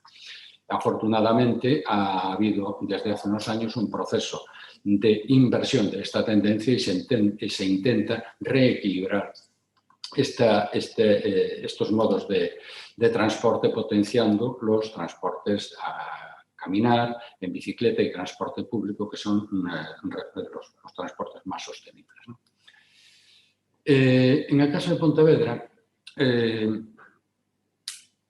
se puso a la persona en el centro de la actuación y de la reforma urbana. Y se puso no solo a la persona, sino a la persona más débil, o al anciano, a la persona que se traslada en silla de ruedas o al niño, porque los espacios que sirven para los más débiles sirven también para los más fuertes. Y se puso el acento en la calidad urbana, porque una vez que se recupera el espacio, si el espacio es agradable, retiene a la gente en la calle y eso de manera simultánea expulsa al vehículo. Las técnicas para la recuperación del espacio público fueron dos. Por un lado, plataformas únicas allí donde se pudo, centro histórico, zonas perimetrales y, obviamente, inversión de prioridades. Las plataformas únicas representan básicamente tres cosas. Representan accesibilidad universal. Cualquier persona con independencia de su clase o de su forma física o de su condición física se podrá desplazar en condiciones de igualdad. Representa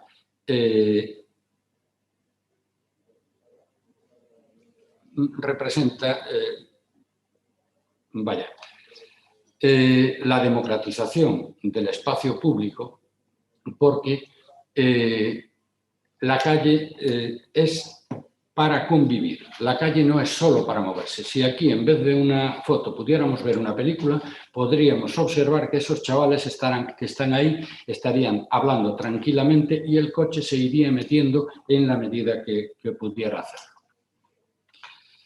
Otra de las fórmulas para recuperar el espacio ha sido la recuperación, la eliminación de una buena parte de la vía para el vehículo, dejando un carril de 3 metros de ancho y el resto convertirlo en aceras, porque los vehículos son necesarios en la ciudad, pero no son lo más importante, aunque son fundamentales para su uso, pero no en las dimensiones o en el número que acostumbraban a actuar en las ciudades. El tráfico necesario para que la ciudad funcione es muy poco. Una vez recuperado el espacio por vía de las plataformas únicas o de los carriles únicos, lo que se ha hecho es un proceso de dinamización importante para que la gente tome la calle. Una vez que la gente toma la calle, el coche no tiene mucho sentido en la misma. Por esta vía se ha recuperado el 80% del espacio que antes estaba destinado al coche y lo hemos destinado al peatón. Una vez recuperado este 80% del espacio, había que seguir sacando tráfico de la ciudad, ese tráfico innecesario. La propia reducción de espacio público ha sido un elemento de eliminación de tráfico, pero aún era demasiado. Si hacemos un análisis de los tráficos que nos encontramos en la ciudad, nos encontramos con estos tipos de tráfico, el de paso, el de agitación y el de destino. Realmente este último es el necesario para que la ciudad funcione. Los otros dos sobran. Entonces hay que deshacerse de ellos. ¿Cómo nos deshicimos de estos tráficos en la ciudad? Bueno, pues jugando con un sistema de direcciones únicas. Como veis ahí, esos bucles, el que entra por el norte sale por el norte o el que entra por el sur sale por el sur. No hay solución de continuidad. Y en la foto de la derecha, si veis que efectivamente se puede ir de sur a norte o de norte a sur, obviamente no es en línea recta, tiene que dar un montón de vueltas y de esta manera no es rentable pasar por la ciudad. Se va más rápidamente por las afueras. Con la combinación de estos dos sistemas, el tráfico de paso se ha reducido muchísimo. Y el tráfico de agitación es este que va buscando estacionamiento. Aquí hemos atacado el problema por la vía de romper la expectativa de encontrar estacionamiento en el centro de la ciudad. Por lo tanto, en el centro de la ciudad solamente se puede entrar para cargar y descargar o para servicios y no puedes aparcar más de 15 minutos. Ese es el esquema de funcionamiento que tiene la ciudad de Pontevedra, y todo aquel tráfico que necesita estar pues más de 15 minutos o más de media hora para descargar no va a poder aparcar porque será sancionado y retirado. Simultáneamente, al restringir el tráfico en el centro de la ciudad de esta manera, hemos generado una serie de zonas para el estacionamiento de borde a 10 minutos andando del centro de la ciudad. Este es el tráfico realmente necesario para que la ciudad funcione. La carga y descarga, la mensajería, reparto a domicilio, servicio a hoteles, recogida de personas con dificultades de movilidad, residentes a garajes, etcétera, etcétera. Y fuera de aquí, poquito más necesita la ciudad. Y una de las grandes enseñanzas que nos ha traído la reforma urbana de Pontevedra es que el tráfico necesario para que la ciudad funcione es muy poco y perfectamente compatible con otros usos del espacio público. Y, por último, una vez reducido el tráfico, nos vamos entonces a su calmado, porque no podemos permitirnos que algo tan importante como la velocidad quede al arbitrio de los conductores su respeto o no. Por lo tanto, queremos crear un escenario físico que impida físicamente correr. La primera de las medidas ha sido la legislativa. Necesitamos una base legal. No se puede circular a más de 30 por hora en toda la ciudad. La ordenanza municipal de circulación establece claramente la prioridad peatonal y limita a 10 kilómetros por hora la velocidad en las zonas de coexistencia. Se han retirado todos los semáforos del centro de la ciudad, lo que implica que la prioridad peatonal es absoluta y al estar los peatones cruzando constantemente, la velocidad de los vehículos baja. Se han instalado 461 pasos sobrelevados, lo que significa dos cosas. Por un lado, que garantizamos la accesibilidad universal de una acera a otra sin tener escalones, y por otro lado, conseguimos que los vehículos, si tengan que limitar su velocidad al mandato de la norma, en caso contrario podrían resultar dañados. Se crean glorietas que no funcionan como distribuidores de tráfico, sino más bien como obstáculos para correr.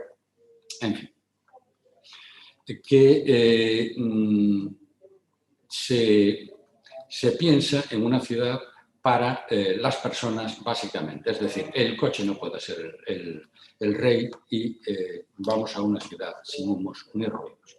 Bueno, vamos a apurar un poquito porque esto ya se nos va de madre.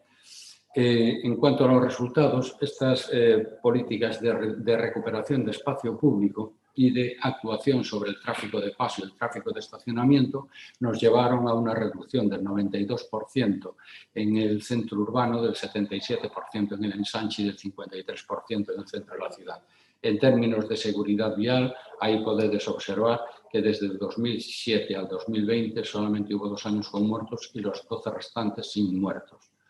En términos de heridos graves, bueno, pues ahí se puede ver en la gráfica también de 129 a 4, ¿no? Tenemos el proyecto de los caminos escolares, donde los niños van actualmente, bueno, por lo menos antes de la pandemia, iban andando al cole, pero solos, una gran mayoría, para generar autonomía, para eliminar tránsitos y contaminación y para promocionar la salud. Se han invertido los modos de desplazamiento. Ahora mismo tenemos el 66% de desplazamientos internos a pie, el 5% en bici y el 28% en transporte público. Aquí tenemos unas cifras de proyecto de reciclaje. En fin, no tuvimos un solo día de aire malo en la ciudad y bueno, este proceso de recuperación de espacio, con ese 80% del espacio público recuperado, como dije, nos ha permitido afrontar la pandemia con total normalidad y no tuvimos que hacer grandes grandes aportaciones a lo ya hecho. No hubo ni que suprimir carriles, ni ensanchar aceras, hubo algún corte puntual de alguna vía, alguna de ellas un distribuidor de tráfico importante, pero que el propio modelo de ciudad, con esta reducción de tráfico, nos ha permitido soslayar sin mayor problema. Y aquí el año pasado se han podido celebrar las fiestas tradicionales del verano con un formato diferente, pues haciendo conciertos simultáneos, por ejemplo, en 13 plazas. Y perdonad por el atasco, pero en fin, muchas gracias.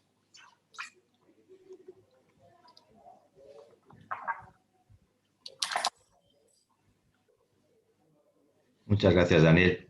Ahora...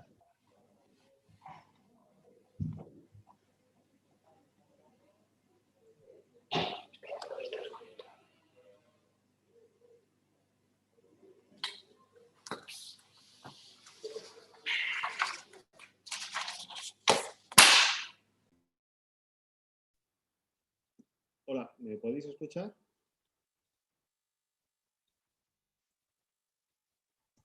Sí.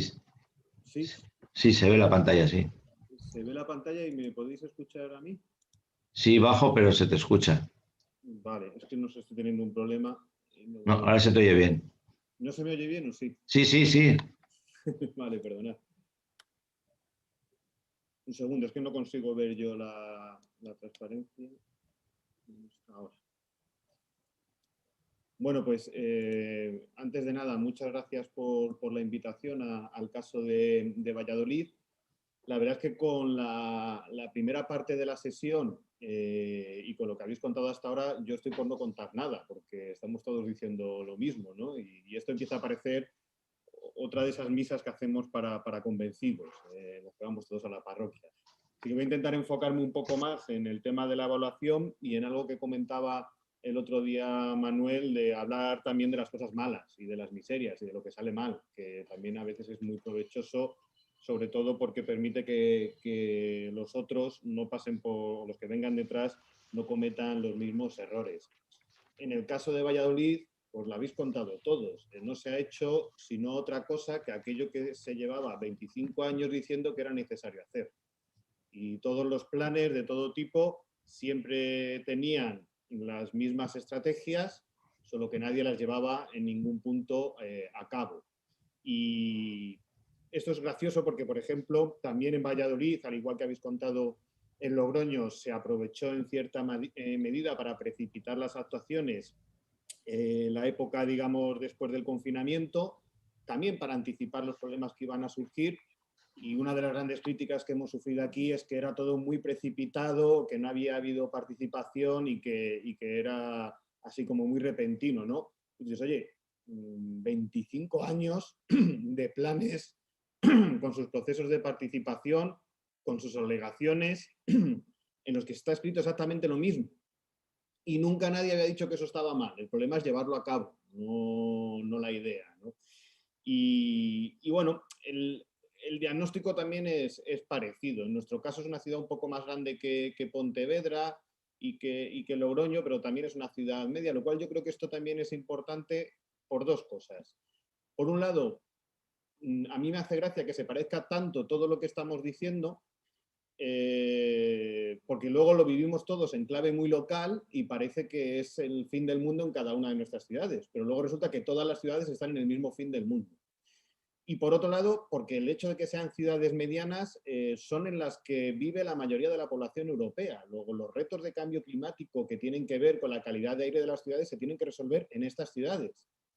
Hablamos siempre, nos encanta hablar de París, de Barcelona, pero muchas veces las ciudades de tamaño medio han estado fuera de la agenda y es precisamente las que seguramente más puedan aportar a mejorar la solución. Y yo creo que este tipo de jornadas son muy útiles en el sentido de que podamos ver que lo que está pasando nos pasa a todos a la vez y que por lo tanto también, si somos capaces de expresarlo de esa manera, dejaremos de ser, porque somos todos como gente muy rara en nuestra propia ciudad, en los conflictos que suelen surgir, que suelen ser interesados, organizados y sin duda de una dimensión mayor que la real, y a veces ayuda a pensar que si todas hacemos lo mismo, tendrá que ver con que el diagnóstico de nuestras ciudades es muy parecido. En el caso de Valladolid, hablamos que cerca del 60% de los desplazamientos en coche son inferiores a 3 kilómetros. Una ciudad en la que se anda muchísimo, pero se puede andar más. Aquí el reparto modal a favor del desplazamiento a pie está en torno al 53%, pero es evidente que con este tipo de cifras podemos reflexionar que aún se puede hacer mucho. Y también es una ciudad muy plana, por lo tanto también se puede ir mucho en bicicleta. Y la pregunta es, ¿qué falta para que se pueda hacer ambas cosas o se haga más de lo que ya se hace? Pues evidentemente es mejorar la calidad de estos espacios, y el espacio en la ciudad es finito y cuando se le da a uno se le tiene que quitar a otro. ¿Y cuál es el criterio? Pues el criterio sin duda tiene que ser de justicia social. Vamos a dar espacio a aquellos modos que son más eficientes en su uso y lamentablemente el coche no lo es. Y no es una cuestión, por lo tanto, ni ideológica ni carente de matiz técnico. Es simplemente una cuestión objetiva de cifras, de que sabemos que el coche, que por ejemplo en Valladolid no se usa por más del 25%, ocupa más del 70 y del 80% del espacio público. Luego no se le está quitando espacio al coche, sino que se está recuperando y repartiendo de una manera más equitativa. Ocurre lo mismo en el caso de Valladolid con una red ciclista que es extensa, pero que precisamente las conexiones más importantes para permitir esa idea de seguridad en el conjunto de la ciudad eran la asignatura pendiente, y esto es algo que nos encontramos, proyectos que nuestras ciudades saben que tienen pendientes, pero como son los de mayor calado, los de mayor impacto, siempre se van dejando en la parte posterior, ¿no? Nunca nos atrevemos a acometerlo. Y luego, coincidiendo con lo que contaba Borja en Logroño, pues un análisis muy parecido, es decir, un transporte público, en nuestro caso sí que se usa un poco más, pero que se puede usar aún más, pero que tiene una calidad de servicio en algunos casos muy limitada porque está sin plataforma reservada, y que en términos de pandemia es cierto que tiene una quiebra en la confianza muy importante, pero que asusta pensar cuál va a ser el futuro si continuamos con un reparto modal como el que nos está dando el COVID, en el que el uso del coche se está incentivando y la confianza en el transporte público baja. Solo hay una solución. Cuando recuperemos esa confianza y el uso más masivo que está habiendo del coche empieza a crear problemas de congestión, tenemos que ofrecer un transporte público que sea una alternativa mejor que la que tuvieron los ciudadanos antes de este problema. Y en ese sentido, pues aquí en Valladolid, por ejemplo, uno de los parámetros que era especialmente malo era la velocidad comercial. Y bueno, pues otro tipo de cuestiones como el tráfico de agitación, el utilizar el centro como lugar, como atajo para ir a otros sitios de la ciudad, comentaban en Pontevedra, y lo que comentaba de la mayor tendencia del uso del coche. Nosotros sí que vivimos con cierto miedo esa tendencia. Es cierto que esa congestión por el mayor uso del coche todavía no se ha producido porque seguramente erramos a la hora de evaluar la incidencia que iba a tener el COVID sostenida en el tiempo. Pensamos que iba a ser más inmediato, pero todos hemos visto que las siguientes olas han hecho que ese temor inicial se haya quedado en suspenso, pero yo creo que no ha desaparecido y que el análisis sigue siendo válido. Actualmente en el transporte público tenemos un 50% de ocupación. Eso quiere decir que si un autobús de media lleva 40 personas en Valladolid, ahora lleva 20. De esos 20 que nos faltan, 10 sabemos que no están montados ni en el transporte público ni en el coche, porque por bajada de la actividad o por teletrabajo u otro tipo de cuestiones están en sus casas. Los otros 10 sí sabemos que han ido al coche. Pero es que imaginémonos ahora, cuando vayamos por nuestras ciudades, que miremos cada uno de los autobuses y pensemos que cada uno de esos son 10 coches más que hay en la calle. ¿Qué pasa? Que también esa bajada de la actividad ha hecho que todavía el uso del coche esté un 10% por debajo del normal. Pero cuando recuperemos la actividad, si con ello no recuperamos también la confianza en el transporte público, nos vamos a ver en temas de congestión o de uso del coche 20-30% superior al que teníamos antes del COVID, y que la ciudad no está preparada para ello, y por eso intentamos anticipar estas medidas de manera preventiva. Las actuaciones pues, similares a las que habéis contado, enfocadas en peatón, ciclista y transporte público. Para intentar recuperar tiempo voy a ir un poco rápido, y también acudimos a esto del urbanismo táctico. Creo que Silvia lo ha comentado bien, que tiene sus luces y sus sombras. Evidentemente, entre las luces, el que es muy fácil de implementar, con mucha rapidez, que permite además evaluar, pero en el maniqueo político que se suele hacer de la movilidad sostenible están las desventajas, que lo que nosotros aquí decimos tan bonito, que se puede evaluar y adaptar, en el término opinión pública y en la guerra cultural se llama rectificar y chapuza. Y eso es una labor pedagógica que tenemos que hacer. Para mí es mucho peor o mucho más chapuza hacer un aeropuerto vacío que no se puede rectificar y que ha costado millones de euros. Entonces será necesario que apuntemos en ese sentido. Ahí tenéis un poco las medidas. Como veis, las que tienen que ver con transporte público se enfocaron en mejorar el acceso al centro, que era también donde se iba a hacer una importantes 2 fases de peatonalización y por lo tanto era compensar esa accesibilidad que se iba a perder en el coche, y las medidas ciclistas que estaban más repartidas por esos lugares en los que había cierto déficit. Con el peatón, como os decía, 2 fases de peatonalización. La primera se hizo en primavera del año pasado y ahora se está implementando la segunda. Y también se aceleraron algunos de los proyectos que había pendientes de movilidad vertical en algunos barrios que tienen alguna orografía más complicada. En el caso del transporte público, analizamos allí donde se estaba utilizando más y por lo tanto se iba a beneficiar más gente de poder dotarle de plataforma reservada, y se planificaron unos 11 kilómetros, que triplicaba la red de carril bus que había anteriormente en el caso de Valladolid. Y el argumento, voy a ver, luego veremos alguna foto, hicimos una especie de circunvalación que ahora sigue implementada en el centro de Valladolid, utilizando en una vía que era unidireccional y que rodeaba todo esto y se utilizaba de atajo habitualmente por muchos conductores como una especie de circuito por el que atajar, y en una de ellas lo que se ha hecho es destinar uno de los carriles al carril bus y el otro a 30. Y muchas veces la crítica es, bueno, si es que se ve vacío o no siempre hay coches ahí. Y aún así nosotros hemos podido hacer las cifras y bueno, pues aunque no veas coches por ahí y no veas autobuses continuamente por ahí, el número de usuarios que pasan por ese carril que tú dices que está vacío es el doble que el que pasan por el carril de coches. Para evitar ese atajo, que se utilizara ese circuito como un atajo, una pequeña calle de manera muy táctica de 200 metros se limitó el tráfico solo a residentes y eso ya evitaba ese tráfico de circunvalación en pleno centro de la ciudad. Y, por ejemplo, ¿qué pide ahora, qué se pide por parte de algunos partidos políticos?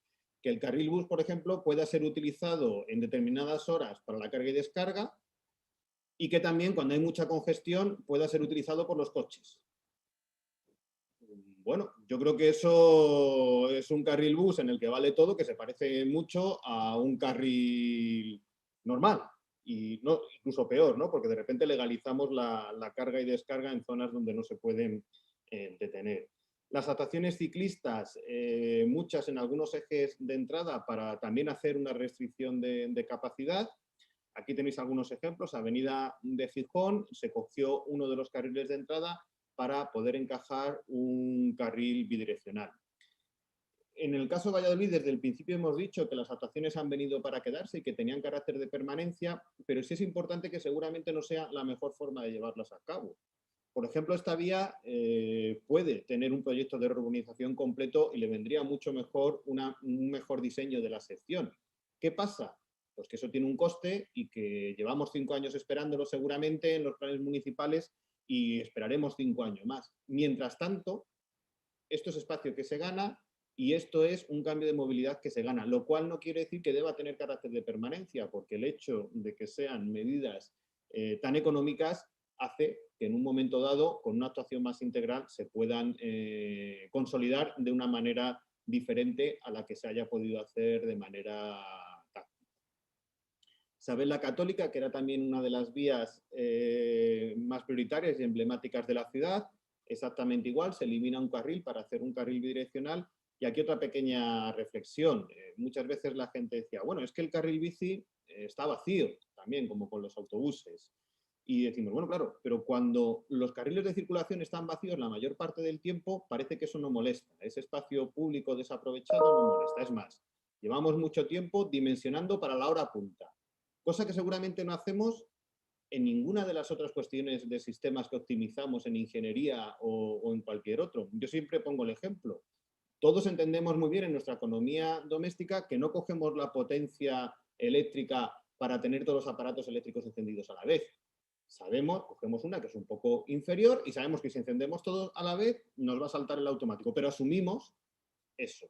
Sin embargo, si uno plantea hacer algo así con el espacio público, en este caso, como veis, antes de que se hiciera el carril bici, el 56% de esta calzada no se utilizaba y ahora es cierto que sigue sin utilizarse un 10%, pero en determinados puntos, en determinadas horas del día, hay una hora punta que genera cierta saturación.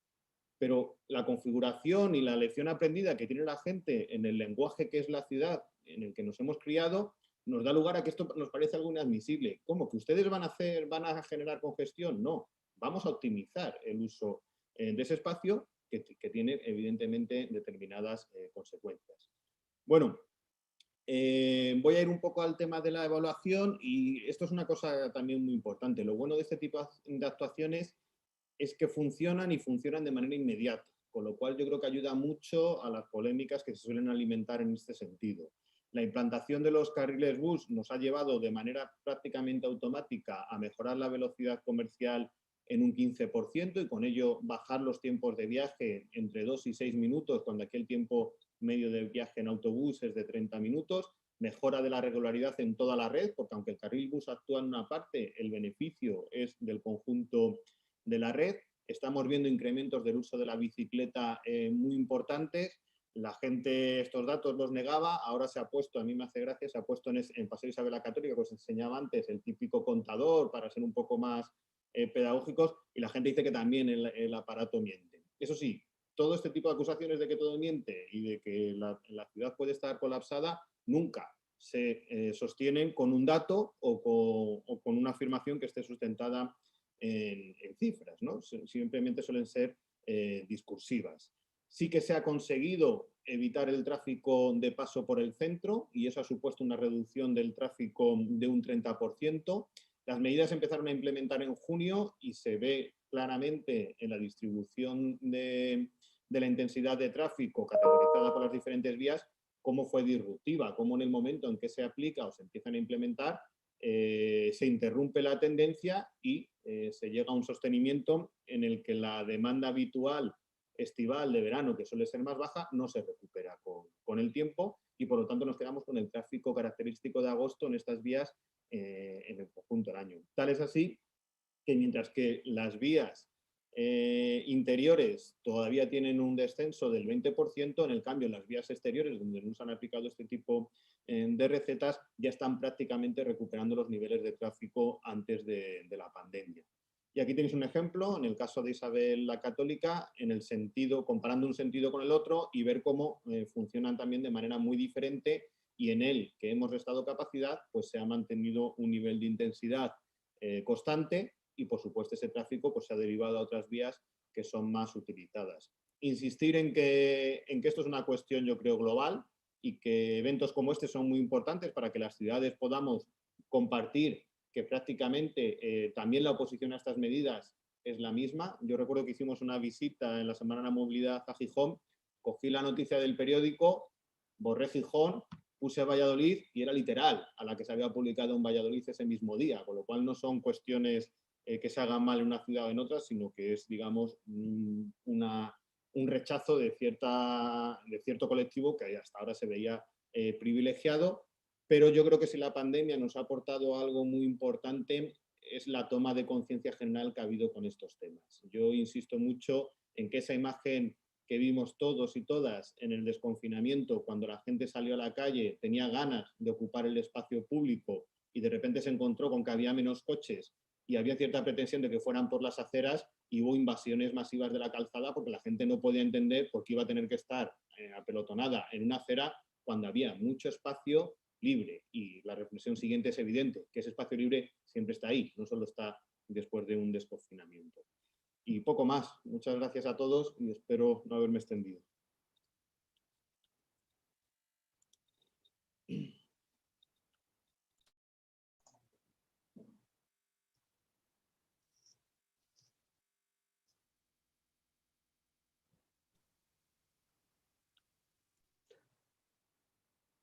Egunon.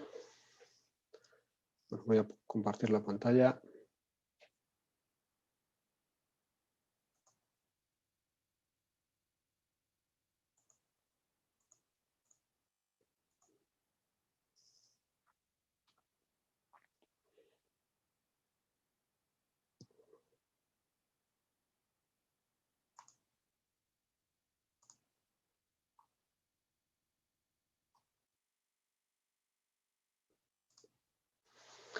Bueno, egunon, hasi aurretikan eskerrak eman Gipuzkoako Foru Aldundiari eta Kristina Enea Fundazioari aukera emateagatik hementxe foro hontan gure esperientzia hau partekatzeko.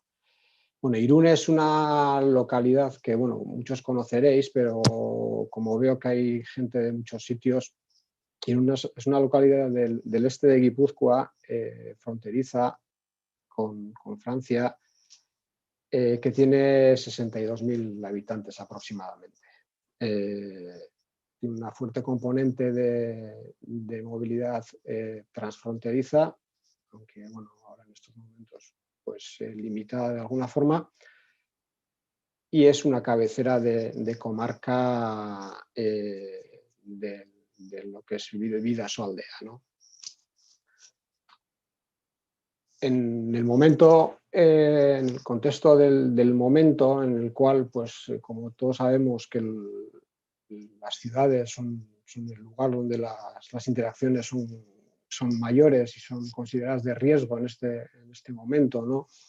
Y en el momento en el que ya tuvimos que tomar la medida de ir recuperando la normalidad una vez finalizado el confinamiento, y con ese paradigma o esa necesidad de esa distancia social, ¿no? Esa palabra que ya hemos aprendido perfectamente durante todo este tiempo, en el cual teníamos que distanciarnos o que mantener una distancia con la gente, eso nos hacía replantearnos, o nos hizo replantearnos la necesidad de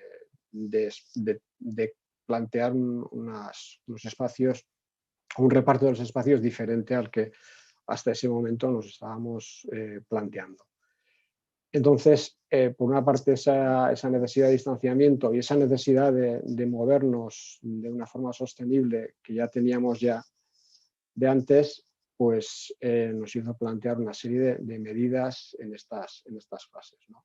Entonces, el objetivo principal de este plan de acción era contar con una mayor amplitud de espacio peatonal para garantizar que se cumplía esa distancia social que ya os he comentado y fomentar los desplazamientos activos a pie y en bicicleta, evitando el uso del vehículo privado y sobre todo reinstalando la confianza en el transporte público, que ya se vio mermado, pues como en el resto de las ciudades, pues en nuestro caso con una pérdida de un 30%, que poco a poco durante el verano fuimos recuperando, pero una vez con el segundo estado de alarma, y aquí específicamente con el tema del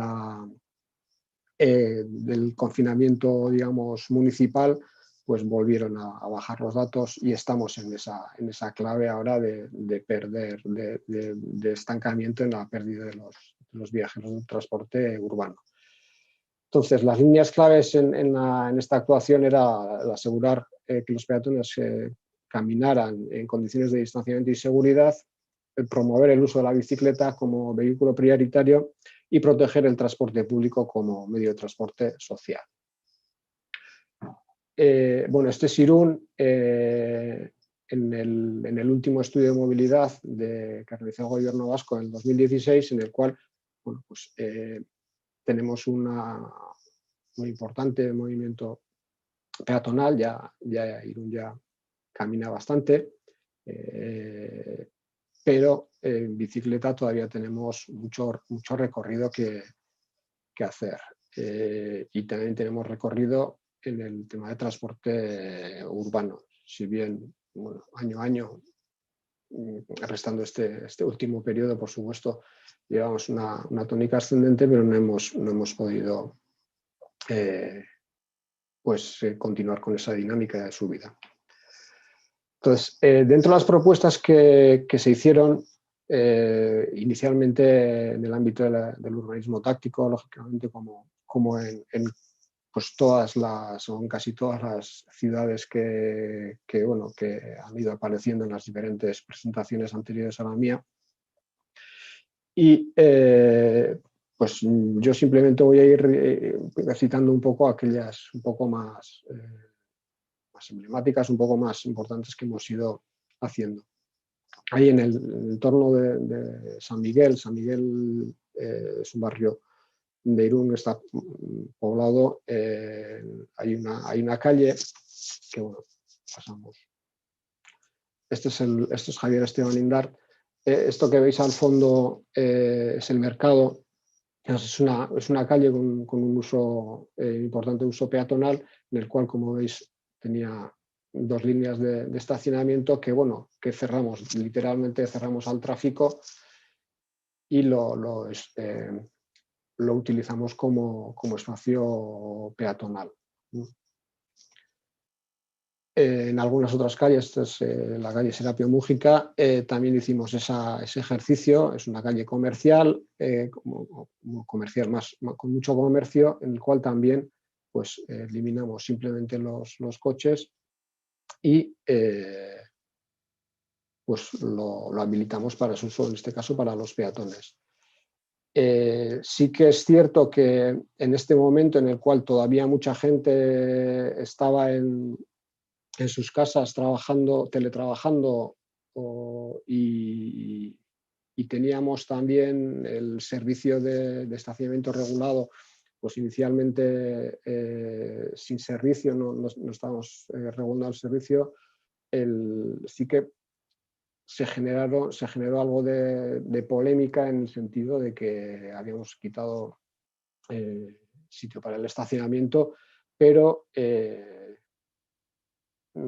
se había planteado dentro de esta estrategia, tanto en este barrio como en el anterior, pues generamos nuevos espacios de estacionamiento que si bien con distinto éxito fueron utilizados, ¿no? por los vecinos de los barrios para estacionar. Luego también hicimos otro tipo de medidas, ya esta vez también dentro del urbanismo táctico, pero que las planteamos tanto para ganar espacio peatonal como también para ganar espacio para la bicicleta. Y en este caso tenemos la avenida Lechumborro, que es un espacio de acceso a la ciudad previo a la zona urbana, en el cual, ahí podéis ver 2 carriles por cada sentido, pues eliminamos uno de los carriles en cada sentido para su uso por parte de los peatones y de los ciclistas. De una forma muy sencilla, pero en el cual constatamos que se empezó a utilizar tanto por parte de los peatones como por parte de los ciclistas. Este es el Paseo Colón. Para los que conozcáis Irún, es la arteria, digamos, principal, el centro de la ciudad, centro. Y aquí nos atrevimos un poco al estilo que en Donosti con la Concha, a cerrarlo en uno de sus tramos centrales, el más central, cerrarlo al tráfico los domingos durante todo el día, ¿no? Alguien ya lo ha dicho antes, hemos ido planteando medidas que ya estaban en anteriores planes. Esta es una medida que está en el PEMUS del 2010, pero que nunca le habíamos metido mano. Y bueno, esta ha sido una oportunidad para plantear esta peatonalización o crear un espacio para todos, ¿no? Y bueno, está teniendo bastante éxito. De hecho, ahora con el cambio de hora pues hemos ampliado su horario de los domingos, o sea que bueno, es una cuestión que bueno, también tiene sus detractores porque es así, pero es de las medidas que más orgullosos estamos en este momento. Esta es otra imagen también de la avenida Lucho Morro, en la cual ya se ve que también no solamente es usado por parte de los ciclistas, sino por parte de los peatones también, ¿no? Luego, se plantearon otro tipo de actuaciones ya en zonas más alejadas del centro, un poco para permitir ese esparcimiento, ese esparcimiento de la gente en ese momento concreto en el cual pues, parecía que la aglomeración de tres ya era peligrosa. Entonces planteamos una serie de espacios para que la gente se pudiera esparcir hacia las zonas rurales en el caso de Ibarla, o la carretera de Obvia, que es la G636, paralela al río Bidasoa, en el cual ya cuenta con un carril bici y una acera importante, pero queríamos darle más espacio al movimiento peatonal. Bueno, esto es una imagen de la G636, como veis, vacía totalmente, cosa que era complicada de ver, o es complicada de ver ahora a día de hoy, o era complicada de ver antes de la pandemia, pero bueno, aquí podéis ver la G636 sin ningún coche, pues en una hora de la tarde, ¿no? Pues serían las 6 de la tarde o una cosa así. En cuanto al transporte público, en cuanto al autobús, ya he comentado antes que hemos tenido pues una pérdida de viajeros, como en muchos sitios, pero durante el periodo en el cual tuvimos que reducir el aforo de los vehículos, nosotros realizamos un refuerzo de los servicios de la línea principal. Nosotros tenemos 4 líneas de autobús, de la línea principal, que es la que mueve pues casi el 75%, 70% de los viajeros, que es la línea Honor. Realizamos un refuerzo de los servicios en esa hora punta, además de realizar limpiezas extraordinarias, dispensadores de hidrogel, bueno, las medidas que en muchas ciudades pues ya se han ido tomando. También hemos realizado hemos puesto en marcha otras actuaciones en temas de movilidad en los entornos de los centros escolares, en los entornos de los centros de personas mayores, y hemos generado también espacio para empresarios públicos para uso de las actividades hosteleras. Este es uno de los colegios, el San Vicente de Paúl, San Miguel, en la cual, pues como veis, la aglomeración de gente pues, era importante, aún todavía, además, con la diferenciación de las entradas y tal, con su propia dinámica de entrada y salida diferente a la de años anteriores, a la cual pues quisimos también darle un mayor espacio peatonal, ¿no? Este es delante es el mismo espacio en el cual pues, hemos generado un corredor, un corredor de acera, en el cual hemos eliminado también parte de estacionamiento y hemos generado un nuevo paso peatonal para que de este espacio pues, se pueda utilizar el lado contrario y además ampliar el frontal para poder generar un espacio pues, más diáfano y más amplio.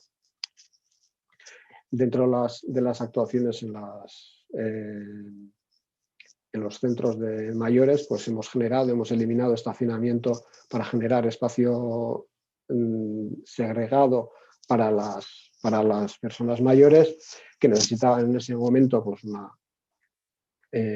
un espacio amplio pues, para sus propias necesidades de salida y de esparcimiento en una situación complicada, sobre todo para las residencias. Y también hemos generado espacios en los estacionamientos, quitando estacionamiento para los coches para las actividades hosteleras. Eso se ha generado pues, quitando coches de los aparcamientos. estas medidas se han ido reflejando en el GIS dentro de la ciudad para, digamos, socializar estas medidas, estas diferentes medidas en función del momento y actualizándose en cada momento las medidas. Y luego, de estas medidas, todas estas medidas que he citado, pues muchas de ellas, o algunas de ellas, perdón, se han convertido en definitivas, ¿no? Pues, principalmente quería mencionar estas tres, que es el Paseo Colón, que ya se ha convertido en peatonal de forma permanente los domingos todo el día, pues para su uso por parte de todas las personas, tanto a pie como en bicicleta. Aquella vía ciclista que veíamos con unos conos un poco muy sencillo, vamos a decir, pues se ha convertido en una vía ciclista y peatonal definitiva en ambos lados de la calle. Y analizando, bueno, y hemos analizado también el impacto de esta retirada de ese carril, pues en el tráfico de esa zona. Y curiosamente, pues era una vía que tenía una fluidez importante, pero esa fluidez no la hemos perdido, y lo que sí hemos conseguido es reducir la velocidad de esos vehículos que ya circulaban de antes, ¿no? Pues esta actuación también es, bueno, de las que estamos orgullosos, porque teníamos ese miedo de que quizás el hecho de reducir de 4 carriles a 2 en esa vía, pues podía tener un impacto muy negativo en el tráfico de la zona, y no ha sido así, ¿no? Entonces, una de las enseñanzas que nos está dando este momento es que quizás esas medidas que tanto nos costaba pensar o tomar por su posible afección pues en este caso al tráfico, pero lo mismo puedo decir con el estacionamiento, con algunas otras medidas, no son tan importantes o son asumibles, ¿no? Son asumibles con voluntad. No sé si es el momento el que nos está ayudando no solo a los técnicos o a los ayuntamientos, sino a todos, a la ciudadanía en general, a entender esto de otra forma, pero bueno, es así. Bueno, esto es otra de las calles, la que da al mercado de Urancio, que antes lo habíamos marcado, pues lo habíamos puesto simplemente con unas vallas. Pues hemos creado este espacio de encuentro para la gente del barrio. Hemos eliminado todo el estacionamiento en esta zona y, bueno, hemos generado un espacio también para que, bueno, aquí hay varios bares, aquí se ven mesas, no están colocadas en este momento, pero se ha generado un espacio de encuentro y de paso peatonal que, bueno, pues que también ha estado muy bien, ¿no? Y por mi parte, nada más. He sido muy breve, pero creo que también lo necesitábamos. Ricasco.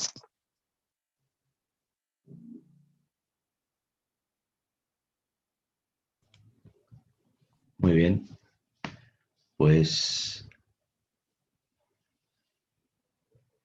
me parece que ya estoy, ¿no? Vale. Oye, pues muchas gracias a Borja, Daniel, Álvaro y José Luis. Aquí estáis los 4. Me parece que queremos acortar los tiempos porque nos íbamos alargando. Voy a plantear una pregunta muy directa que hay para Daniel, pero desde el punto de vista de poder contar con la presencia de los 4,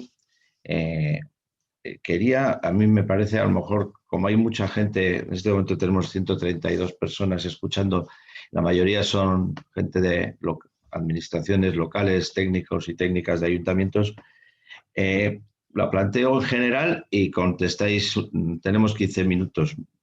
El tema de la coordinación interdepartamental para intervenir en el espacio público y la transformación que habéis planteado, creación de equipos, trabajar por objetivos en una administración que está compartimentalizada. Luego, otro elemento, el tema este de que si es emergencia, estamos en emergencia climática, estábamos con unos problemas de movilidad, es el tema de la contratación, de la agilidad administrativa, incluso en la gestión de los presupuestos. Y por último, el 3, ya sé que son muchos y solamente tenemos 15 minutos. El tema del debate ese en los medios de comunicación, en el debate público, con la cultura dominante, parece, del coche frente a la cultura de los peatones o de las personas, que siempre parece que pierde, se visibiliza eso de que se va a colapsar la economía, se va a colapsar el tráfico, etcétera, etcétera. Esos 4. Y una cortita que había para Pontevedra, dice, cuando tuve la oportunidad de visitarla me llamó mucho la atención la falta de una estrategia específica para fomentar el uso de la bicicleta y reducir las dimensiones de los vehículos de distribución urbana de mercancías. ¿Hay alguna acción concreta relativa a estos dos asuntos, movilidad ciclista y distribución de mercancías? ¿O una combinación de las ambas? Daniel, muy corto para poder dar entrada a las otras 3 personas. Gracias. Nuestro planteamiento con respecto a la bicicleta es que partimos de un escenario de tráfico calmado, pero de un escenario físico donde no se puede prácticamente superar las velocidades máximas. Y por lo tanto aquí se apuesta más que por la segregación, por la integración de las bicicletas en las corrientes de tráfico normal. Las bicicletas son medios de transporte, son vehículos, y los vehículos van por la carretera, van por la vía. Por lo tanto, cuantas más bicicletas seamos capaces de incorporar en los flujos de tráfico, funcionarían como un elemento más de calmado. La otra cuestión que me preguntaba, hermano, con respecto a esto era de... Bueno, es una pregunta general para los 4. No. En el caso de Pontevedra, hablabas de la bicicleta y de algo más. Y de las mercancías. Bien, el tema de mercancías tampoco tenemos grandes problemas. Es decir, el reparto de mercancías en la ciudad de Pontevedra, las mercancías están consideradas parte de este tráfico esencial para que la ciudad funcione. Si nosotros nos cargamos todo el estacionamiento en el centro de la ciudad y solamente puedes entrar para cargar o descargar o para hacer eso que llamamos servicios, el ciudadano que va a su garaje, recoger a la persona con movilidad reducida, recoger un bulto pesado, etcétera, etcétera, y solo puedes utilizar esos espacios 15 minutos, sobra espacio en la ciudad para realizar la carga y descarga tradicional. Vale. Bueno, pues un par de minutos cada uno para poder, en esta línea de las preguntas que os he planteado en general, si se puede, es que tenemos también gente esperando y que se tiene que mover con las agendas. Borja, te veo Empiezo ahí. yo, de acuerdo. Manu, gracias. Pues muy rápido, lo de la colaboración interdepartamental, fundamental y clave, como decía en mi exposición. En este caso, el liderazgo del concejal fue fundamental. Él convocaba las reuniones y allí iba todo el mundo. En el momento en que pasó la etapa de emergencia y entramos en otro contexto de normalidad, cada departamento ha vuelto en cierta medida a trabajar por su cuenta y se ha perdido esa relación, que bastan unas reuniones sobre las que se trabaja en un diseño común entre todos, aceptando todos las críticas y las posturas de cada uno. Sobre el tema de contratación, fundamental en las entidades locales, ¿no? Tenemos unos problemas enormes. ¿Cómo hemos hecho Logroño Calles Abiertas en los primeros meses? Por emergencia. Acudimos a la ley de contratos, había decretado un estado de alarma e hicimos todas las actuaciones por emergencia, tanto la contratación, entre comillas, de la consultoría como la ejecución con medios externos en aquello que superaba el ayuntamiento. Todo esto luego nos ha generado una serie de problemas administrativos que no quiero contar aquí, pero que están siendo complicadas, ¿no? En la relación con intervención o contratación dentro del ayuntamiento, a pesar de que estaba hablado de antemano. A la hora de firmar los informes y estas cosas, pues bueno, ya sabéis todos lo que es. Y por último, el tema de la presión del sector automovilista, por así decir, tanto en medios de comunicación como en la opinión pública, pues como todas las ciudades, las menciones apocalípticas a que cualquier actuación va a colapsar la ciudad siempre están ahí. Lo bueno es conseguir hacerlas y ver que el resultado no es ni mucho menos catastrófico. Entonces, lo importante es conseguir moverse, conseguir hacer 3, 4, 5 actuaciones que al final, en general, salvo que estén muy mal planeadas, van a ser beneficiosas para que pueda proseguir en el futuro la actuación.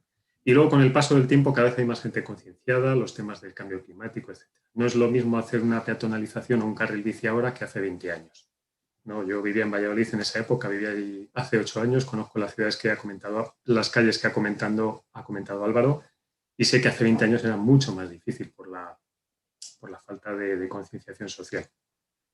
Y nada más, vamos a dejar tiempo a los demás. Sí. Venga, Álvaro primero y luego Juan Luis, ¿nos importa? Pues por poder centrar más en uno, voy a contestar solo a uno, que a mí me importa mucho, el de la cultura dominante. Yo niego la hipótesis de partida. No existe una cultura dominante del coche. Y los que estamos aquí y los que creemos en eso tenemos un problema muy serio de no ser los primeros de tomar conciencia de que eso ya ha pasado. El cambio cultural ya ha tenido lugar y tenemos que atrevernos a liderarlo o simplemente a cumplir nuestro compromiso de responsabilidad social porque ya ha tenido lugar. Insisto, olvidamos a veces las cosas más obvias. Más de la mitad de la población de España no tiene coche ni carnet de conducir. Cada vez que hablamos de la cultura dominante nos hablan unos pocos que suelen ser señores que trabajan de mediana edad, que no es la mayoría de la población. Estamos invisibilizando a los niños, a las personas mayores, a muchas mujeres que tienen que hacer multidesplazamiento, básicamente al 75%. ¿Y seguimos hablando de una cultura dominante? No. Estamos comprando el discurso de los que intentan todavía conservar un privilegio que no se puede aguantar en términos de justicia por el espacio público. 2 minutos. Muchas gracias, Álvaro. Qué liberador. Juan Luis, aprovecho también para decirte que hay una cosa muy concreta. Y si tenéis planes para interconectar los carriles bicis existentes en Irún. Sí, tenemos esos planes para interconectar y además estamos en pleno proceso, iniciando el proceso del nuevo PEMUS, en el cual pues entiendo que todas este nuevo paradigma en el que nos estamos moviendo pues tendrá reflejo en ese nuevo PEMUS, pero sí que dentro de la planificación existe esa posibilidad.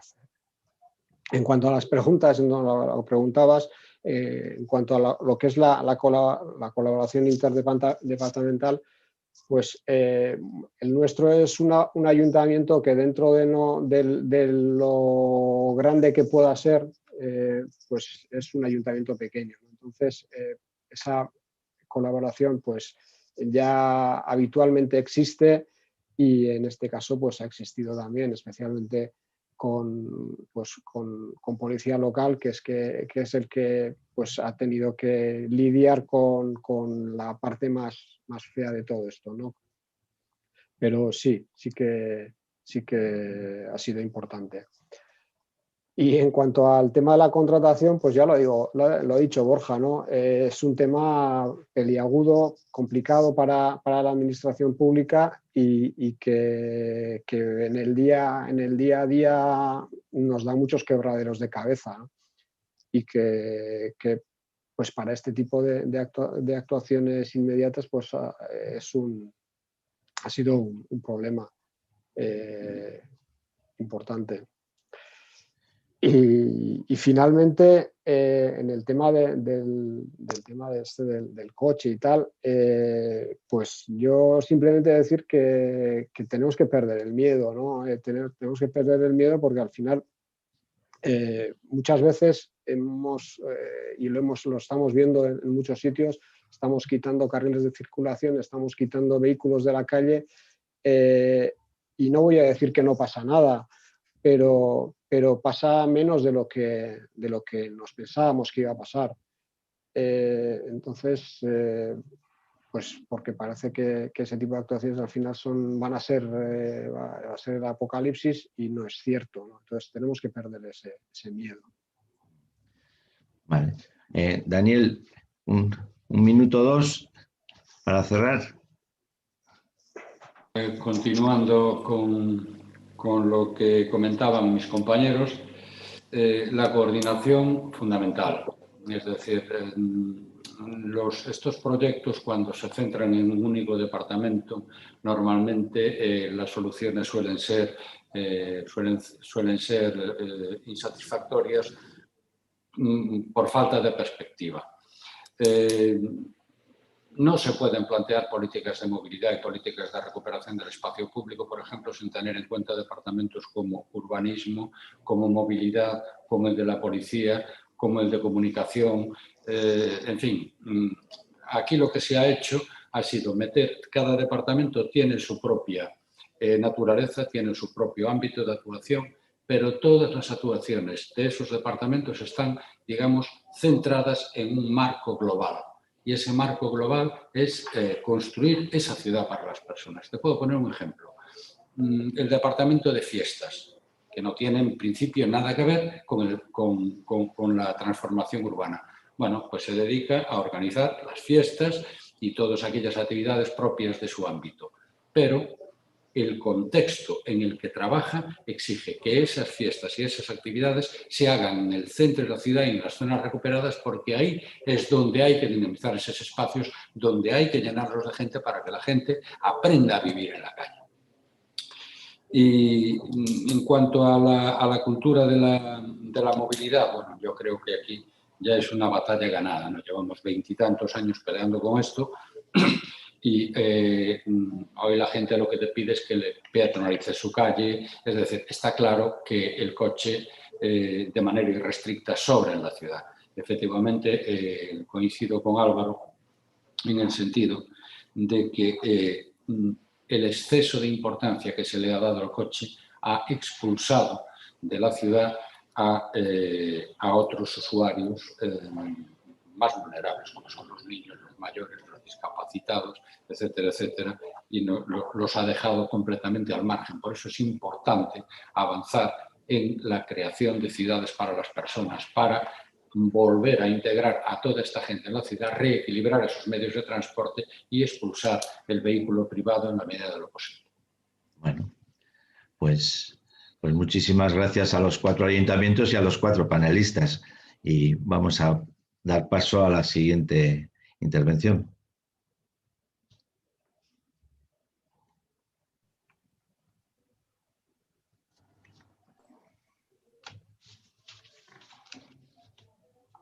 Hola, buenos días. ¿Entiendo, Manu, que me toca a mí? Pues sí, yo creo que sí. Fenomenal. Bueno, lo que... Sí, sí. Bueno, Nos hemos comido la pausa, ¿no? Y entro. Sí, sí, sin problema. Sí, sí. Lo único que ni te hemos presentado. Nada, nada. Ángeles, pues empieza ya, preséntate. Venga, me autopresento. Bueno, pues muchas gracias, buenos días a todos. Muchas gracias, soy Ángeles Marín. Trabajo en el Ministerio de Transportes, Movilidad y Agenda Urbana, coordinando la oficina de la Estrategia de Movilidad Segura, Sostenible y Conectada. Entonces, bueno, muchísimas gracias a la organización de este evento por invitarnos a participar. Creo que en la inauguración estuvo nuestro director general de Transporte Terrestre y yo creo que me toca media horilla de poder compartir con vosotros. Pues he partido mi presentación en 2 partes que voy a compartir ya mientras hablo. Una primera parte, un poco que me gustaría compartir en este foro, la visión de la movilidad, en concreto de la movilidad urbana que tenemos en el Ministerio y que hemos estado trabajando en el último año, y después ya me centraré en el núcleo, digamos, para lo que se me ha pedido que intervenga, que es en posibles vías de financiación para algunos de los proyectos que habéis estado comentando en el marco de los planes de recuperación de estos fondos europeos de los que tanto estamos oyendo hablar últimamente. Creo que ya estoy compartiendo la presentación, entiendo que se ve. Sí, perfecto. Sí. Muy bien, pues muchísimas gracias. En primer lugar, como digo, no quería dejar pasar la oportunidad de daros pues, un pequeño barniz de la visión que tenemos desde el Ministerio. Desde el Ministerio, que sabéis que somos el antiguo Ministerio de Fomento, somos perfectamente conscientes que el transporte y la movilidad en su conjunto es un sector muy relevante de la economía, con un porcentaje importante de contribución al PIB, al empleo. También supone un gasto importante en los hogares, es vital para nuestros desplazamientos del día a día de toda la población y es vital para el funcionamiento de la economía, todo ese transporte de mercancías. Creo que todos hemos sido especialmente conscientes de lo que implica pues, en los momentos más duros de la pandemia, ¿no? Donde todos tuvimos ahí el temor de ahí habrá ruptura, encontraré lo que necesito en mi supermercado. Bueno, pues sí, eso funcionó bien gracias al trabajo de los profesionales del sector del transporte. Pero sin duda es un sector que, contribuyendo a la economía como lo hace y contribuyendo a nuestra calidad de vida y a nuestros movimientos diarios, tiene efectos negativos o externalidades. Es el sector que a día de hoy, según los últimos datos, está contribuyendo en un 29% a las emisiones de gases de efecto invernadero, es decir, es uno de los grandes sectores contaminantes en materia de cambio climático, y es uno también de los grandes sectores, si no el mayor, en materia de otros contaminantes que son perjudiciales para la salud humana, que son los contaminantes que se concentran en ciudades, fundamentalmente los óxidos NOx y las partículas pequeñas, ¿no? Por tanto, estamos ante dos impactos relevantes. El primero, esta urgencia climática de impacto en el medio ambiente, y el segundo, de impacto en la salud humana, especialmente en las ciudades. Además de otros efectos como el ruido, accidentalidad, congestión, la ocupación que hacen los vehículos del espacio público, etcétera, etcétera. No me detengo porque entiendo que habéis hablado ya mucho antes de mi presentación. La visión que tenemos desde el Ministerio es entender la movilidad de las personas. Hablamos de personas como un derecho de los ciudadanos, un derecho que debe ser accesible y asequible a todos, es decir, a las personas, un poco como se estaba diciendo, tengan la edad que tengan, deberían tener un acceso a una movilidad, tengan las posibles necesidades funcionales o de cualquier otro tipo que tengan, independientemente del género o del lugar de residencia, y también del poder adquisitivo. Debe ser una movilidad asequible para que pueda realmente ser accesible a todos. También es un elemento, como decía, de cohesión social y de crecimiento económico. El transporte y la movilidad son sustento de los trabajos que todos tenemos o que tenemos y de la actividad económica. Pero es necesario y es urgente y es imperativo avanzar hacia esa movilidad más respetuosa con el medio ambiente y la salud de las personas, y que en suma contribuya a una mejor calidad de vida en nuestras ciudades. Por eso ya, si hablamos de movilidad urbana, nos ha gustado mucho este gráfico que ha publicado hace poco el IDAE, el Instituto de Diversificación y Ahorro de Energía, que básicamente es la visión que tenemos de cómo debería ser esa movilidad urbana. Una movilidad urbana que en el top de la pirámide coloca al peatón, a las personas, a la movilidad activa, a la bicicleta, a otros modos de movilidad activa, porque no solo no contaminan nada, sino que además tienen el plus de beneficiar la salud, luchar contra el sedentarismo y suponer un plus en la salud pública. En segundo lugar, la movilidad urbana tiene que estar soportada por un buen sistema de transporte público, que creemos que debe ser la columna vertebral de todo el sistema de transporte, este sistema de transporte público disponible, asequible, accesible a todos. Por supuesto, tiene un papel que jugar esta distribución urbana de mercancías, que deberá ser lo más sostenible posible.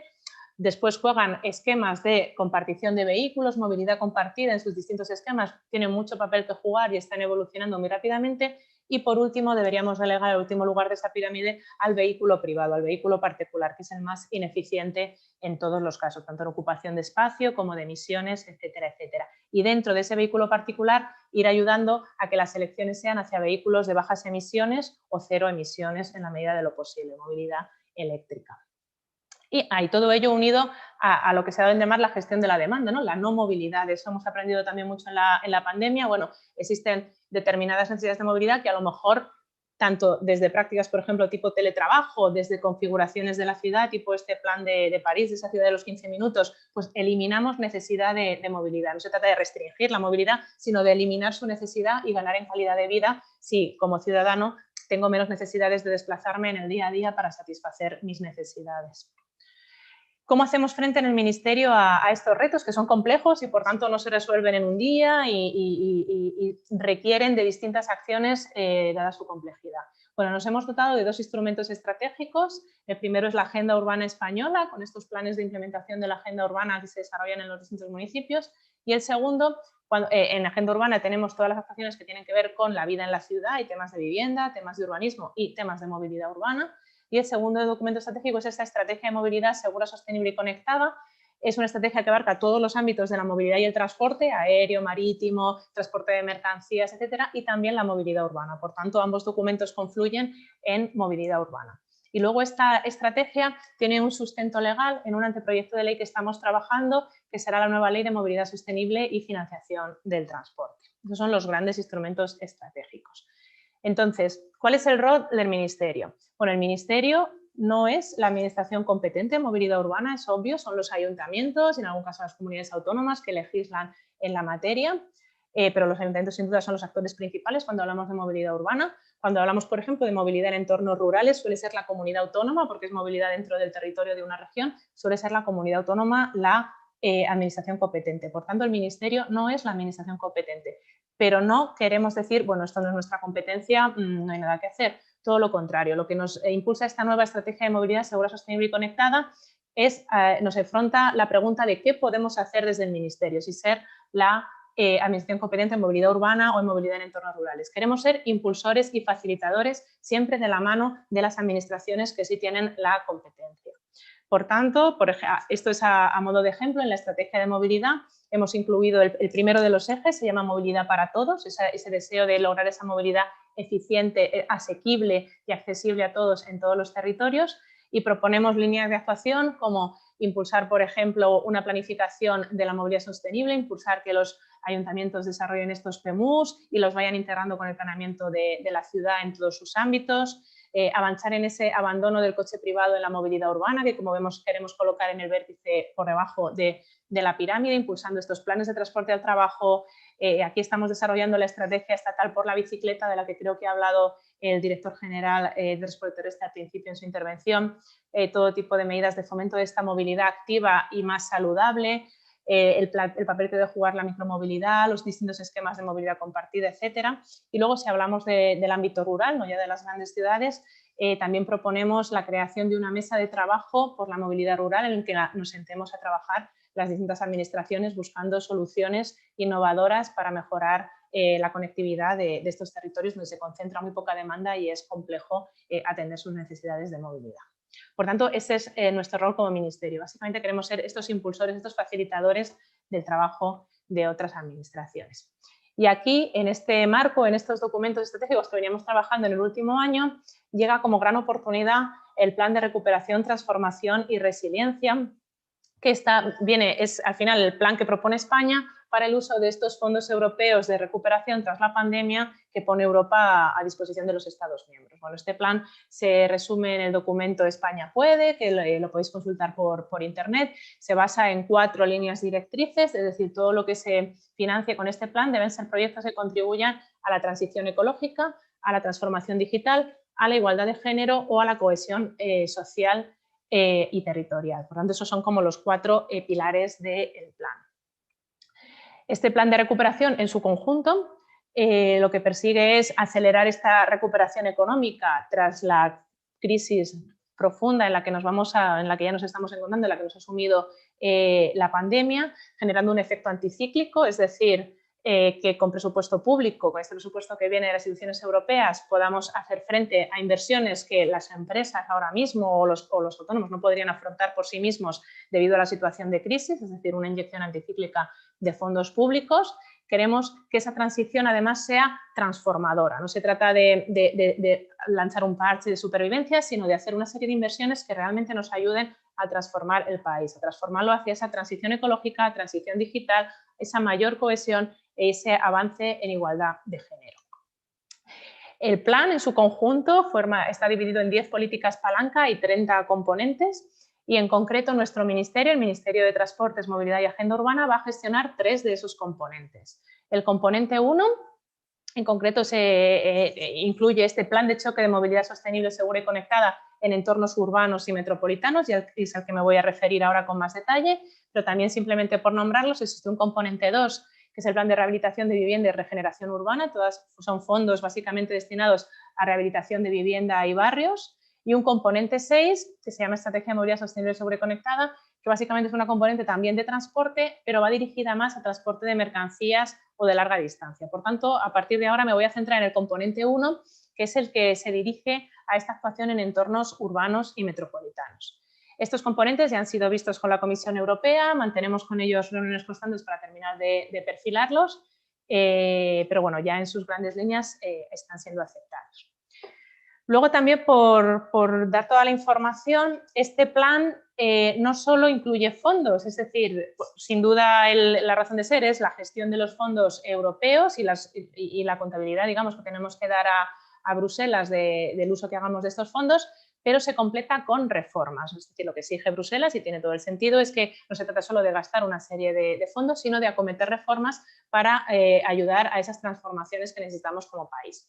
En el caso de las componentes 1 y 6, que son las dirigidas a transporte, hemos presentado 2 reformas, que son precisamente la Estrategia de Movilidad Segura, Sostenible y Conectada, en la que ya veníamos trabajando, y esta Ley de Movilidad Sostenible y Financiación del Transporte, en la que también estamos trabajando. Por tanto, por entender, estas 2 reformas tienen mucha importancia, ya que están incluidas en el propio plan de recuperación. Es decir, la consecución de estas reformas es tan importante como el uso que se haga de los fondos para conseguir, para ir cumpliendo hitos y que Europa nos siga enviando los fondos y sigamos haciendo el cumplimiento del conjunto del plan. Es decir, se nos va a monitorizar también el avance en estas reformas. Y ya me centro en los fondos, en esta componente 1 del plan que comentaba, que es este plan de choque de movilidad sostenible, segura y conectada en entornos urbanos y metropolitanos. Vale. ¿Cuáles son los objetivos para esta movilidad en entornos urbanos y metropolitanos? Los objetivos aprobados por Europa. El primero de ellos es acelerar la implantación de zonas de bajas emisiones, que no sé si sabéis van a ser obligatorias en nuestro país para municipios de más de 50.000 habitantes cuando entre en vigor la Ley Española sobre el Cambio Climático, que está ahora ultimando su tramitación en las Cortes. Por tanto, acelerar la implantación de estas zonas de bajas emisiones en todos los municipios de más de 50.000 habitantes y la transformación digital y sostenible del transporte público. Como decíamos, ese transporte público que debe ser esa columna vertebral del transporte en las ciudades, accesible y asequible para todos. En segundo lugar, el impulso a las inversiones para el fomento de esta movilidad activa, esta movilidad saludable y, en general, a reducir el uso del coche privado. Pues, por ejemplo, financiación para aparcamientos disuasorios, para intermodalidad en los intercambiadores, pues que cuando llegas, por ejemplo, a una estación de metro, una estación de tranvía, haya disponible un set de bicicletas compartidas para el último trayecto, para esa última milla del peatón. Todo este tipo de actuaciones, contribuyendo al final a los objetivos del Plan Nacional Integrado de Energía y Clima, es decir, a esta bajada de las emisiones tanto de gases de efecto invernadero como de emisiones contaminantes. En tercer lugar, facilitar a las administraciones inversiones para llegar a un sistema de transporte público digital y sostenible, es decir, por ejemplo, herramientas de gestión digital del tráfico que nos permitan optimizar la oferta de transporte público, que nos permitan optimizar la gestión del tráfico, simuladores, herramientas que nos permitan conocer nuestros cuellos de botella o las necesidades de nuestra población para darles la respuesta más eficiente. O, por ejemplo, herramientas de información para el usuario. El transporte público se hace mucho más, digamos, no sé cómo, no me sale la palabra esta, pero de alguna forma es mucho más intuitivo de utilizar para el usuario que aún no lo utiliza, cuando de forma sencilla desde mi móvil puedo planificar mi ruta desde el punto A hasta el punto B, puerta a puerta, con todas las soluciones de transporte público que tenga que coger, bien planificada la ruta, con un clic, con todo el pago y toda la reserva de los billetes bien organizada, es decir, lo que se conoce como movilidad como servicio, pues ese tipo de aplicaciones que hacen más atractivos, la palabra que buscaba, más atractivo a las soluciones de transporte público. También incluimos en esta componente inversiones básicamente en cercanías, en las ciudades que disponen de núcleo de cercanías de Renfe. Es una excelente alternativa al uso del vehículo privado y las cercanías de Renfe son un elemento esencial en la movilidad del día a día en estas ciudades. Y por último, acelerar la penetración de la movilidad eléctrica, es decir, cuando ya nos vayamos al vehículo particular, pues procurar que este sea cero emisiones, sea eléctrico, tanto incentivando la compra de vehículos como la instalación de puntos de recarga. Este último punto no lo vamos a gestionar desde nuestro ministerio, sino desde el Ministerio de Transición Ecológica.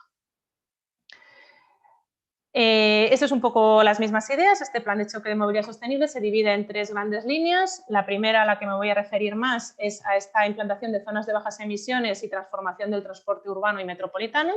La segunda es este plan de incentivo a la movilidad eléctrica que gestiona transición ecológica. Y la tercera son las actuaciones en cercanías.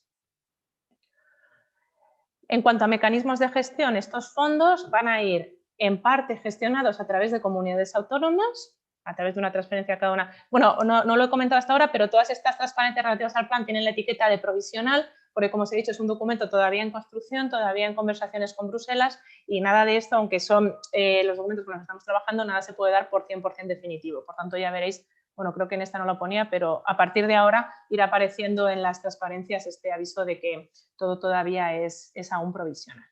Bueno, lo que decía, los fondos se gestionarán en parte a través de comunidades autónomas, en parte a través de subvenciones directas a los ayuntamientos, a través de convocatorias dirigidas a los ayuntamientos para que los ayuntamientos presenten proyectos en la línea con los objetivos que hemos comentado y en última instancia a través de subvenciones a empresas privadas básicamente dirigidas a estos cambios de flota o actuaciones sin dirigidas a cambios de flota o otra actividad más en materia de transporte de mercancías. A partir de ahora me voy a centrar en esta convocatoria de subvenciones a ayuntamientos. El objetivo, como decía, de todo este bloque es acelerar la implantación de las zonas de bajas emisiones que van a ser obligatorias, como decía, para los municipios, para las ciudades de más de 50.000 habitantes y la transformación digital y sostenible del transporte público. Por tanto, tenemos como 4 grandes tipologías, digamos, de proyectos o objetivos, como se quiera ver. El primero son los proyectos de tipo global, es decir, considerando todo, para la implantación de zonas de bajas emisiones. Considerando todo quiere decir desde el control de accesos, las cámaras, el sistema de gestión de sanciones o multas, los indicadores de calidad del aire que sean necesarios, pero también reordenaciones del espacio urbano que sean necesarias para el funcionamiento de esas zonas de bajas emisiones, peatonalización de algún espacio, construcción de carriles bici, todo eso puede tener cabida en esta primera tipología de proyectos. La segunda son estas medidas destinadas a la priorización de la transformación digital y sostenible del transporte colectivo y este impulso a la movilidad saludable. Aquí de nuevo tienen cabida pues, construcción de carriles bici, construcción de itinerarios peatonales, todo tipo de proyectos de mejora del transporte colectivo urbano, etcétera. La tercera gran línea son los proyectos de transformación de flotas de transporte públicos con el fin de contribuir a cumplir la Directiva de Vehículos Limpios. Esta directiva lo que nos obliga a las administraciones es a contratar un porcentaje de vehículos de tecnología limpia o eléctricos o con gas o dependiendo de la madurez tecnológica para los servicios que prestemos en las administraciones, tanto compra de vehículos propios como a través de concesión.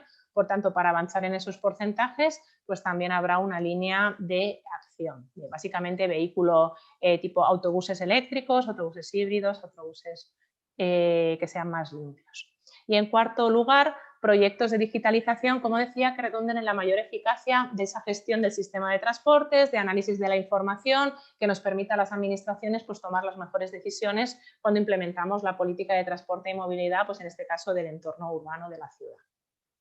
Ejemplos prácticos de proyectos que a priori pues, son los que nos imaginamos que podrían entrar en estas líneas. Pues, como decía, todo tipo de proyectos ligados a la implantación de las zonas de bajas emisiones, los sistemas de control, los mecanismos de gestión de las sanciones, del enforcement, la gestión de las excepciones, pues si está exceptuado para residentes, la base de datos del control de matrículas de residentes, etcétera, etcétera, el control de resultados, los medidores de calidad del aire, toda la digitalización de todos estos sistemas, la adecuación de itinerarios dentro de la zona de bajas emisiones, etcétera. Proyectos de infraestructura de movilidad ciclista, tanto carriles bici reservados, priorizados según la tipología que presenta el ayuntamiento, pero no solo carriles bici, también tema de aparcamientos seguros y todo tipo de infraestructura de potenciación de la movilidad ciclista. Proyectos de itinerarios peatonales para la movilidad a pie, calmados de tráfico, etcétera. Transformación de flotas de transporte, como decía, básicamente vehículos propulsados, autobuses propulsados por electricidad o por hidrógeno y puntos de recarga asociados. Medidas destinadas a la priorización del transporte colectivo, pues por ejemplo carriles priorizados o con prioridad variable. Ahora se pueden construir carriles priorizados sin necesidad de grandes inversiones en infraestructura, sino mediante digitalización, mediante señalización variable, que es muchísimo más barato y más eficiente y permiten gestionar el carril en tiempo real según las necesidades del tráfico o según la situación de la calidad del aire, control semafórico, etcétera. Sistemas de transporte a la demanda, es decir, a lo mejor en zonas periurbanas donde la densidad de población es más baja y a lo mejor no es eficiente mantener un autobús con muy poca frecuencia para dar servicio a personas con muy poca densidad de demanda. A lo mejor es más interesante sistemas de transporte a la demanda como se utilizan en entornos de baja densidad, donde puedas hacer la petición del medio de transporte y entonces llegas sin tener un servicio regular que no resulta eficiente ni se adapta a las necesidades. Aparcamientos disuasorios, intermodalidad de intercambiadores, todo tipo de actuaciones de mejora de la accesibilidad, porque al final esto es fomentar el transporte público, el hacer que sea accesible a cualquier persona, tenga las necesidades que tenga. actuaciones de mejora en la distribución urbana de mercancías, pues mini hubs, o de alguna forma incentivar a que esas zonas de bajas emisiones también tengan actuaciones complementarias en cuanto a transporte de mercancía, que los vehículos de transporte de mercancía sean cada vez más sostenibles, los que acceden al centro de las ciudades, o proyectos de digitalización, tanto desde el punto de vista de mejorar la información al usuario de transporte, facilitar el ticketing, tarjetas integradas, esquemas integrados, como desde el punto de vista de la información de las administraciones públicas, tanto de los ayuntamientos como de compartición de datos entre las distintas administraciones. Objetivo, estos fondos, y así lo requiere el plan y así lo requiere, digamos, Europa, deben destinarse a inversiones en proyectos transformadores. Como digo, la idea del plan es ayudar en este momento de profunda crisis económica, pero ayudar haciendo inversiones que nos transformen como país. Por tanto, debemos demostrar que cada proyecto contribuye a uno de los dos pilares del plan, que son sostenibilidad y digitalización, además de contribuciones a igualdad de género o a cohesión, pero es obligatorio que contribuyan a uno o a los dos de estos pilares. Los fondos no sirven para cubrir costes operativos ni conservación o mantenimiento, son inversión en activos, en nuevos activos, pero no sirven para este tipo de costes. Por tanto, se exige que haya un plan de viabilidad financiera después de la actuación, es decir, que las inversiones que se hagan, si después tienen un coste de mantenimiento, ese coste de mantenimiento se tiene que ser capaz el ayuntamiento de hacerle frente y tener planificado esa operación y ese mantenimiento. Eso es importante, por ejemplo, en actuaciones de zonas de bajas emisiones y también en digitalización. Una plataforma digital requiere un mantenimiento que no es obvio, digamos, que hay que tenerlo en cuenta. Tampoco sirven los fondos para financiar papel. No se trata de hacer estudios por estudios que después se implementarán o no. Se trata de proyectos que lleguen a un término en el corto plazo y que tengan un resultado visible. Por tanto, sí puede financiarse un estudio como parte de un proyecto, pero no se van a financiar solo los estudios. Se trata de proyectos muy maduros, porque lo que buscamos es que culminen su terminación en 2023, es decir, el plazo es muy corto. Sí, por eso los proyectos tienen que ser sencillos, de aplicación inmediata. Luego hablamos de todas esas dificultades de contratación que tenemos las administraciones. Por tanto, este plazo es extremadamente exigente y somos conscientes, pero así es condición del plan. Y a cambio, digamos, para suavizar esto, es previsible que puedan ser elegibles proyectos que se hayan iniciado desde marzo de 2020. Es decir, Bruselas parece que acepta todos los proyectos que se hayan podido iniciar a partir del momento de la pandemia, aunque sean proyectos que ya se han iniciado durante el año 2020. Parece que serían financiables con estos fondos. Estamos trabajando ya en unos primeros borradores de convocatoria de estas ayudas que, como digo, serían directas a los ayuntamientos, no a través de comunidades autónomas, sino directas a los ayuntamientos. Serían convocatorias en concurrencia competitiva, es decir, los distintos ayuntamientos plantearían sus proyectos y si no hay fondos para todos, que es a priori el escenario que manejamos, que hay más proyectos que fondos, pues un jurado independiente evaluará los mejores proyectos y financiaríamos a los mejores y se valorarán en términos de calidad, impacto, madurez y relevancia. Madurez importante porque, como digo, no podemos financiar proyectos que vayan a terminar efectivamente más allá de 2023. Los beneficiarios de este componente serán ayuntamientos de más de 50.000 habitantes y capitales de provincia, que son los que están obligados a ese despliegue de zonas de bajas emisiones. Además, en algunas de las líneas pueden entrar ayuntamientos de más de 20.000 con algunas condiciones, por ejemplo, que tengan servicios de transporte público, porque al final es un componente dirigido a la transformación del transporte público. Está prevista una primera convocatoria este mismo año de ayudas. Por tanto, hay que estar muy atentos porque debería ser muy rápido y esta convocatoria estar en los próximos meses y está previsto que haya posiblemente una segunda convocatoria el año que viene. Se prevén porcentajes de subvención altos, pero no del 100%. Habrá una pequeña cofinanciación por parte del ayuntamiento para evitar de alguna forma tentación de que se dé a veces diciendo normal que una actuación puede ser gratis. Bueno, no es del todo gratis y, como digo, hay que tener contemplados estos costes de mantenimiento y esta viabilidad financiera de toda la operación a largo plazo. Se tratará de impulsar colaboraciones público-públicas entre ayuntamientos. Por ejemplo, para hacer un portal de planificación del transporte, o le quiero dar a mis ciudadanos una herramienta con la que puedan ver cuándo llega el siguiente autobús de forma sencilla o hacer el pago en su móvil o este tipo de herramientas, que a lo mejor las necesidades son muy similares entre un ayuntamiento y otro de la distinta geografía de España, sin necesidad de que sean ayuntamientos colindantes, sino a lo mejor, me lo invento, Cuenca con Albacete, con Valladolid, pueden querer desarrollar un planificador de transporte, y es que el 90% de la solución tecnológica puede ser la misma y luego requerirá una adaptación a cada una de las ciudades. Pues ese tipo de proyectos en los que se comparta conocimiento, en los que al final estamos ahorrando coste público y ganando en eficiencia en la ejecución de ese proyecto, para que contratar y desarrollar 3 veces lo mismo, sino unirnos, desarrollarlo una vez y adaptarlo a las distintas ciudades, ese tipo de proyectos estarán especialmente incentivados.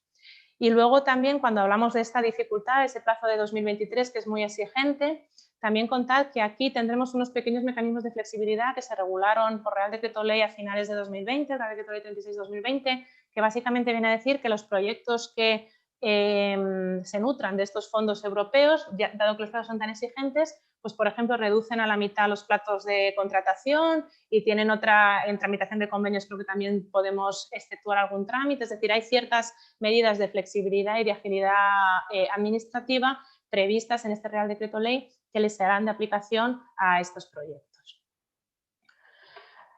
Importante entender que estas ayudas, las que he contado, son complementarias tanto con otras componentes del plan como con otras líneas de ayudas. Es decir, los componentes asignados al MIDMA, el componente 1 y el componente 6, están centrados en la actividad de transporte público, tanto viajeros, especialmente movilidad urbana, el componente 1, como mercancías, especialmente el componente 6. Su digitalización y el avance de sostenibilidad, pero hay otras líneas del plan con otros objetivos, pues por ejemplo, de energía, de industria, de formación, que pueden también, algunos proyectos de movilidad pueden no encajar en esta línea y encajar en otras. En concreto, esta línea de la que he hablado, la línea 1 del componente 1, se centra en entornos urbanos y metropolitanos con estos 2 objetivos principales, la implantación de zonas de bajas emisiones y la transformación digital y sostenible de transporte público.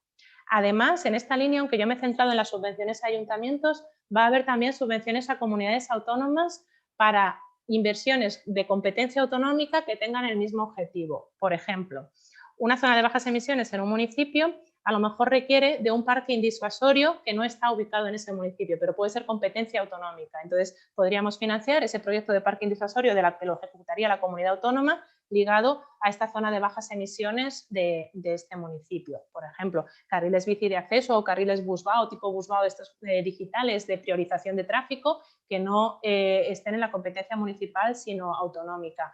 Por ejemplo, intercambiadores intermodales. Bueno, este tipo de proyectos también va a haber una línea para financiarlos vía comunidades autónomas.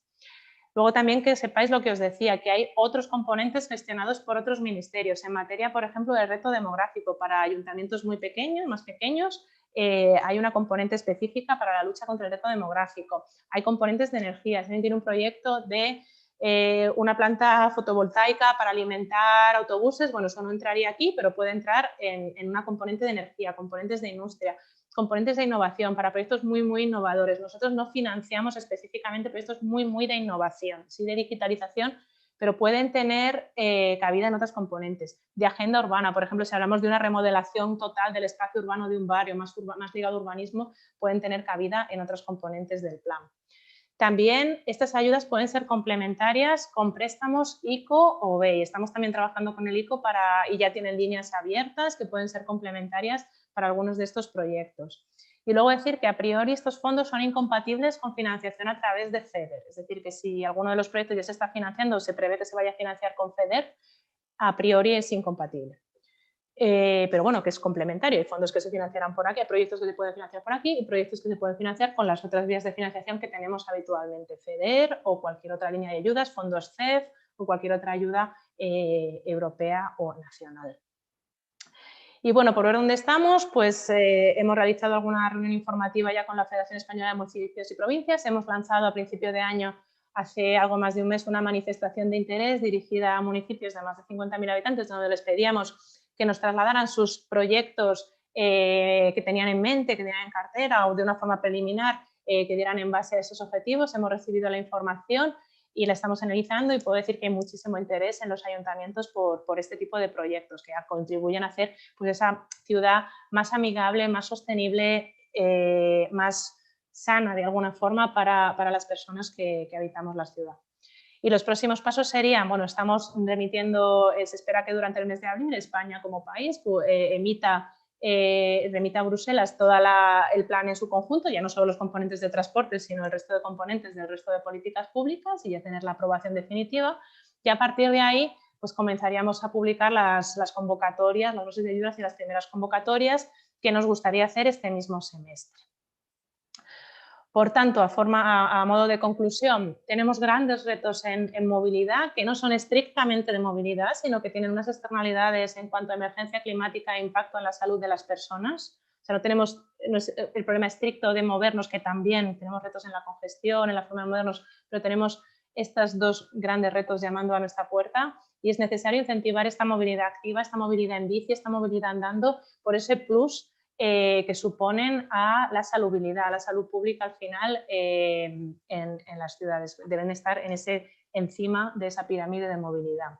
Como herramientas estratégicas en el Ministerio nos hemos dotado de esta estrategia de movilidad segura, sostenible y conectada, además de la Agenda Urbana Española. Dentro de esta estrategia de movilidad tenemos la Estrategia Estatal por la Bicicleta, en la que estamos ya trabajando. Si hablamos ya del plan de recuperación, de estos fondos que vienen de Europa, tenemos una gran oportunidad, aunque no es la única, como decía, pero una buena oportunidad para financiar proyectos de implantación de zonas de bajas emisiones y de transformación digital y sostenible del transporte público, del transporte urbano y metropolitano. Hemos visto gran interés en los ayuntamientos, por tanto yo también creo que creo que ya lo habéis comentado antes, que es una batalla ganada, ¿no? Que creo que ya estamos todos ahí, con distintas a lo mejor matices, pero creo que todas las administraciones y yo creo que la ciudadanía ya nos lo está demandando, que avancemos hacia esta movilidad más sostenible, hacia estas ciudades más amables con las personas, y que en las próximas semanas pues habrá más información, en las próximas semanas / meses, pero que esperamos que las primeras convocatorias pues, puedan salir este mismo semestre. Antes o a la vez de las convocatorias convocaremos webinars, infodays, de manera que podamos informar a todos los ayuntamientos de todos los detalles donde yo ahora no me meto ni podría meterme porque están en construcción y bueno, de alguna forma tenemos todo el interés en orientar a los ayuntamientos a que construyan bien sus proyectos para garantizar que puedan ser elegibles, para garantizar que sean proyectos, como digo, que cumplan los plazos y que podamos ejecutar todos estos fondos y captar el mayor porcentaje posible en actuaciones que reviertan en una mejora de la movilidad al final en nuestras ciudades. Y hasta aquí mi presentación, creo que me he pasado de tiempo, así que disculpad. Si hay cualquier cuestión, pues a vuestra disposición en lo que pueda contestar. Bueno, pues te veo. Bueno, Ángeles, pues no sé si estoy yo en antena, pero bueno, en pantalla, pero por lo menos te veo a ti. Bueno, pues lo primero y más importante, pues agradecerte tu presencia y tu amplia exposición de puntos. No da tiempo para abrir un turno de muy anticipado, vamos, muy amplio de preguntas, pero sí que por lo menos nos has puesto en bandeja toda la información que en este momento estáis barajando, las líneas de actuación, sobre todo el plan esa de recuperación y transformación de resiliencia. Nos has puesto, hay muchos deberes de información, pero también unos deberes porque proyectos cortos y transformadores, pues vaya lo más importante.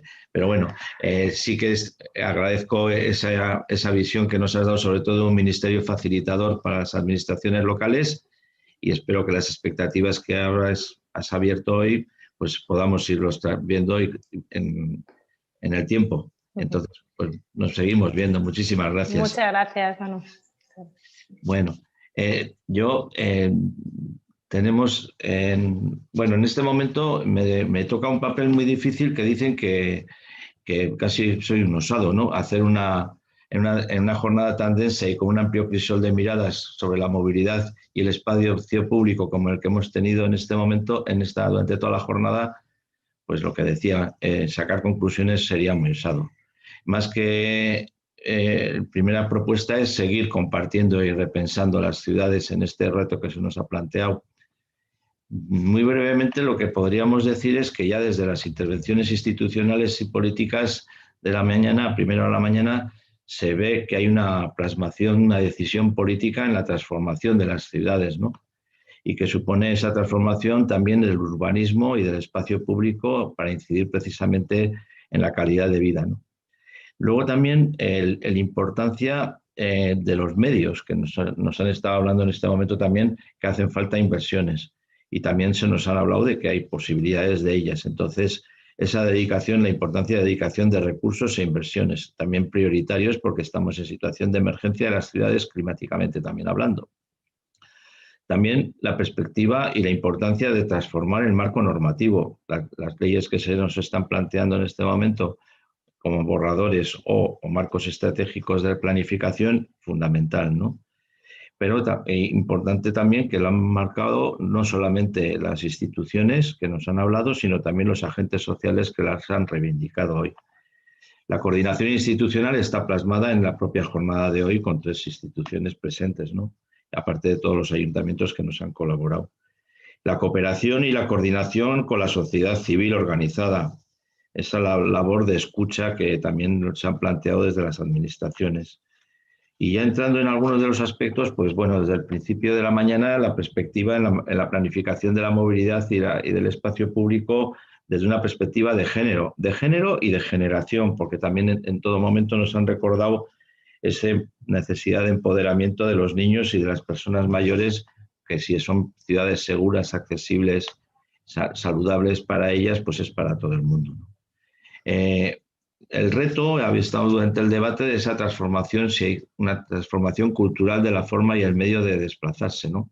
Si la cultura dominante es la del coche o a lo mejor es simplemente un reflejo en los medios de comunicación o en los anuncios de publicidad de los coches en la televisión y sin embargo en la cotidianidad o en la subjetividad de las personas, que son las mayorías las que caminan, pues lo tienen claro o lo tenemos claro, ¿no?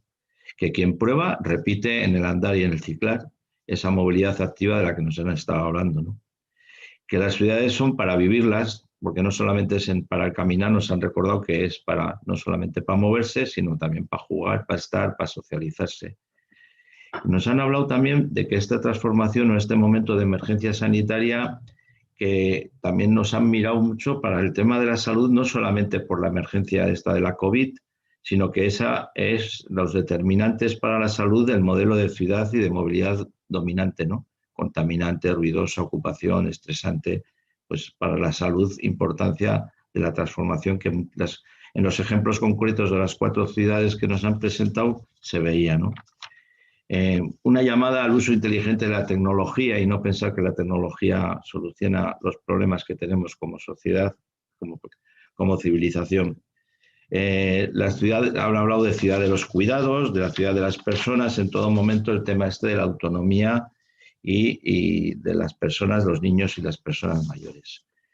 Y ya para terminar, pues que lo que la pandemia ha visibilizado tanto en el confinamiento como con la desescalada, que teníamos problemas estructurales en los hábitats urbanos, que las ciudades que venían respondiendo desde la movilidad sostenible, segura, saludable, es decir, desde la planificación y la implementación de este tipo de medidas en las ciudades, pues que han respondido más fácil o mejor, que hay que pensar con los pies, que en la escala humana es importante no solamente la planificación, sino vivir la cotidianidad de las personas, que medidas a favor del tránsito peatonal y ciclista mejoran la calidad integral de las ciudades y que cambian también el metabolismo urbano de la ciudad en su conjunto, que la gestión local, la agilidad administrativa, la priorización de recursos, las intervenciones tácticas que nos han planteado en una reconocida emergencia sanitaria o pandémica o como se quiera llamar, que también puede ser actuar en una actual situación de emergencia climática y que esa situación, esas intervenciones pues adaptan las ciudades mucho mejor para el futuro. Se ha hablado del momento que es ahora, que han llegado cosas para quedarse y no sé si seguro que me pierdo muchísimas más cosas, pero también por recordar la importancia del seguimiento y la evaluación.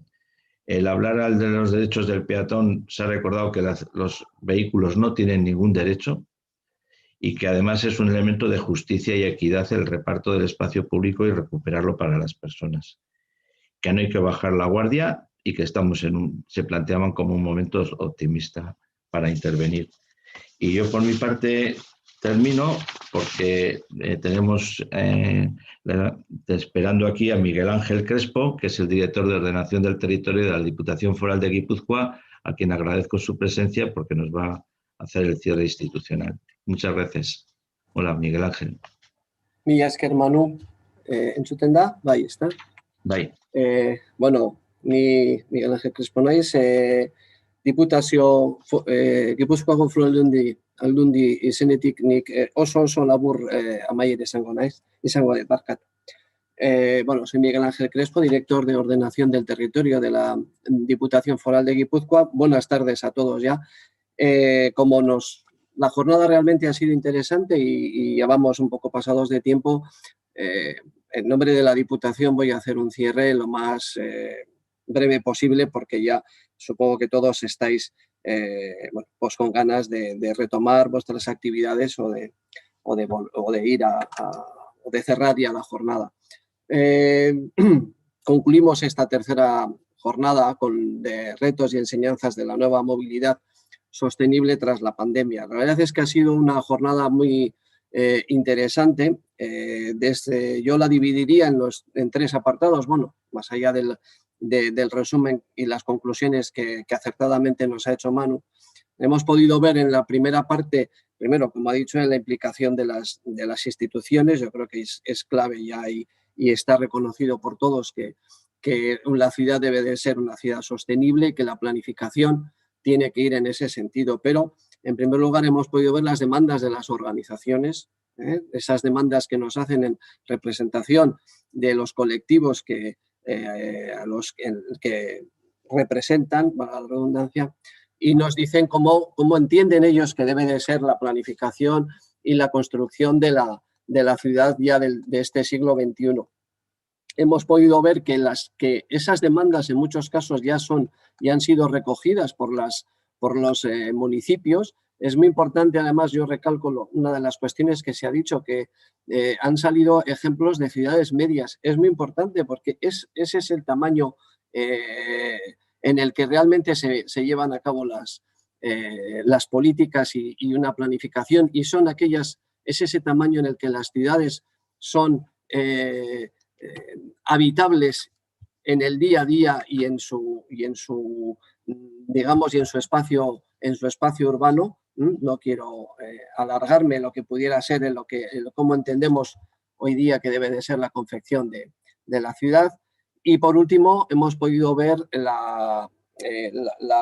las posibilidades de financiación que este fondo que viene de Europa, que por primera vez Europa va a actuar como una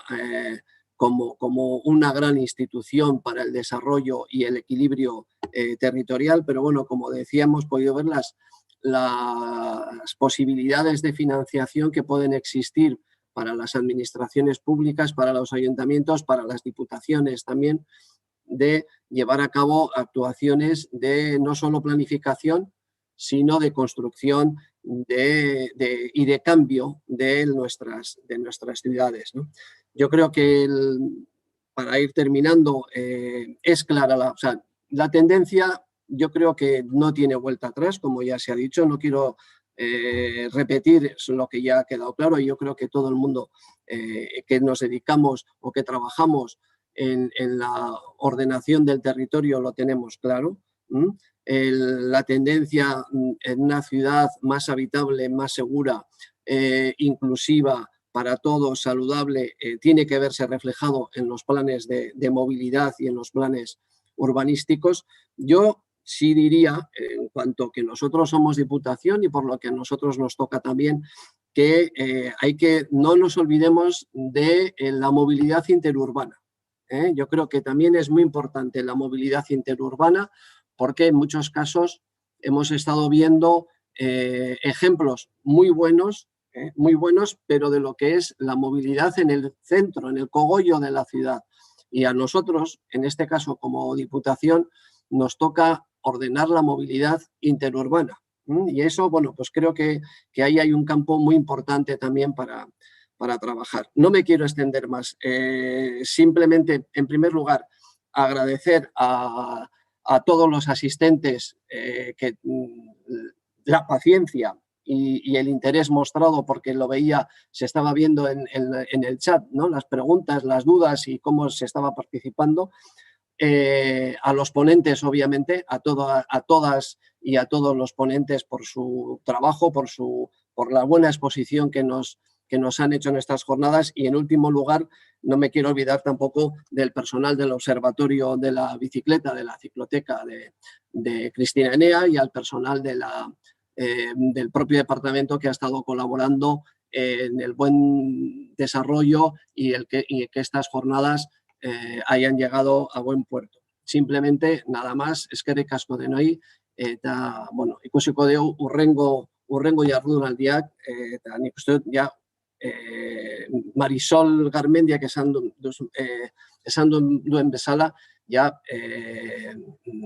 aurpegiz izango dugu, ja, urrengo jardunaldiak. Buenas tardes a todos y espero que la próxima jornada, la cuarta jornada, la podamos hacer de manera presencial y saludándonos, abrazándonos y tomando un café y charlando como debe de ser, y no a través de esta pantalla, que está muy bien, pero bueno, le falta el tocarnos. Nada más.